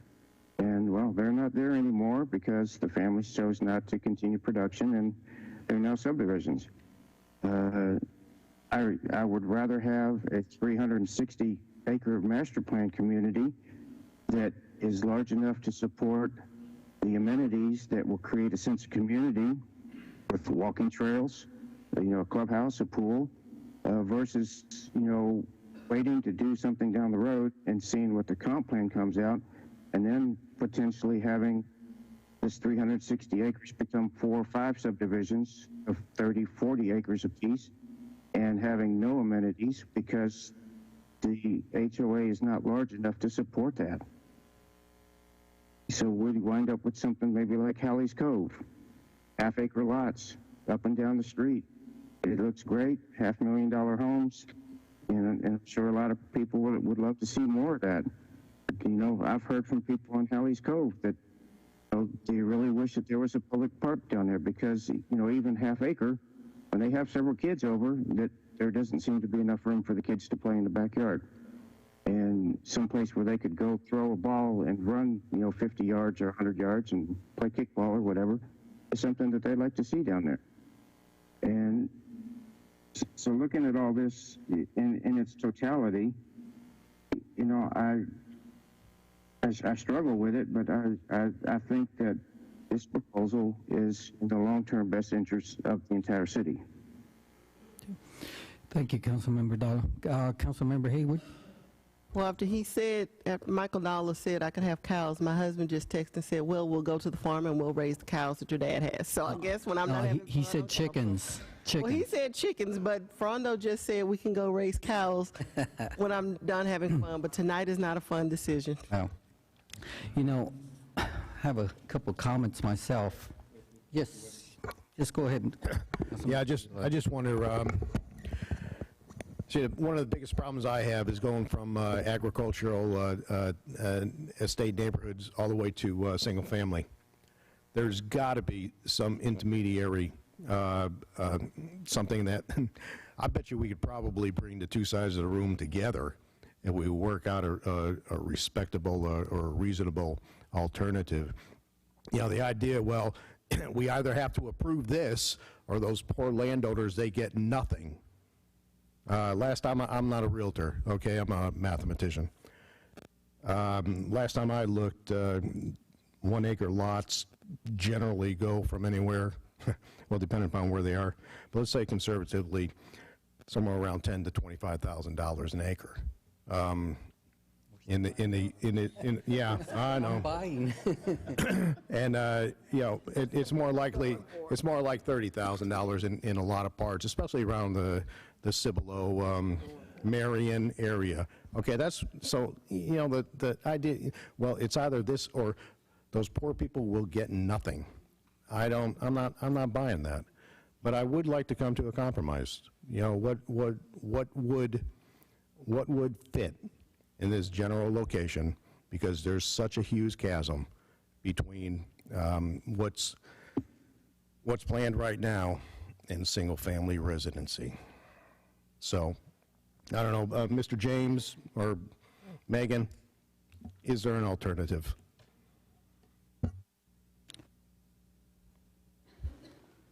So again, Councilman, let me say this. What you have before you is the comp plan amendment, and it sets this broad vision of the type of land use. And so I certainly would say this. I think what's being proposed is to go from a rural condition to a suburban condition. Now, what size lots you do, the number of lots you do, that's really a function of the zoning that's coming forward. So you have some range there. But again, what we're not talking about is necessarily half-acre lots, 1 acre lots as a minimum with this. Could you repeat that, please? So again, to be clear, what the land use the change is to go from this agricultural rural condition to a suburban style residential development. So there's range as to what you approve with zoning that'll come forward. There's a range there. But what it's not, though, with the suburban, is it's not agricultural, so it's not 1 to 5, and it's not the estate neighborhood, which is the half acres. It's a denser form of development. It is a suburban-style development. So there's range, as we typically do with zoning cases for residential, to have it fit the area, the topography, the various conditions. But again, I think it's a very different range than, frankly, what the folks who are opposed would like to see. So I don't want to mislead you to thinking that we can necessarily, folks will be happy. As is stated by a lot of folks, this epitomizes that rural suburban conflict going forward. And Schertz Parkway, or I'm sorry, Schertz Forest is generally half-acre lots. It's half acre and a bit bigger. I think it gets up to 1 acre. Yeah. Yeah, some of them, so for a half acre too. And that would still represent about 400 homes, maybe 450 or so. Yeah, you lose area to streets and things like that. So if it's 365 acres, you're probably down to 300 or so lots at a 1 acre. And what's the zoning in Schertz Forest? I would have to go back and look. I'm sorry. Yeah. Single-family residential agricultural. Okay. Okay, that's all I have, sir. All right. Now, a lot of mention has been, a lot of reference has been made to the master plan back in 2002 and the sector plan in 2013. And I looked at both. And according to the comp plan of 2002, Schertz should be at a population of 50,000. We're falling behind according to that. But it's very difficult to predict what the future is going to bring. You know, and then I look at the sector plan of 2013, and they mentioned the infrastructure was not there. There was a lot of infrastructure that was lacking. Back in 1994, South Schertz didn't even have water. And that's why we have SSLGC. The infrastructure, the city has taken care of the infrastructure. When we look at the infrastructure, we're looking at the roads. 1518 is going to be widened.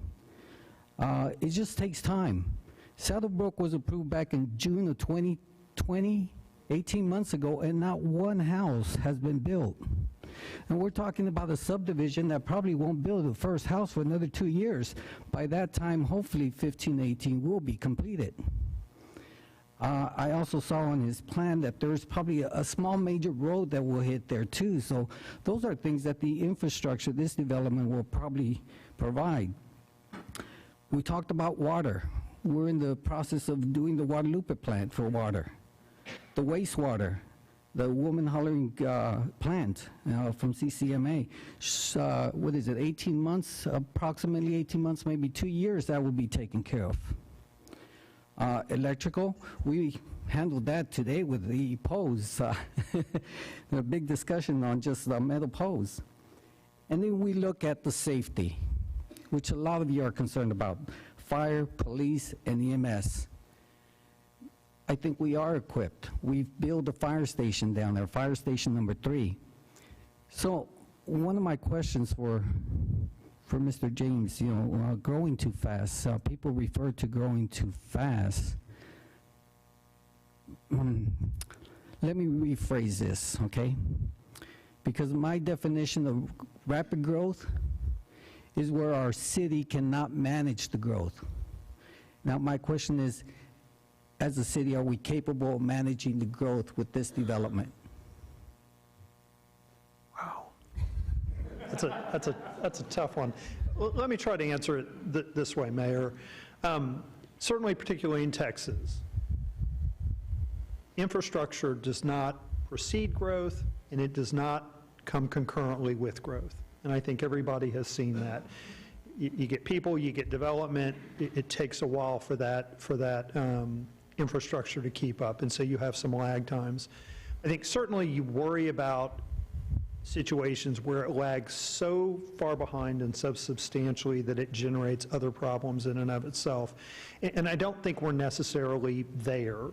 It's frustrating at times, it's difficult at times, it can create challenges at times, But it's not to that point, and it's inherently going to lag. I think the key is that we're making thoughtful decisions, and we're considering the implications of the decisions that we make, so we understand when we either approve projects or don't approve them, we understand the implications of that going forward. And we understand, as Councilwoman Whitaker said, with new development comes new tax revenue, but comes a new demand for services. And so I think we spend a lot of time talking about that. So I don't think that the council and the leadership are naive to what comes, which is why we have some of the plans we have, which is why we talk about the things we talk about, which is why we update the various plans that we have, and we impose various fees, roadway impact fees, to help us do a better job with that. Okay, so I take that as a no or yes answer, but basically what you're saying is we will prepare for the growth when it comes. Yeah, I mean, I think we're thoughtful with it. Yes. Yeah. Okay. Now, they mentioned drainage. Drainage is a fundamental part of construction. And we talked about one development handling all the drainage. Back in 1994, that's when I was looking at the property, the old Gutierrez farm, everything drained from 3009 into that Gutierrez area. And I said to myself, should I buy a house here? And the construction, the realtor said, look, drainage is flooding right now, but that will be taken care of with the housing. And sure enough, I mean, water runs down from 3009 into my neighborhood. It looks like a river, but it drains. Before, the creek was back there, and nothing went into the creek because the infrastructure was not there, the drainage was not there. So I know it's part of the construction. And I think that's addressed by the civil engineers during the planning phase. Am I correct? So we do, that's right. When development, when the subdivision planning comes in, that's when the engineering, the civil plans are done. That's when we look at the stormwater plans and things like that. And in this development, there's an opportunity to redirect the water into the Cibolo Creek, if I'm not mistaken. That's the only place it can go, right? So again, I'd hate to get into that. Again, there are a lot of... We're not there yet. We're not there yet. Yeah. There are a lot of studies. Those are the issues that were brought up by this side of the room. We're not there, but it's going to be addressed, is one thing, is what I picked up. The other thing is that, we look at one developer, as Councilman Dalo said, you have one developer to address all the different issues concerning drainage, compared to if we allow 4 or 5 different developers, then all of a sudden we have one blaming the other for not doing something. And it becomes a back and forth saying, well, it's their responsibility because that's where the water's backed up. No, it's their responsibility. That's where the water's coming from. And we have that back and forth issue. In this situation, we have one developer doing a whole master plan for this 300-plus acres. So I think on a good point, that's something that we need to consider. Then I was looking at the economic impact. That's, I was looking at the Seguin population back in 1960. They had close to 15,000 residents. Schertz, unreported. Curiously, there was nothing. They didn't even put a number. I'm sure there was residents here. They should at least put 5 or 6. But they didn't. We had nothing. And then we looked at 1970. 1970, the census reported Seguin at 15,000 still. All of a sudden, Schertz jumps into 4,000. And the numbers keep growing. Seguin keeps growing at 2. And then you have Schertz going from 4,000 to 42,000. We passed Seguin. And then I wondered exactly what was the impact here. And as many of them said, opportunity. We grew. We had the manpower. And right now, several businesses are struggling because they don't have the manpower. And we are fortunate because we do have the industrial area. And without the manpower, that is our revenue. That's where the majority of our revenue, our tax revenue comes in. Our sales tax revenue. If we don't have these commercial places, these $80,000 a year earnings that are coming here are going somewhere else because there's no retail in Southern Schertz. So we have to look at the economic impact of our city. You know, that's what makes this very tough. You know, how many houses do we have in Southern Schertz? And then you multiply it times, you know, $80,000 per household. That's a lot of money leaving our area, besides taxes. You know, they have to pay the taxes here. But, you know, it's struggling for companies when it comes to manpower. This development is looking at trying to blend the natural resources with their development. So there's so many things that that makes this very difficult, and that's why I think this council is kind of split in this situation. You know, development is happening, not just in our city. It's all around us, all around San Antonio, no doubt about it. What makes Schertz a very appealing area is because we're right between two major cities, San Antonio and Austin. What makes even Schertz more appealing is because, you know, we have I-10 and I-35 between us. And a large portion of our city in Southern Schertz is underdeveloped. There is an abundance of space. I think there's more space there than there is in Central Schertz. So the real question comes down to, if not now, then when? If not this, then what?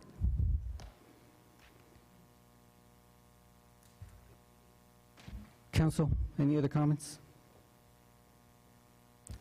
Is there a motion to approve ordinance number 22S01? So moved. Second. Motion's been made by Councilmember Whitaker, second by Councilmember Brown. Any other comments? Let's go ahead and call for the vote. Aye. Aye. Nay. Aye. Aye. Aye. Nay. We have five Nay. five yeas and 2 objections. It is an amendment, so only a simple majority is required, if I'm not mistaken, so the motion passes.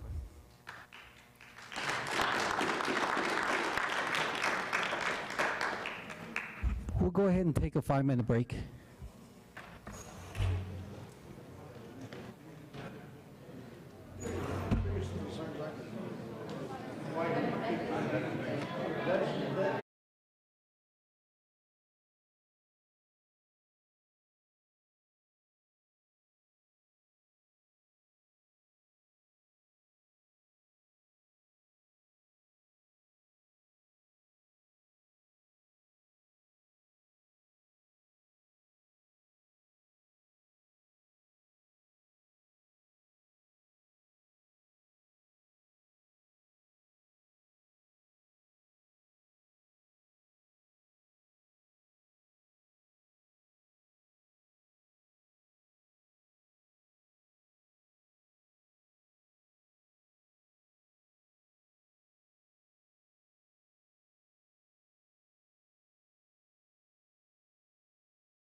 Dennis will provide us with a roll call confirmation on consent agenda items 1 and 4 through 8, and discussion items number 9 through 13.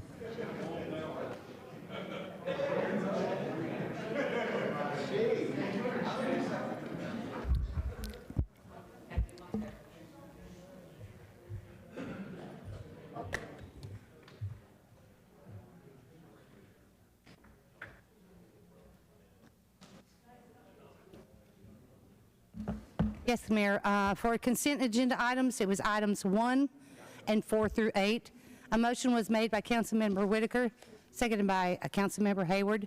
Mayor Pro Tem Dalla, Councilmembers Davis, Scott, Whitaker, Scagliola, Hayward, Brown voted yes. No one voted no. Motion passed 7-0. I'm sorry.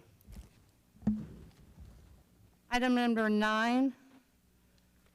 Ordinance number 22S01 on first reading. A motion was made by Councilmember Whitaker, seconded by Councilmember Brown. Mayor Pro Tem Dalla, Councilmembers Davis, Whitaker, Hayward, Brown voted yes. Councilmember Scott, Councilmember Scagliola voted no. Motion passed 5-2. Item number 10, ordinance number 22B02, first and final. A motion was made by Councilmember Scagliola, seconded by Councilmember Whitaker. Mayor Pro Tem Dalla, Councilmembers Davis, Scott, Whitaker, Scagliola, Hayward, Brown voted yes. No one voted no. Motion passed 7-0. Item number 11, resolution number 22R06.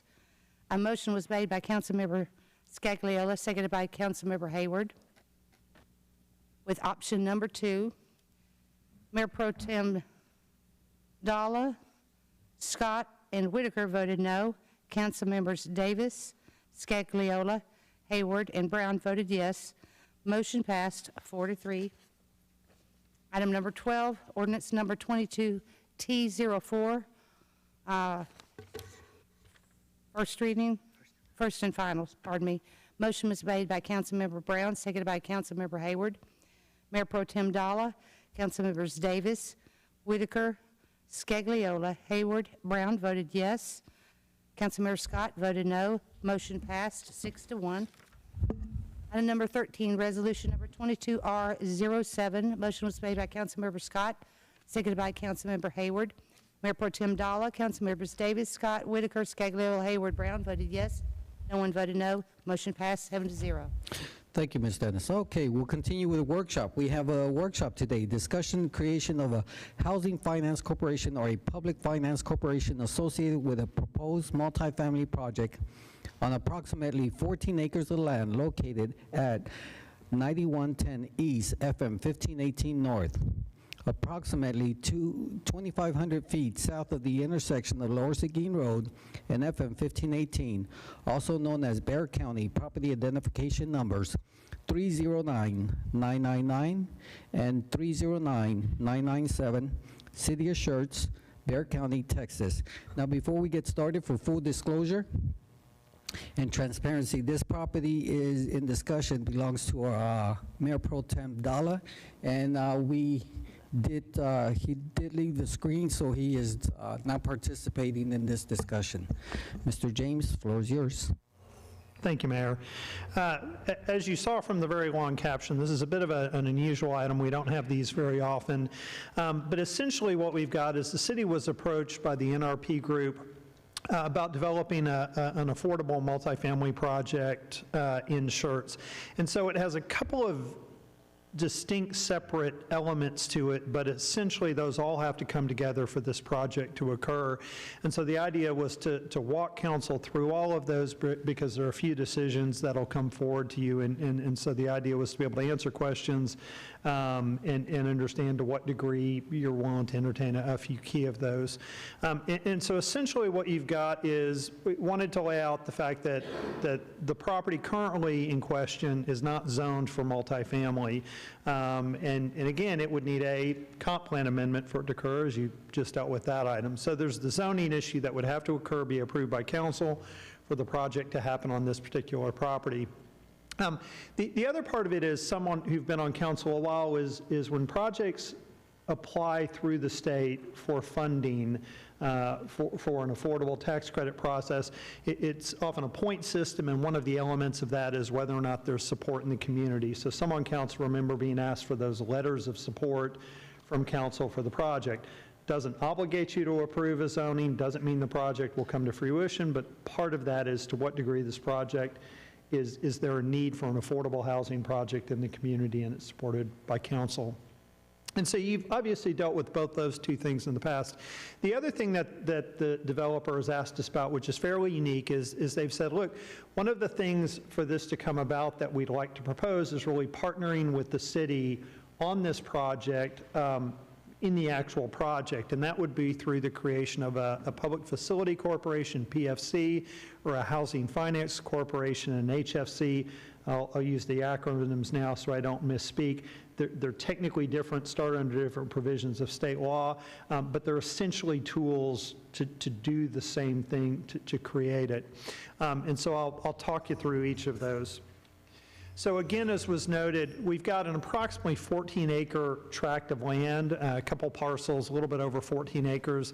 It's on FM 1518, south of Lower Seguin Road, across from the Crossvine. The comp plan amendment is going to the Planning and Zoning Commission tomorrow night. That would come forward to City Council, and then obviously a zoning would have to follow with that. So certainly, I think part of the challenge on this is if there's not support for all three of those elements, the project may not be viable, and that's the point of this discussion tonight. Again, the property is zoned pre-development, doesn't really allow any uses. It's kind of a holding zoning pattern. And the land use designation is a state neighborhood. The request is to change it to mixed-use neighborhood center, and that would go to council. The assumption is that the developer would come forward with a planned development district rather than straight zoning. In particular, the city of Schertz has a very, very high parking requirement for multifamily that's really not viable. And so all of the folks that we've dealt with over the last 10 years, it's really been, we need to tweak the parking, doesn't make sense to put this much in. It becomes counterproductive, and so the PDD would be the route to go. The benefit of that, though, it does let you lock in the site layout with the project, so you sort of know the layout that you're getting. And that would follow. So again, one element of this is to just, obviously, no guarantees. Part of that process with the comp plan amendment and the zoning is to hear all the pros and cons. There are notices provided to the residents within a certain area, and then with the zoning, obviously, there are signs, and so certainly folks may come out and offer up things that you had not heard, not thought about. Again, as per the discussion tonight, you know, obviously valuing that public input. But I think the feeling was, you know, on its face, if council looked at it and said, that just doesn't make sense as a spot to put an apartment complex, they'd want to know that on the front end so that they don't spend more time and energy and effort on this and obviously go through those other steps. So again, that's the location as we talked about where it's proposed. Obviously, a lot of discussion about 1518 and things like that, and we've obviously seen development requests come in on 1518, similar to how we've seen development requests on both Schertz Parkway and FM 3009, and again, obviously, as the last discussion went. So again, I will say this, that while this is an affordable tax credit project, the planning staff that handles these, that's not a consideration of theirs. They simply consider it as a rezoning request and a comp plan amendment for multifamily, whether it's market rate or not, as we typically do. So again, you won't hear that discussion from staff as being a factor. It's just not something that they weigh. It's a land use consideration. But obviously the applicant is proposing that. There are the other elements that they wanted to make you know. So one element was if there was, you know, obvious reaction from council as this doesn't seem to make sense for a project, the developer would like to hear that. The second part of that, and this is to some degree looking back at what council has done in the past, it doesn't mean that current council will do this, is developers requesting the income housing tax credits for rental housing projects through Texas Department of Housing, they seek those letters of support to get additional points. And the NRP group is wanting to inform council on their project and the anticipated request for that support. Again, as I recall, the last time we had a number of these requests come forward, and it was under Mayor Carpenter, Councilman Scagliola, I may remember what year, we had 2 or 3 of these come in. I think the general position of council at the time was, we're going to offer the letters of support. We know we need affordable housing. We know we need workforce housing.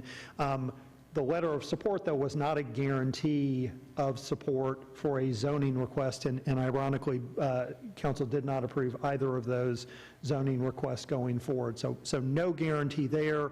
The philosophy at the time was, we know we have a need for it. It's a very competitive process. We're going to offer that letter of support, and then we'll deal with each project on a case-by-case basis. But again, I think the applicant wants council to know that this is something that they're really looking for, is that support on the part of council to be competitive going forward. The last item, and the most sort of unique and unusual, is the request that the city would create a Housing Finance Corporation, HFC or a PFC. A number of communities have created these, and essentially the purpose is to assist the government entities in financing, refinancing, or providing public facilities, including affordable housing. The challenge, obviously, as you know, is the cost of purchasing the land, building the project, managing it, and so to do that in a way that it becomes affordable for those folks who are below the area median income is really a challenge. And so part of it is utilizing this tool and this mechanism. So what you've got is a tax-exempt project, would not pay ad valorem property taxes because it's tax-exempt. We would partner with the developer. The PFC or the HFC would issue bonds to fund it, and those bonds would be paid off as part of the deal. I will say this, what you've got is, with the creation, the initial request was whether council would be willing to create a PFC or an HFC. That's really just the first step. So one is creating this entity. The second, though, once you've done that, is, do you want to partner on a particular project or not? And then what are the terms of those partnership that can vary from project to project going forward? But again, both of these are allowed under the Texas Local Government Code. So again, the proposal by NRP Group is the city would create the PFC to partner with them on the development of this project. PFC would issue the tax-exempt multifamily housing revenue bonds. It's affordable, or workforce housing, low-income housing, whatever term you want to use to describe it. But what it means is that a certain number, not necessarily all of the units, are income restricted into a certain percentage of the area median income. But again, as the applicant pointed out, and you have a copy of their presentation, often if you look at what starting salaries are for folks who work at the city, folks who work for the school district, you know, would qualify for those, or just folks in general. Again, we talk about the industrial development that occurs on the other side of 35, but then again, frankly, it's folks who work in service industries in the community and just have limited income. So there's certainly a need for quality, affordable housing in the community. And then essentially what happens with that is, at the land closing, the title is conveyed to the PFC, and then the PFC signs that lease with the NRP Group. The NRP Group would be sort of the developer, the contractor, the manager, the operator of the complex going forward, but it would be owned by the PFC. And so the PFC owns the land and the apartment complex, again managed by the NRP Group. And the agreement on that sets a window of time, 15, 20 years, whatever it is. There's a sharing of revenue typically with that, and again, often that revenue being shared with the government entity, maybe to make up for the loss, for the fact that it doesn't pay ad valorem taxes. And then at some point in the agreement, typically the PFC has this decision point of, do they sell the project, often with a right of first refusal for the developer, or they continue to own it, maintain it going forward. So initially, that's what the city was approached with. One of the discussions that occurred, though, was the fact that we have, or let me jump to this real quick. So again, the project would be tax exempt. again, we would receive that fee, as I mentioned. And then contractually, after a period of time, there's that obligation to sell. But in the course of the conversations that we had, it was noted that the Schertz Housing Authority has a PFC, and they're just down the road. Councilman Davis sits on their board. They created a PFC to be able to do this. It doesn't have to be a city to partner. And so the city staff, the NRP group, have met with the director of the Housing Authority just to gauge their willingness to partner on this. There seemed to be a willingness to do that. The NRP group has indicated a willingness to partner with the Schertz Housing Authority instead of the city. Obviously, the Schertz Housing Authority has to be approved by their board of directors, but again, the director has set up a meeting in early February to have the NRP group make a presentation on the proposal going forward. So it can go through either entity's group. And so I think, let me jump to this. And so what staff is really recommending is that the requests for partnering on these type of projects really go through the Schertz Housing Authority. And I think that's primarily because this is really what they do. This is their mission. They were created, and the city created them to provide for quality, affordable housing in the city. We certainly work to support them. Council has an appointment to the board. We provide that assistance to them, and it's a fairly nominal amount, but it's some non-federal funding that allows them a little bit more freedom to use that as they wish. And they operate the facilities here in Schertz. We've had presentations from them. We work with them in terms of permitting and things like that we can. But really, I think the view is that this is really in their lane. It's what they do, it's what they know. And so I think from that degree, not just for the NRP group's project, but future requests, they're probably better positioned to evaluate the appropriateness of the project, the amount of need that's there going forward. The other part of it is, and we've heard this from them in the past, that they rely on federal funding. It's $5,000 or $10,000 a year, I think, that we provide them, and they struggle with the mission. They presented us and talked about the cost to keep their facilities upgraded, the things that they need to do. They run on kind of a bare bones budget. And so one of the benefits for them is that revenue stream that would come in to further their mission in the community as a whole. And so again, as we talk about the need for that affordable housing as we bring businesses to the community, and frankly from our residents who are just less fortunate going forward, as the housing stock that they have ages and they have plans to try to upgrade it, having that revenue source seems to make sense. So staff is recommending on this that we direct them to the Housing Authority, and barring some reason that either group can't make it work, that would run through the Housing Authority going forward rather than the city. Now, certainly if there was a reason that they couldn't get it to work that wasn't germane to the city's consideration, they could come back here. So I think there's still a feeling of, if the reason they can't work out is more something technical, is council open to the idea of creating the HFC PFC? And then the other part of it is, are you open to partnering? And again, as I've heard from councils in the past, I think Councilman Scagliola, devil's in the details, and so you would have to work that agreement out to know for sure, but in concept, to partner to provide it. And then also to note that staff is recommending approval of the comp plan amendment going forward to provide that. So again, I think what they're really looking for is a feel on,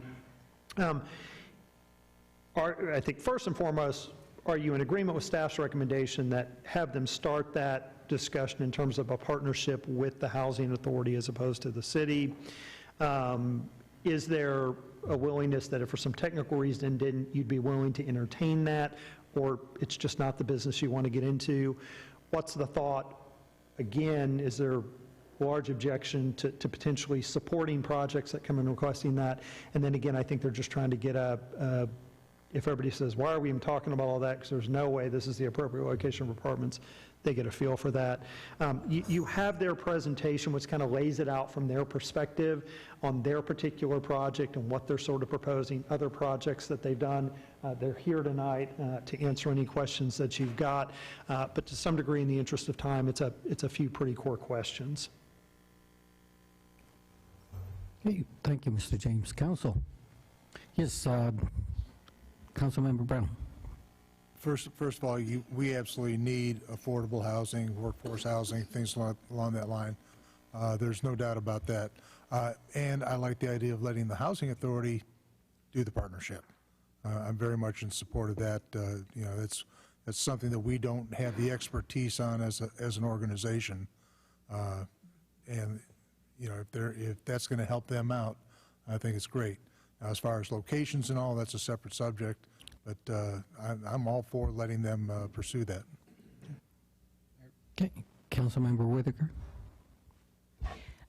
I just want to clarify. So the mission of the Housing Authority, they really deal with people at a different income level than what this project would work with. So my understanding on the project is that it's, what's the term? So it's referred to as affordable housing, workforce housing. So there's a difference between, you know, you can't make too much money to get into it, but it's not like what the Housing Authority offers, basically, is what I just wanted to clarify that. So it is a similar, it's obviously the same industry, and they're helping people with housing. So I do think that it makes sense that they would help them. But for clarification purposes, I don't want the general population to think, oh, if the Housing Authority is running this, then it's a Housing Authority project and housing location for the same type of housing that they provide now, because it's different. So I will say that different projects have different requirements in terms of restrictions or limitation on the income level or the mix of income levels of residents. And certainly this is proposing one mix. And again, I think in your packet, you've got what they have. So the units here are reserved for those making between 50 and 70% of the family median income, and for Bexar County, that's $74,000. So they have a target that they go after. Again, I believe, yeah, the Housing Authority also assists people at lower levels than that going forward. But to be clear, the Section 8 voucher is really a voucher program, as a way for people to pay rent, as opposed to even the AMI or things like that.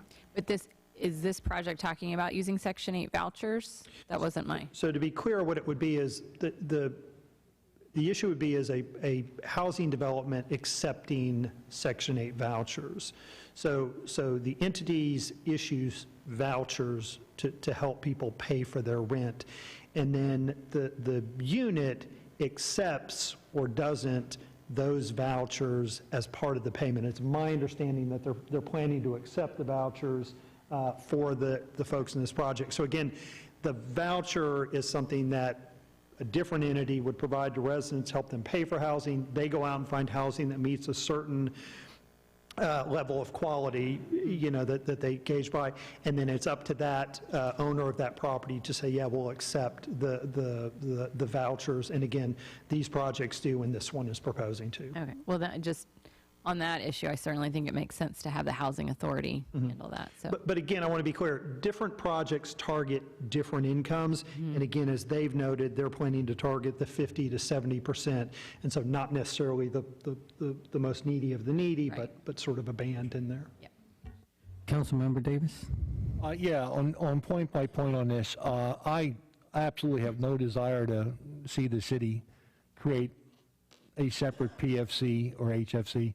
The Housing Authority's already got one set up. I think they're better suited to look at this. They're very well versed in looking at the needs of our neighborhood. Again, if they're targeting 50 to 70%, it's a mix. You'll have some people paying market rate, I would imagine, in whatever you end up building. But again, this could be someone that's just in the retirement window and has a limited retirement income.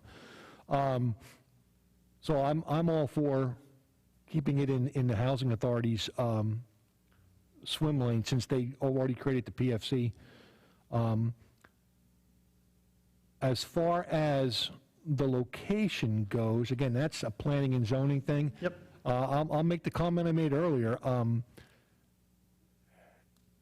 It's another amendment to a plan. And again, I'm one who said from day one that a plan is a plan, and it's subject to change. It's just a guideline. I would be more open towards a amendment to the plan if we weren't in the process of rewriting the plan. So my concern is we keep on adding amendments to the plan while we're in the process to develop a new plan. I'm not sure that helps the process at all overall. Yeah. I mean, at some point, I think we ought to just say, okay, let's get the plan redone and get public input on it. The concern I have is, and the other ones occurred before I got on council, it seems like every time we go down this path, and this is why I hinge so much on the comp plan, and we have a discussion with the public of what's in the comp plan and what's going where. The last proposal on the North on 35, nobody wanted, and it wasn't Section 8 housing, it wasn't low-income housing, it was the same kind of thing that we're talking about now. Nobody wanted it. And of course, when that got turned down by council and the next proposal was to build a charter school, nobody likes the charter school there because of the traffic.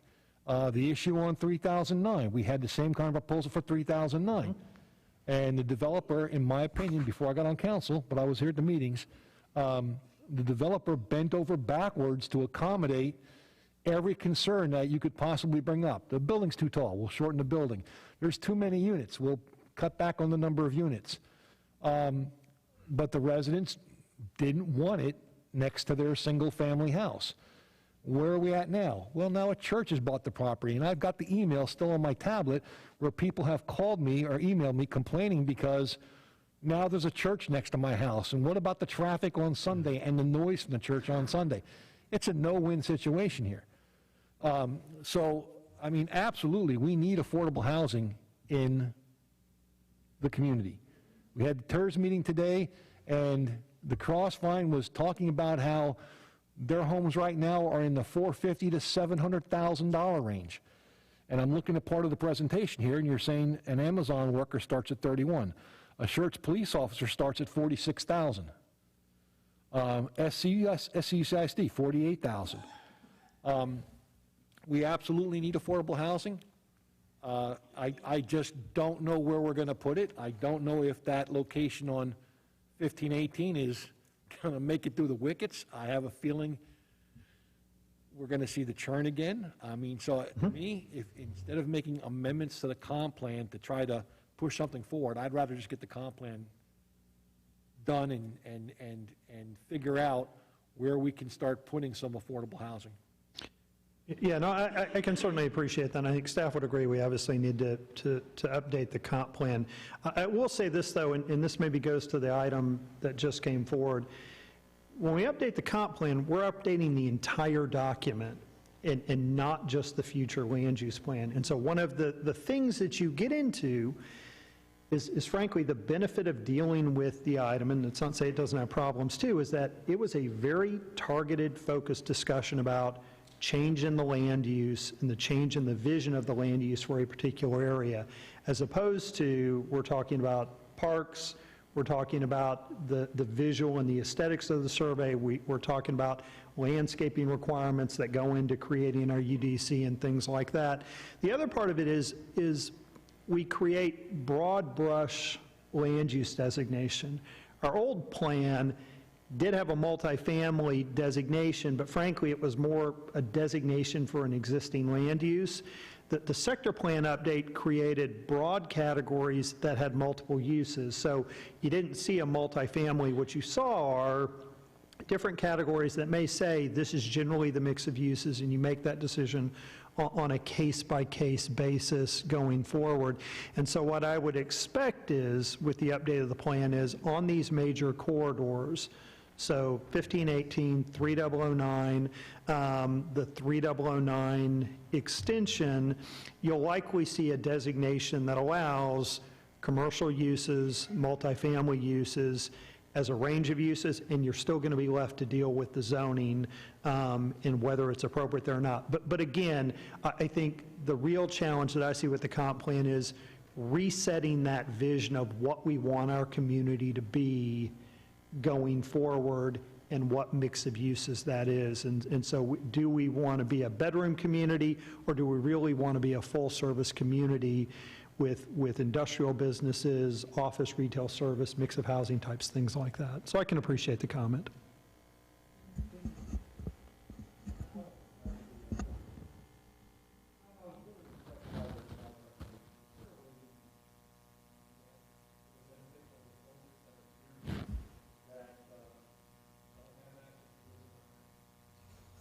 Let me see if I've got it. I don't know that I've got it. You have it on PDF, or you have it on flash drive?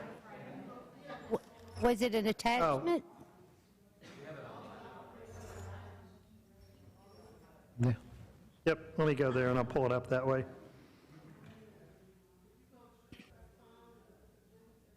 Yes, ma'am. How long is the presentation?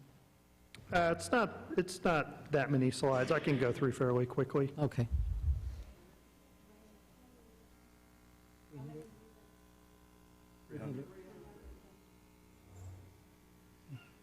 While he's looking it up, Councilmember Scott, you had any questions?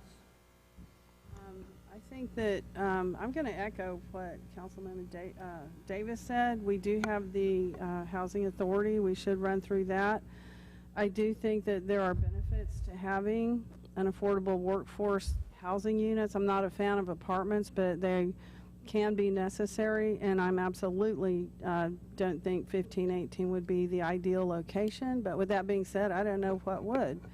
You know, but I think there's so much traffic on there already, and if that other housing development does go through, man, that's going to be a lot right there. So again, if council's comfortable, again, NRP has done this all over the country and throughout the state, and again, they do the development arm, the construction arm, and the management arm.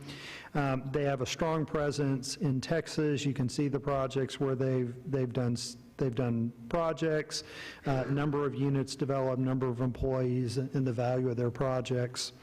Again, they describe what a PFC is. Again, it's created through state law for the purposes of acquiring, constructing, rehabilitating, renovating public facilities, you know, in different communities. And again, it's tax exempt. It's a nonprofit that creates that. And then again, what you've got is the PFC statute obviously allows for its use in multifamily projects going forward. You know, the entity that creates the PFC, they hold regular public hearing, and there are certain requirements on that mix, the affordability of the units. The PFC and HFC are created under two different sections. There's some slightly different requirements for them. And again, you can see some of the information they provided on affordable workforce housing and kind of the mix of units there, and then kind of the market affordable housing units, you know, going forward in terms of some that are market rate, others are not. And again, I think what they wanted to lay out with this slide, and this was a significant point of emphasis for them, is that when we talk about affordable housing or workforce housing, you know, we often don't realize what those income restrictions are, and you know, the folks who make that kind of money in terms of what the salaries are going forward. It was duly pointed out that they did not list general city staff in this slide, but certainly I'm sure they would welcome those, and we certainly have staff that, you know, their pay falls within this going forward. And then again, what they provided are examples of a number of the projects that they've done. The thing that I'll tell you that from a staff perspective that we've seen in different cities where I've worked on these projects, often what you get is it's not like the old stereotype of a housing project and you drive by and go, oh, there's a housing project. You know, frankly, a lot of folks think they're fully market rate projects as they drive by, you know, in terms, and so these are a few of the examples. Obviously, a key with any facility is maintenance of it going forward, but if, some examples of a facility that they have in Kyle, another that they've done in Austin, and then Cibolo, the project going forward.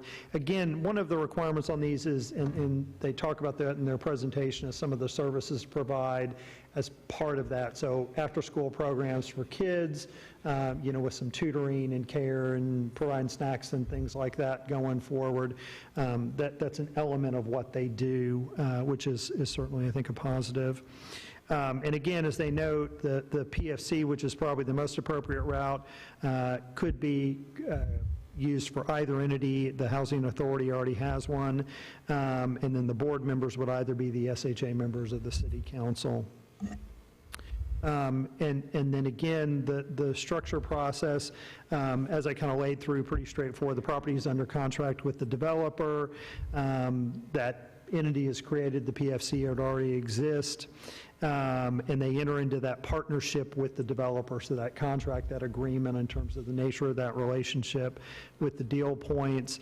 The PFC issues those bonds, and then after land closing, it's transferred to the PFC, and then they own those land, and they own how it's built.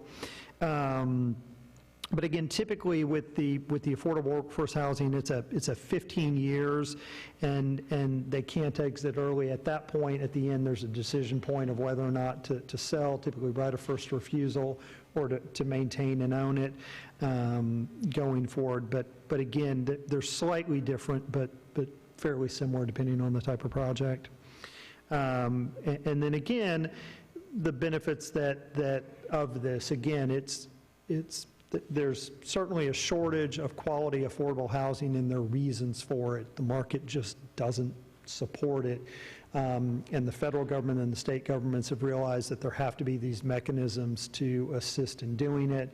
And this is the route that they've done, which is really that public-private partnership, I think, that you get sort of the best of both worlds with it.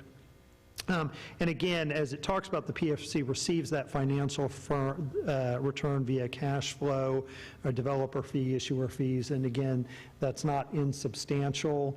I think the estimate is if they held the land, it's about $2.7 million over that 17-year period, $10 million if they were to sell the project. And so it's not an insubstantial amount of money for the Housing Authority to continue to grow their mission, because the need exists beyond just one project with 300 units. But again, it's a little bit more background information you've got, and then they've got another, as I said, some of the examples of the projects that they've done in other places, but certainly the NRP group is one of the ones that's been around and does this, and certainly dealt with them in San Antonio when I was with the city down there. So that's it in a nutshell. Councilmember Scagliola. Yeah, I like the idea of going with the Schertz Housing Authority for a project like this. As far as the location goes,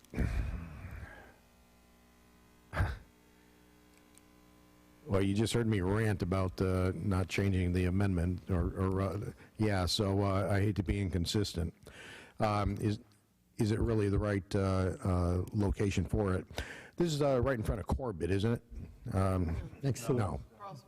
Crossvine. Right across the Crossvine.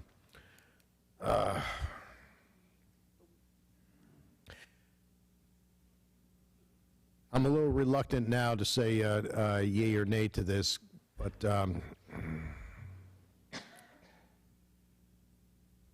listing it as a mixed-use neighborhood, would that allow for any kind of kiosks or anything for small businesses, maybe on the first floor, and units or anything? Is it just going to be a for housing? Yeah, without anything else in the general location of it. Yeah, that walking distance. So let me offer this up. The developer's project here is a straight multifamily project. Doesn't incorporate any kind of commercial into it. I will say it's not an overly large site. There's certainly some trees on it. As we talked about, detention has to be taken advantage of. But it's not terribly far from the intersection of Lower Seguin Road, and as you know, Lower Seguin Road 1518 is really intended to be in southern Schertz until you get down to I-10. that's to be that commercial center of Southern Schertz. So Crossvine has their kind of area here. They've got a retail pod over here as well, and we've certainly had a lot of interest in this tract of land for retail uses as well. So again, I think it went to, some of the comments were made, you need the rooftops before you can get the retail and service uses. And so again, you typically want those in fairly close proximity. In part, it provides job opportunities in the future and things like that. So I think from a staff perspective, if what we're saying is, look, we want to build a nice suburban-style development in Southern Schertz, particularly in this part of the corridor, not getting over into the AQs, not going too far over to Cibolo Creek, but that sort of middle band, then I certainly think it makes sense. We're going to need multifamily, and you know, you can make a case for that. Whether it's the right property in particular is you know, for debate. But you know, it's for us, it's that shift to a more suburban style development. Again, high quality, maybe avoiding some of the things we don't like about those corridors in other communities, or even in our community that we look at and say, you know, on 3009, I wish we had done that different. Let's try to do it different down here. Okay, thank you. Councilmember Hayward.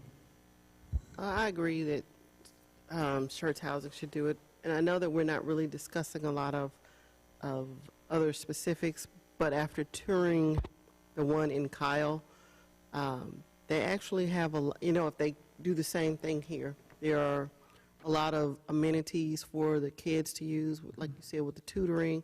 They have the pool, they have parks for them, they have everything kind of that a neighborhood would have. And some of I toured, I think it was a 3-bedroom. It looked like a mini house, you know, like a starter home that a family could use, and they used higher end finishes, like they used vinyl plank flooring that looks like wood. They had granite countertops. I'm like, it was a nice facility, and from the road, it did not look like it was an affordable housing unit, and they had a gym and all sorts of things that if you were living in a neighborhood, you would probably want to expect. And the idea that it helped kids tutoring, so if parents were working, they could help the kids and give them snacks, I thought it was a cool thing. And I know that we do need that here in Schertz when our medium home price is now, what, is it still 300 and something? Yeah. People that are starting off, they can't afford to live in Schertz, and they may want to for especially the school. UCSD is a really good school. And I know people will be concerned with the school district and overloading, but after talking with some of them from the school district, they have a demographer that gives them that information. And right now, a lot with some of the median home prices, they're not finding new families moving in. It's more people with older kids. And so they get that information. Well, we certainly communicate. We meet monthly with the school district. I have a call with one of the school district folks every other week. We're meeting with them tomorrow, frankly, on some building renovation. So we make them aware of new developments coming in, and made them aware of this one as well. Yeah, so location to be determined, but I do believe that we need to at least look at this and go forward because we know we need it. I do have one question for you. Financially speaking, which one would be a better benefit for the city of Schertz? Because we have one with the city of Schertz being the partner, and there is no ad valorem tax. How does the housing authority work? Is there ad valorem tax coming in from there? It's a tax exempt project. So either way, there's no ad valorem tax that's paid, and so to that degree, city is not getting property tax off this. One of the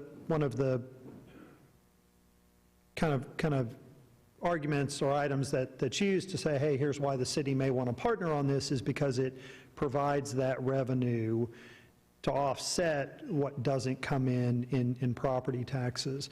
And certainly there's validity to that. Certainly I've had a number of conversations over the years with Councilman Scagliola about revenue and expenditures and things like that. And so that's something that's important to the city.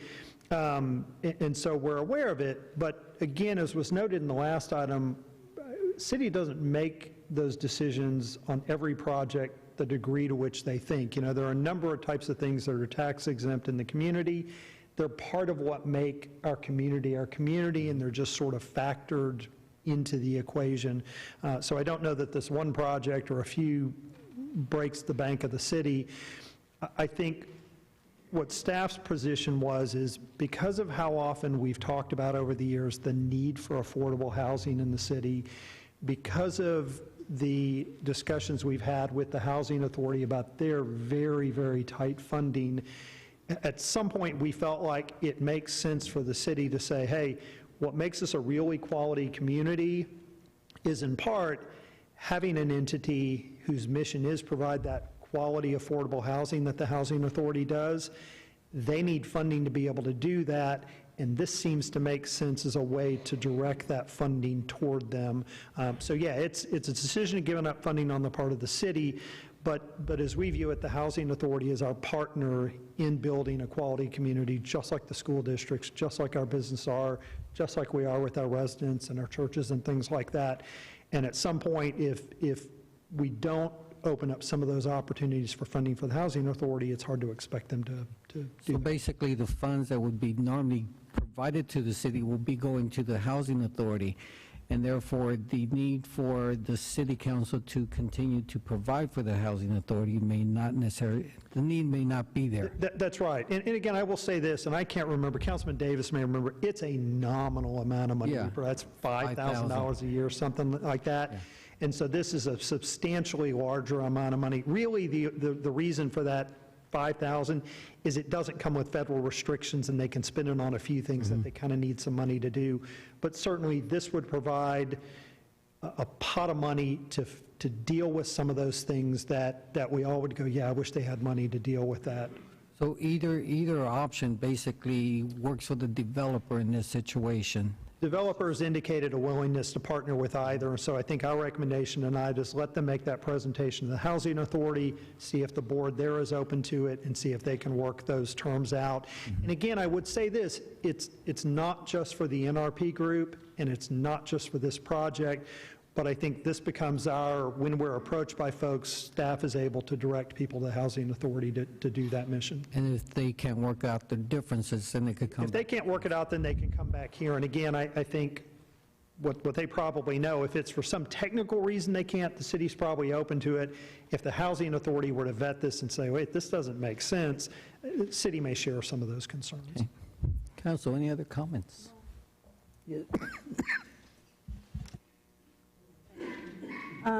So the way that this reads, it's the discussion of the creation of the Housing Finance Corporation or Public Finance Corporation associated with a proposed multifamily project on approximately 14 acres of land located at 9120 East FM 1516, et cetera.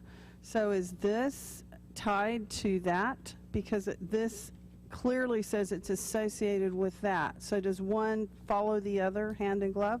Not quite. So let me say this. I think what staff was trying to do is comply with the requirements to notice to have this discussion. And because what's prompted this conversation with the NRP group about the creation of a PFC is this particular project, the notice was done that way. So let me try this way, Councilwoman. If council looked at this and said, just not the right time, not the project, not the location we want to do it, then NRP probably drops this. At some point, they may come back and say, we found a different project, we'd like to talk about a PFC. Or council may say, 3 months down the road after NRP's gone away, you know, rather than deal with it as it comes up, why don't we go ahead and create an HFC or PFC so that it's in place? And so from NRP's perspective, the three are linked. Need to know if there's a willingness to create the HFC, PFC, or do the Housing Authority. Need to know if there would be that letter of support for the state, and then again, trying to get a feel for the zoning. But again, I think if that didn't work, we probably need to be having this conversation about, do we need to look at creating an HFC, PFC, or do we direct folks to go through the Housing Authority?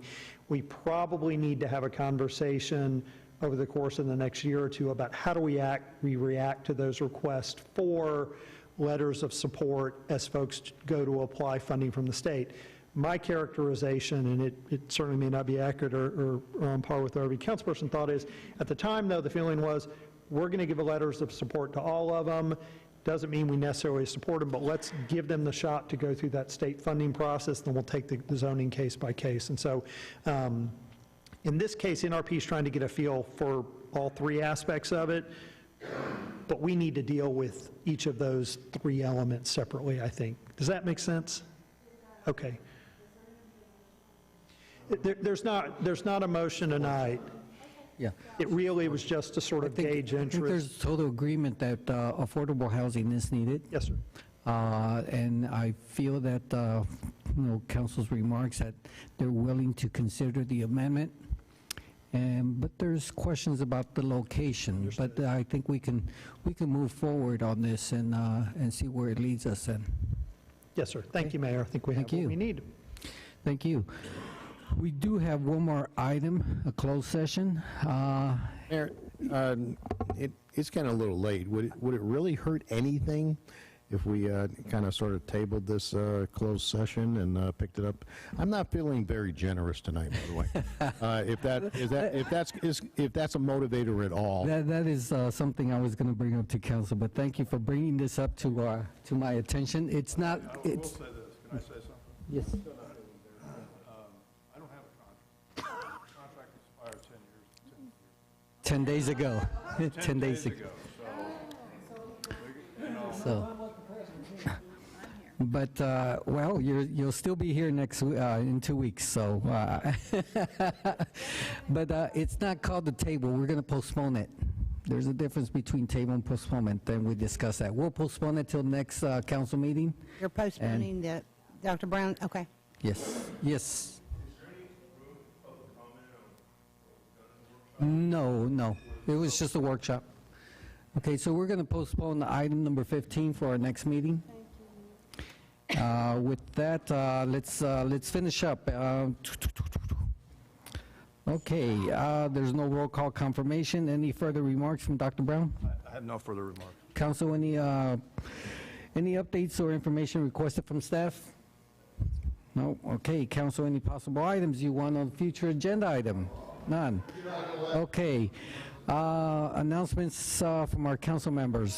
Council Member Davis. Nothing, sir. Council Member Scott. Not at this time. Council Member Whitaker. I attend the TERS board meeting this afternoon, as well as a ribbon cutting in Selma for Wendy's Cake and Catering on yesterday, Monday. Okay. Council Member Scagliola. Nothing tonight. Council Member Hayward. Nothing. Council Member Brown. I am the only one that got the prized blue towel at the Polar Bear Plunge this year. Congratulations. You probably needed that towel too when you came out of that pool. Okay, the time is now 11:21. We stand adjourned.